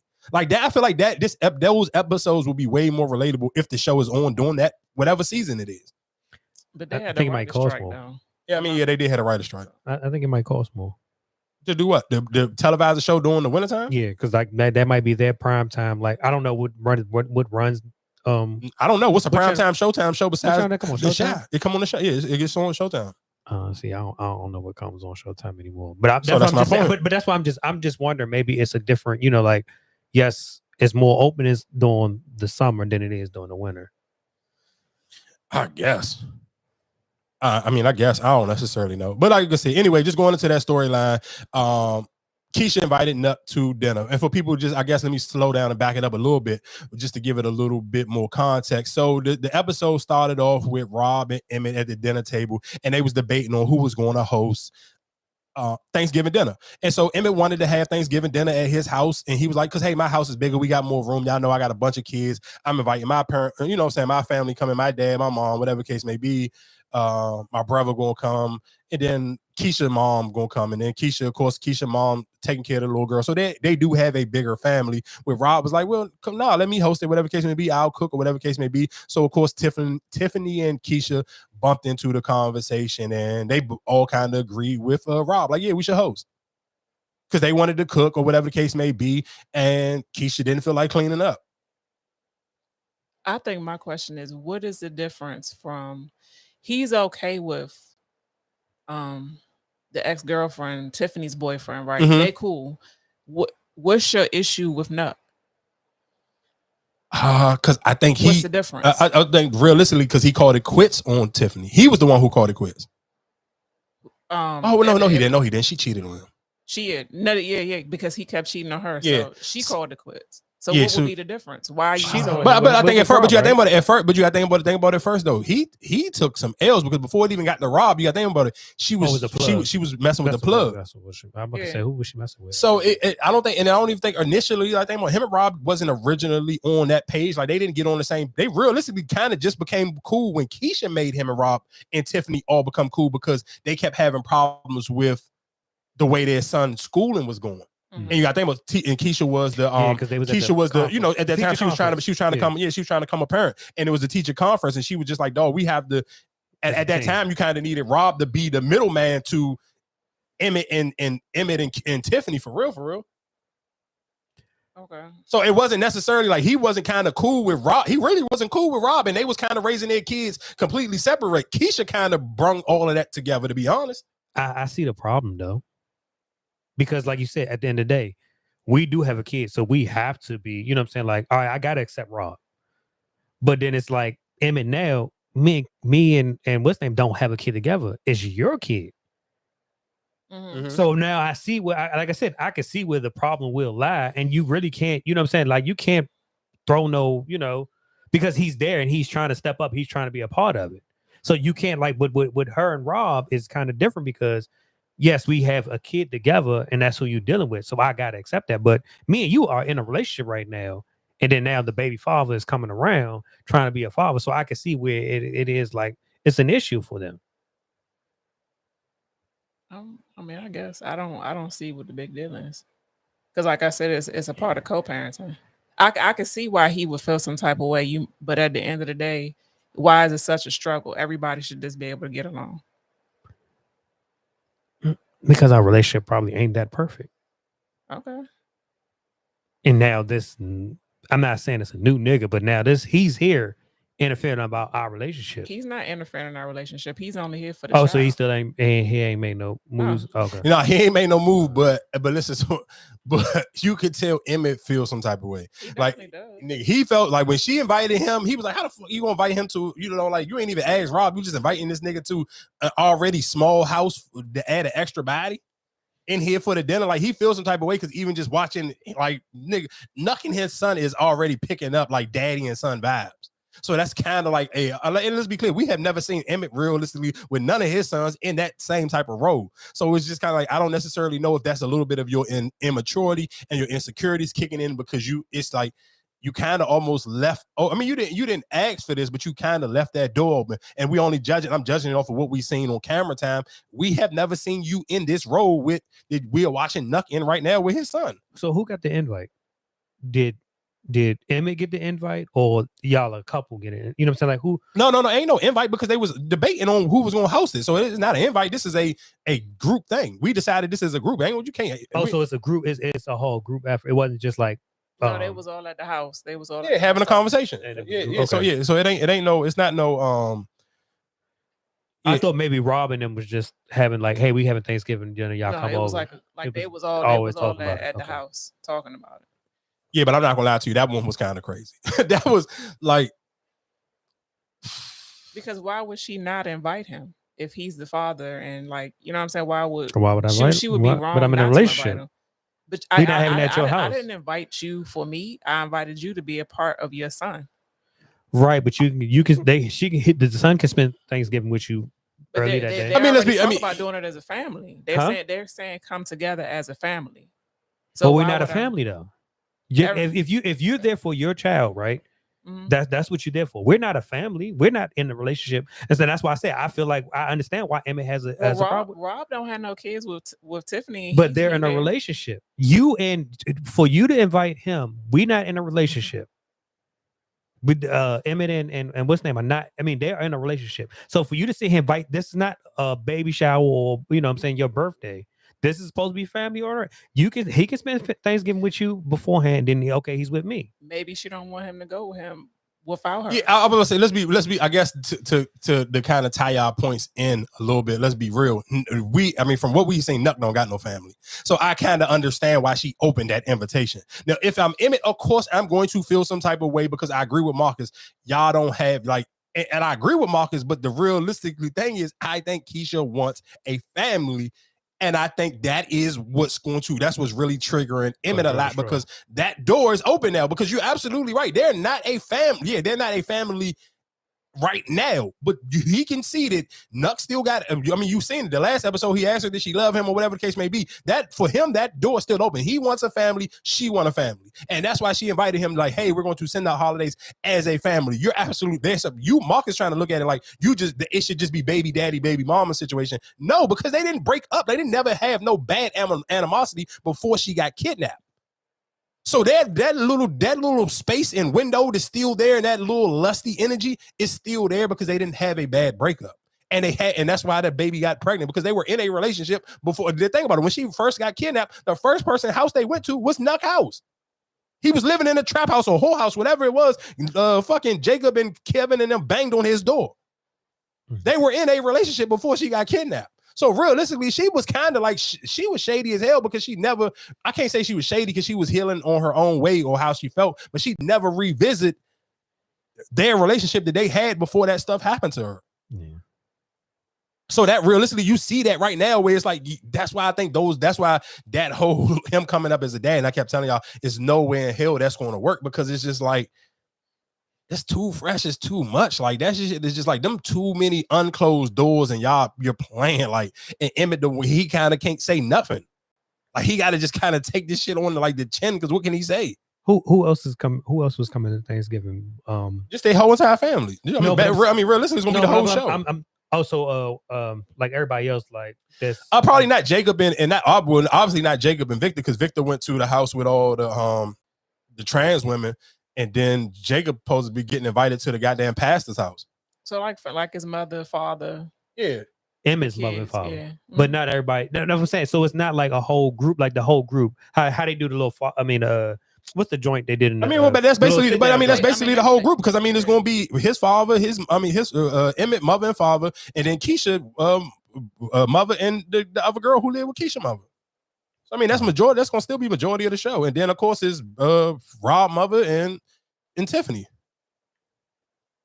and then the other nigga he date Rob mother, so he gonna be there. So that's gonna be majority of the show gonna be there. Yeah, that's awkward as hell. I don't know if I can do that. And shout outs to Bakari's sister for being a real nigga. She was just like, I don't want to spy on my brother no more, but I got some better information for you. And that information, for people who don't know, that got Nook his ass whooped. That was very unrealistic. Like, how you let that old man beat you up like that? So you say he's supposed to be the provider. You just got your ass beat. Listen, I'm with you and I get it. I ain't gonna sit here and say it's unrealistic, because it's not like Duda is out of shape though. He's not out of shape, but you didn't even give him a run for his money. And he looked like he kind of, they both like they fit or whatever. Yeah. But you didn't give him a run for his money. No, you didn't. But I think he kind of, and think about it. You see most people, Duda done killed niggas for less. So for that, realistically, I think that's almost like a father and son type of situation. Because even he was like, you really want to do this, old man? And it was just like, even when he said, man, he put him on punishment. And he was like, well, for how long? Right. Like, even that whole little, like, that shit was more like a son-father type of situation. So I'm with you. Like, he is supposed to be this protector. At least it happened. Nobody else ain't see it. So they the only two who gonna know about that fight. But, I'm with you on that one. What else would happen in that episode? It was kind of, Bakari's sister stayed, I guess, kind of 10 toes down. She looked out. I guess my only takeaway, the biggest takeaway after the Nut thing, was the pastor and his wife. So he knows about her dating the younger dudes, knowing whatever she got going on with Jacob. She think he cheating and he's not getting no cheeks. That shit threw me for a loop. I said, hold on. You're okay with your wife cheating and you actually just lusting and ain't done nothing with this white lady? Is crazy to me. Because I don't know if you picked up on that when they was having a conversation. He was like, we never done nothing before. It's just like, yeah, we think about it, we talk about it, we flirting, but we ain't never done nothing. Yeah. His wife don't know that, but when him and the white lady was talking, that was the conversation. But he told the wife that. She just didn't believe him. Yeah, but shit, so. But she said, like, I guess maybe his mistress is maybe not the women, it's the money. But that's not the same as cheating. Like, yeah, no way in hell. Because like he said, nigga, you get to enjoy my relationship with the money. Yeah. Like, you don't have to work, you don't work. But I think it's probably gonna happen. With him and the white woman? Yeah. It's probably gonna happen now. It may happen, but still, there's no way in hell. There's no way in hell I'm gonna know my wife out here getting striked by young niggas. And then she got the nerve to invite this nigga to dinner? But I don't know what their relationship. I think maybe it's a business type relationship for them. Hey, I couldn't do it though. I'm sorry. Ain't no way in hell. Nah. No way. It's no way in hell I'm signing up for that. Yeah, that was kind of weird. And I'm like, and they knew, but like he knew it. Like, did you invite your little boyfriend for dinner? And she was like, yeah, I did. Like, what? But but that didn't necessarily mean he knew that she was sleeping with him until she actually admitted it. No, but you think about when he called her out. He was like, you sit here be running all these little teenage boys and this, that, and the third. But she looked so it seemed like this not her first time doing this before. Yeah, that's why I'm kind of confused about what their relationship consists of. I don't know if it's more of a good look.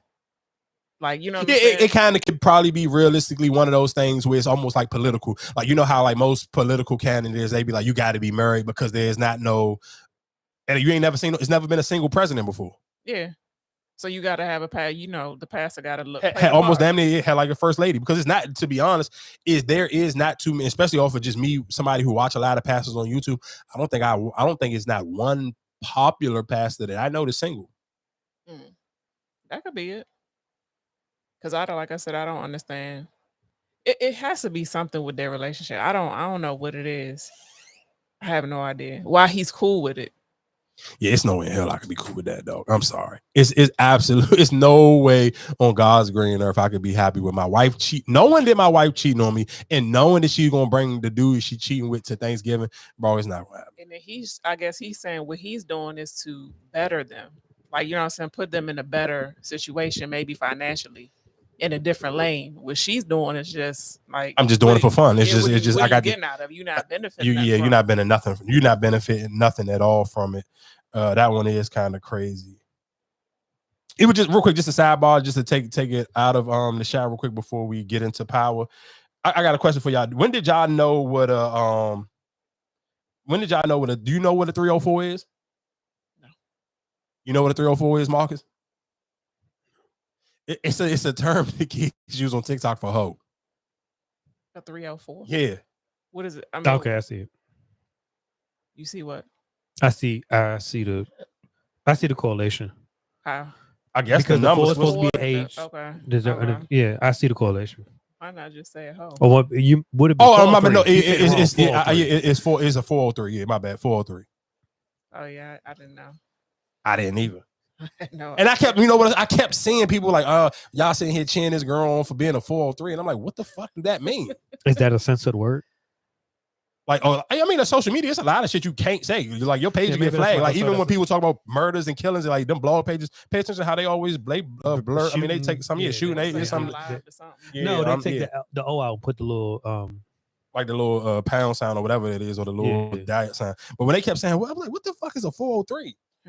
And they like, no, I swear, go into any of them comment sections, and I kept seeing it. I'm like, what? And I never knew. And I wanted to ask somebody then until I literally seen somebody break it down to what it was. I think like on Twitter or something. I was like, oh, that's what that is. I felt old and I felt slow. But yeah, like I said, the Shy don't have too many more. You got any more? I think talking points from the Shy. Outside of the dude blowing up the car.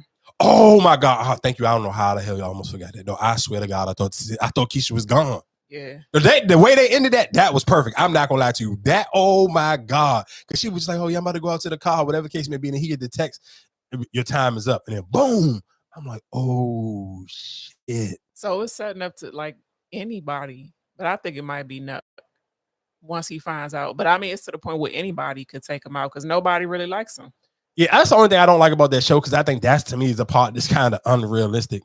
It's like, bro, nobody can nobody can have that much disdain for one person, a group of people, or a city of people can have that much disdain for somebody, and they just running around still like willy-nilly, like where you could actually just run up on them. Because it's endless times that people done got up on them and nobody done done nothing. Even just like last week's episode where it ended and it's just like, excuse me, somebody could have smoked them and they didn't.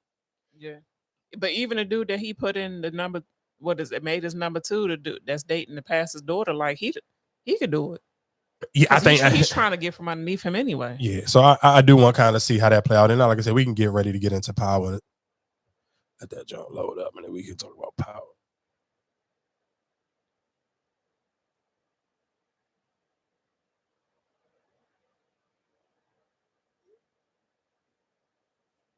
Who is that? Who the fuck is that?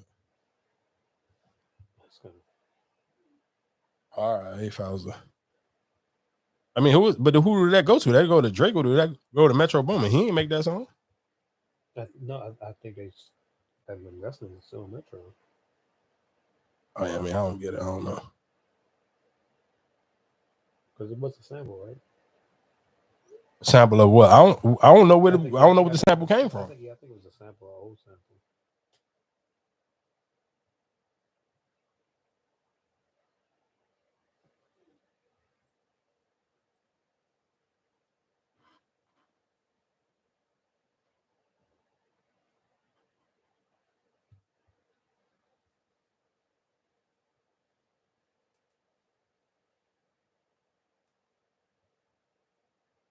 I know niggas be mad. Like when people be writing you in the comment section and you don't never write back to them. I know that should be eating niggas up, especially if they think you ate. Like they thought they went crazy and you just actually just don't acknowledge their shit. I'd be like, bro, you gotta get your clout up. I ain't going back and forth with you, nigga. Who are you? What it got to be though? For you to go back and forth. Nigga, your page you gotta look like something. I don't give a fuck what you talking about. Like this nigga, you look like a fucking African faggy. Like, why am I gonna go back and forth with you for what? Like, nigga, I don't. Nigga, you gotta look like somebody I actually would want to argue with in real life, just because it's on social media, nigga. I don't care. Like, nigga, you don't even look like somebody I would talk to in real life. Like, you couldn't be nowhere having no aggressive. If you don't look like somewhere you are allowed to have an aggressive conversation with me in real life, like, nigga, huh? Oh, because I talked about It was a post, I think ESPN or Bleacher, whatever John I sent you when they showed how the odds for Angel Reese winning Rookie of the Year has changed. And then I was like, damn, I'm glad I wrote in the comment section, I'm glad I caught her at plus 35. I mean 35, it was plus 3,500. And then the nigga just wrote back, you could always donate them some more money. I think if you think it's a donation, you ain't watching the games. I'm not arguing. So with that Ron Garcia situation, do people get that? I don't know. No, nobody ain't never. I ain't seen not one of those betting apps even address that Ryan Garcia, Devin Haney thing. Because I don't necessarily I don't know how that worked. Like I don't know. I realistically don't know how it worked because it's like we should sit here and say if I won the money and I don't even got an account no more. No, you can't. You can't. Because like somebody like me, I don't bet. I don't even bet on the boxing Jones anyway. But still, even let's just sit here and say if I did, I like right now, I haven't bet on none of the games that's going on right now. So I didn't just kind of just let I'm just gonna wait until my Angel Reese shit hit and the Chicago Sky make the playoffs. I got money waiting on me. So if she win Rookie of the Year and then she win MVP, that's gonna be my gambling money for football season. Like I did that with football. Like but I feel like even that's just kind of like the same situation with the whole Cincinnati and Buffalo game. How they didn't play that. Oh, game. How they didn't finish that game. Yeah, so I don't know how that worked. Lost, and even in their fantasy, with that situation, because that was towards that game meant something, and they needed that play. So that's why I was just wondering. So for people who don't know, we're talking about Ryan Garcia. Basically, has got. I want to say he got suspended from boxing for 2 years. For boxing, was suspended from boxing for a year, and they basically took the L off of Devin Haney's record.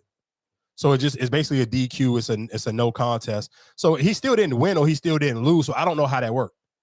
Because trust me, like FanDuel, sometimes if niggas get injured early in the game, it ain't even really getting no real time. Like sometimes they avoid it out and sometimes they won't. So they be so iffy with some of those things like that. So I don't necessarily know how to work. That one. You just gotta take that out.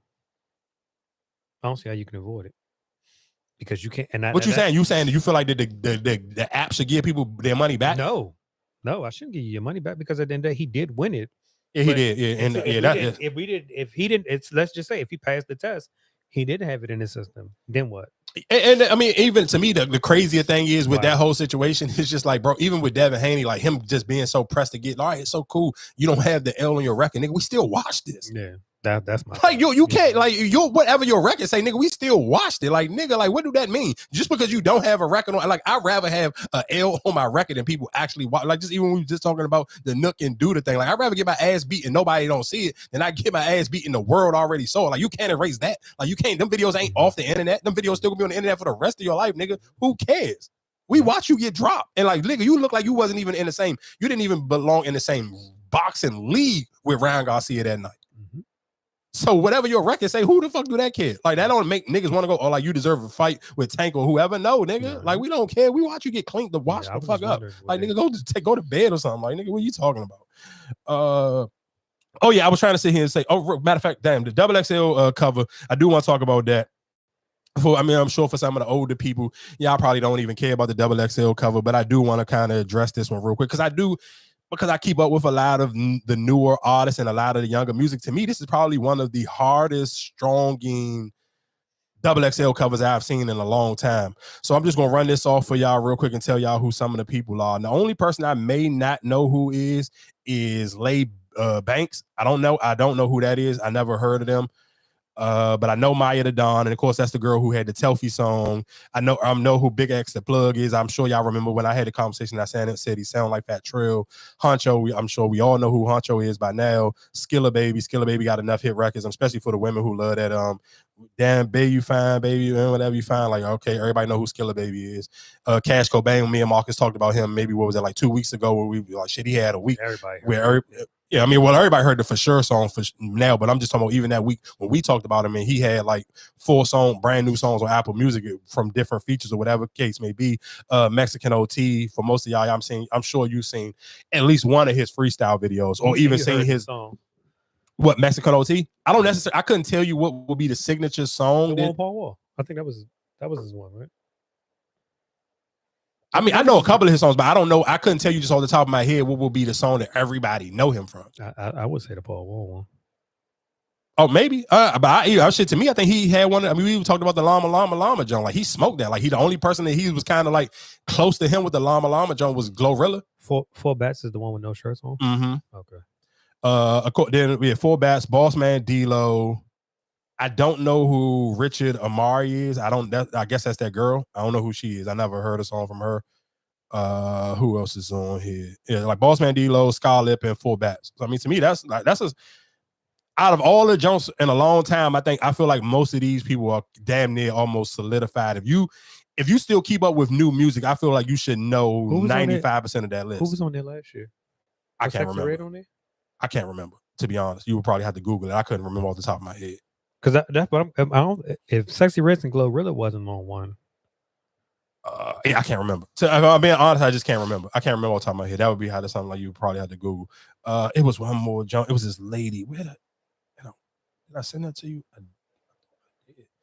It was. Yeah, they was on that one. Who was on it? Glorilla, Lola Brooks. Sexy Red wasn't on there. Oh, she may have missed it here.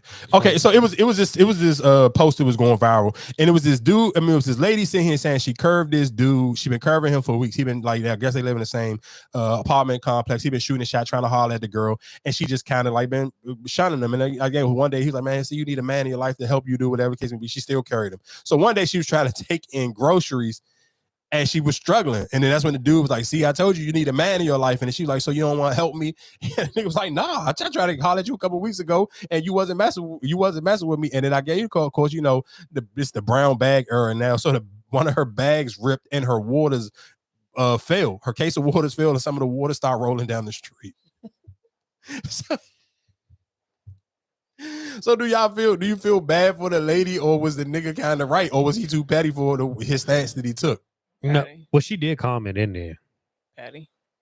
What she commented? She commented on the video because she did explain like, he communicates, he talks to me every day. I say hi.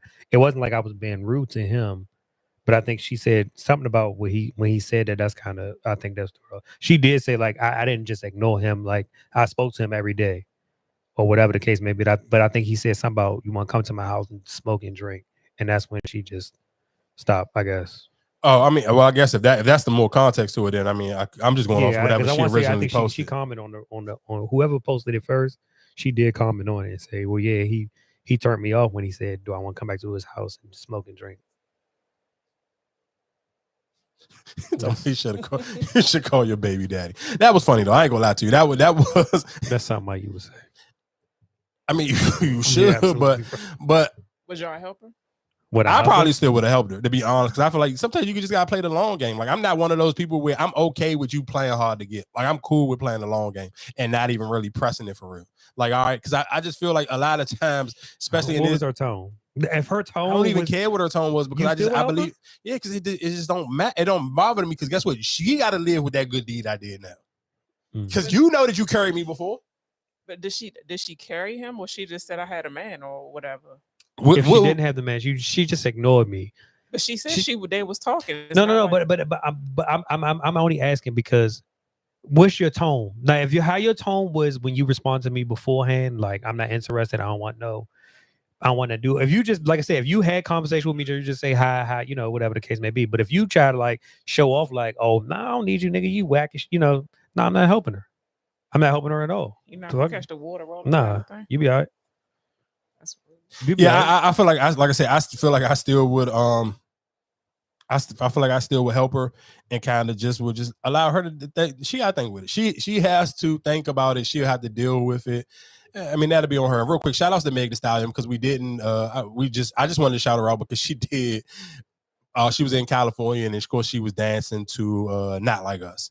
And then again, she had a show with Phoenix and she brought the Phoenix Mercury onto the stage. So I just do want to give Meg Thee Stallion some credit, a shout out because she did.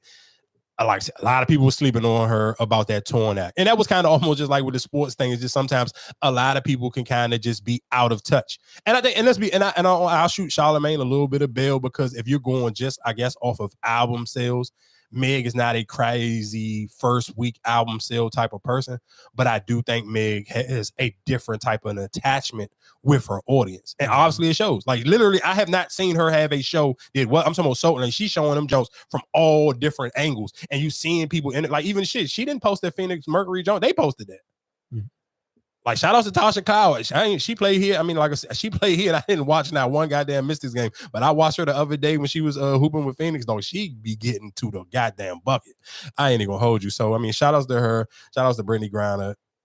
If y'all ever heard Brittany Griner talk, bro, her voice is crazy. Nigga, have you seen? Remember, she was the one who posted that joint with no bra on. I get that, but dog, her voice is so manly. Like she ain't because listen to what I'm saying. It's a lot of because just now I really be into the WNBA, so I be even going on YouTube and watching all that because realistically they don't have no NBA TV, so you got to watch the press, the after the press conference Jones like on YouTube or something. So I watch them Jones and I just be like, bruh.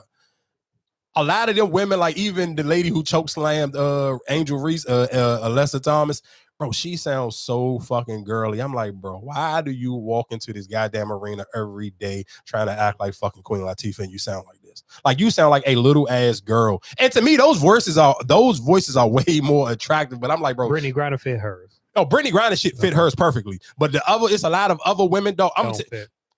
We will get into power in a second. It's the dark skinned lady. What's her name? Her last name Jones. Jacqueline Jones is her name. Her jersey number is number 35 for the New York Liberty. She looked like a fucking nigga. I'm just no disrespect, but I'm just being honest. Right? The center, yeah. She got dreads and shit. She dressed like a nigga. She looked like a nigga. Bro, she has one of the lightest fucking voices in the world, dog. It just be so crazy to hear some of them women talk because I'm watching the pregame. I'm watching them like I'm looking at their outfits, the way they dress when they coming into the junk. Some of them like her, she dressed like a nigga. Like her shit is always t-shirt, jeans, or some cargo pants or whatever the case may be. Like her vibe is a nigga vibe. But when you hear her voice, I'm like, no way this lady voice is this fucking high. Like it just be so fucking hilarious to me, just like their demeanors, and then the ones who got deep voices, some of them look super girly, and then it'd be some of the hard looking broads with the most girliest fucking voices. I'd be like, bro, that should be just like one of my favorite things to do at nighttime, literally just watching some of the WNBA post game. But anyway, going into Power, that was episode 3 of Power, and don't forget, y'all, it is going on a break, so we only got 2 more episodes of this. I guess we're basically like this portion of the final season because then it don't come back on until September. So I think what they doing it 5 on 5. So it's like literally no, it's 5-4. It's only 9 episodes, I thought. For real? Yeah. If I'm not mistaken, I think it's only 9 episodes. Well, however they doing it, they do 10. They do 10. So there's no way in hell they're gonna do 9. I think it was. I can't. But either way, whatever the case may be, you got 2 more episodes this until September. I can't. That Monet at the end of the joke when she found out that fucking Diana was the one who set her up is crazy. I knew she was fair find out because they too sloppy with it. Her and Drew, they both real. I wonder where they get the video from. The Ring camera. Oh, who gave them the video? Who gave them the video? Remember they had the investigator. Oh yeah. I think that was nice. Yeah. Damn. I want to see how that's gonna play out now. And then shout outs to Effie, though. I respect anybody who verbal with their insecurities. Because Effie was not going full fucking Kane and trying to sit here and he getting smart it in. Man. I don't know if he a smart man because nigga, you seen how she just did the nigga who. No, you playing with fire. You playing with fire. You playing like, with fucking hot grease.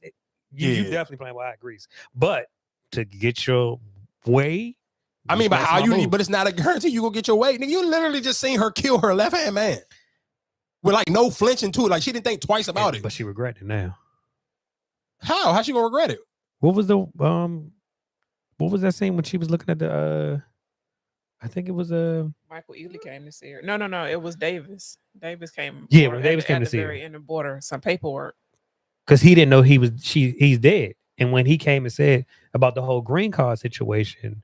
He went through the proper channels, but what's name just signed off, made it fast. And that's why she kind of looked like, damn, okay. You know, saying like I killed him. I seen that part, but I probably didn't even pick up on that's what he was saying or what happened. Yeah, I mean, like I said, it's gonna be. I do want to see how these last 2 episodes gonna play out before they go on a break. But the way that last episode, because that episode was very slow, and it was kind of just like. All right, this one is just them because that is one. I mean, of course, one of I guess most people's biggest things when it comes to 50 Cent shows. Like some of them jokes will go extremely high, and some of them will be like just super, just like all right, this episode just regular as hell, and then it just end with like, oh my god, I can't wait the next week now. Do you like the flashbacks? Yeah, I like him because nigga, that girl looked just like. But two reasons why I like him, because I like the way it even told the story about Diana's handshaking. But they should have been doing it for the whole. I think it's because now. I mean, I think they're doing it now because whole, I mean, because you do it now, and then you kind of get to see how the audience take from it. Because now, realistically, let's just say if I don't know what the next move is for 50 Cent, like I don't know if he clearing all these shows off of Stars on purpose, because now you see he's saying this is the season finale of this and the Tommy Jones, like, and it's kind of, to me, it's like, damn, like 50 Cent, you building a whole your own little Tyler Perry situation, like, and with no shows. No. What I'm saying is, I might appreciate it more if it was just going from the beginning. From the beginning, I don't necessarily know if you need it from the beginning unless you. I feel like now you can kind of, you using this as you can do a spinoff, because who wouldn't want to watch this? Because I like now, like you almost get to see how Monet was, and it seemed like back in the day she was even a little bit more hands on. No, just even a little bit more like, dog. Even just like having your kids bag up weight is crazy, dog. And then it kind of just tie into how messed up these kids are now, because you literally started this from birth. So now you starting to kind of regret it a little bit.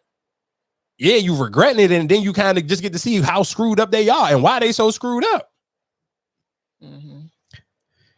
Oh boy, I tell you. But yeah, you think the sister should have been in it before all this transpired? Because I think every character, and even just at the pace they moving in is cool, because it's just like, where would the sister fit at if the dad was still around? Like, or if Zeke was there, like I feel like that just would be too many. You talking about that shit would be damn near like 7 people in one house. Like, yeah, that's doing too fucking much. Like that would be too much, and it just would be annoying as hell because there's too many personalities all under one household. Yeah, I don't think that would have worked with the sister any season before this. But like I said, I do want to kind of see how Effie is going to allow this to really play out with her emotions, because realistically, she don't know she got played. And Kane was right. Tariq finessed her. Got them to do her dirt. Got them to do his dirty work. Mm-hmm. But to be honest with you, I think Effie might have the strongest backbone right now, because I mean, just with the whole, now I got the Russians on my side. Yeah, of course, but I just think you still gonna have to align and get in bed with one of them. You're gonna have to pick a side. You're gonna have to figure out who's gonna be your running mate, because I don't necessarily think that she's smart enough to do it on her own. Because she never honestly have. Like, she hasn't proven that she can literally be the go-to person. She fits in as great. Like, if this was basketball, she's a great Klay Thomas, but she ain't never showed that I can actually run this team on my own. Like, she's a good plug-in player. Like, when somebody needs some help or they need the extra hand or some extra weight, move, but I don't necessarily know how can she be as the person who's going to actually facilitate everything. Because shit, even think about even when it was coming to sell work in the school, she had a tag team with Diana. But my question is, out of all of them, do you feel like she might have the safest future though? In this game right now, because because Tyreek is the only person who's actually been a proven person that built shit from scratch. Okay. Oh, so I get what you're saying. You saying, I mean, actually building an empire and yeah, building his own empire and kind of realistically back against the wall. I don't have nobody like this. This not his first time being in this predicament. So you feel like Effie will always have to have. I'm not saying she always gonna have to have it, but she just has to prove that she can kind of carry it on her own. Because you can kind of see her weak spot is for niggas. Like, even with the Kane and shit, like, dog, you missed a big interview. That's crazy. And now this nigga playing in your face, and now this is like, all right, now what? So that's one of them things you're gonna have a regret. It was like, damn, I missed my interview. I put this off the burner for him, and then this nigga, boom, I walk in and you all up in this other woman's face. So it's just like, how do you like that to me, those little storylines to me is like the coolest storyline. Like, fucking who's the baby father? They ain't talking about that yet. She ain't. This last episode. Who do you? Because wasn't Tyreek the last one? No, it was the bookstore dude. Well, I thought Tyreek hit it after. It was the bookstore dude. Okay. Yeah, it was the bookstore dude. It was the book. But yeah, this last episode, the past, they didn't even talk about the pregnancy. I do kind of really want to see how that's going to work now, especially she ain't got nowhere. You can't go back home. That's all right. I'm going back with Tyreek. If I got to put it on somebody, I'm putting it on Tyreek. You put it on him and what? Like what you? I mean, no, I'm just saying because now that you in this situation, I feel like that's probably the only person that's going to say how Tyreek going to save you. You try to set him up. So tell him you pregnant. It's your baby. I don't know. Tyreek killed his father. So y'all making it like y'all making it like this nigga got some super warm heart for people. Like, I don't know. He don't, but I mean, when a baby, you see how he is about his mother and his sister. He had a reason for his father. Because I don't think none of like even with what I've like Kane, I don't think Kanan can kill Drew or Diana for real. Because he felt the same way about Monet. He still felt the same way about Monet. Yes, he couldn't operate it or do the play. I'm with you on that one. I think the only thing, the thing that helps Diana and Drew right now with Kanan not be able to do anything to them, because he getting a taste of the Noma stuff. Like him even be able to, for her to even give him some box, and for him to kind of like he feel like shit, I'm in the right direction. Look, he told Monet, they all told Monet to the face, like, I'm cool. Like Diana, and she only said she will work with Monet because she got a guilty conscience. But the both of them other two was kind of like, nah, I'm cool where I'm at right now. Yeah. And that's why I say I just feel like even with the whole leverage, I feel like, all right, yeah, I did set Monet up, but you killed my father. Yeah, but and I think she was the closest to them. But you got to think about it. All of them didn't have the same relationship with the father. All of them had different relationships with him. Just think about it. Kane and the father didn't have great relationships. That's why I say I feel like the only person probably going to have to pull the trigger on any of them would have to be Monet. Because I can't see, like I said, I can't see Kanan pulling the trigger on Drew, and I can't see him pulling the trigger on Diana. Monet going to have to actually pull the trigger on them. I mean, we're gonna see. We definitely gonna see. Is what's name gone off for Shorty? Who? Braden. I can't believe he snorted coke. That was the craziest thing to me. He was out of pocket for that. Time though, was it? Shit, I can't remember another time. I thought he did with the other, the white girl. Or not the white girl, or the one that was working in the office. I want to say I think I've seen him do beforehand. You might be right with the girl in the office. Maybe. I can't remember, but you might be right with that one. I think it was the girl in the office or the white girl that he was messing Sack's niece. Maybe. I can't remember. Like I said, that to me, that was the first time. I can't remember. I don't necessarily know off the top of my head. You think that play gonna work for them? For them what? With getting the work from the other dude? No, I mean the Southern and with the party and all that. What party? What was it? When he was saying like the merch people, everybody buying that merch and shit. I guess they was going to try to finesse and operate it out of that. At the little band, the concert thing. Oh, I mean, obviously it's gonna work if the main girl on the stage performing and she do it. So I'm sure. I mean, if that may be the audience of the tone, I don't necessarily know. I those little things I didn't pick up on, like, because I didn't even pick up on that. Yeah, I didn't even know that was the play. Opened that pack. I think she was the one who opened that package that Tyreek showed. What's his name? Effie. I think that was the package that she opened with the little wings on it. Oh, she did. You're absolutely right. Yeah. See, I didn't even, like, I seen it, but I literally didn't pick up on none of that. So I do want to see how it's going to play out. I do, like I said, it was a cool episode. I don't think it was too crazy. I don't necessarily know. Damn, they caught that dude off the tag though. Like, he got bagged. I want to see how that's going to play out. Nigga, he lost $300,000 worth of work. You have to go. Now you have to take. Nigga, what you gonna do? I don't know. That's why I said, like, that episode to me was a good setup for the next episode. Like, that episode per se is not a whole bunch of takeaways, but it's just a good setup for the next episode. Because, all right, boom, you got locked up. Like, this shit came right to your door. Like, they literally caught you walking out the door. Mm-hmm. Damn, I can't even imagine losing $300,000 worth of nothing. Was Tyreek wrong for doing his mother boss like that or whatever he was? Hell no. He wasn't wrong. Hell no. But like I said, I mean, I don't got too many other takes or too many other pointers from this week. I feel like we kind of got everything on the list. Y'all got any other takeaways from Power or anything else y'all want to get off your chest before we roll? See, I guess one just last thing. It was people. I guess it was some. I don't know what was going on. I think Ron Garcia must have posted something where he was talking about. He was like, he was talking about some conspiracy theories about thinking that Drake had something to do with XX death. And then I think it was XX DJ where he was like, he don't mess with Drake because Drake ain't done nothing but throw shots at XX since he done passed away and try to fake get his gangster card up off of what happened to XX. So that was just like one of those little conspiracy theories that's kind of floating on the internet. Huh? What are their ties? Who, XX and Drake? Yeah. Like one of XX first, one of his first videos was like, even when he got locked up, before he got locked up or whatever case may be, him and Drake, I think he was trying to say that Drake tried to steal one of his sounds or songs, and he was kind of dissing Drake for a second, and then he ended up getting locked up or whatever. I don't know, because I never was a huge fan, so I never really followed it, so I can only like hear like little pieces of it. But most of it came from just, I guess, when XX was trying to get a name for himself, he was just dissing Drake when he was coming up, but it wasn't nothing too crazy. That's what I wanted to ask you about the whole XXX guy.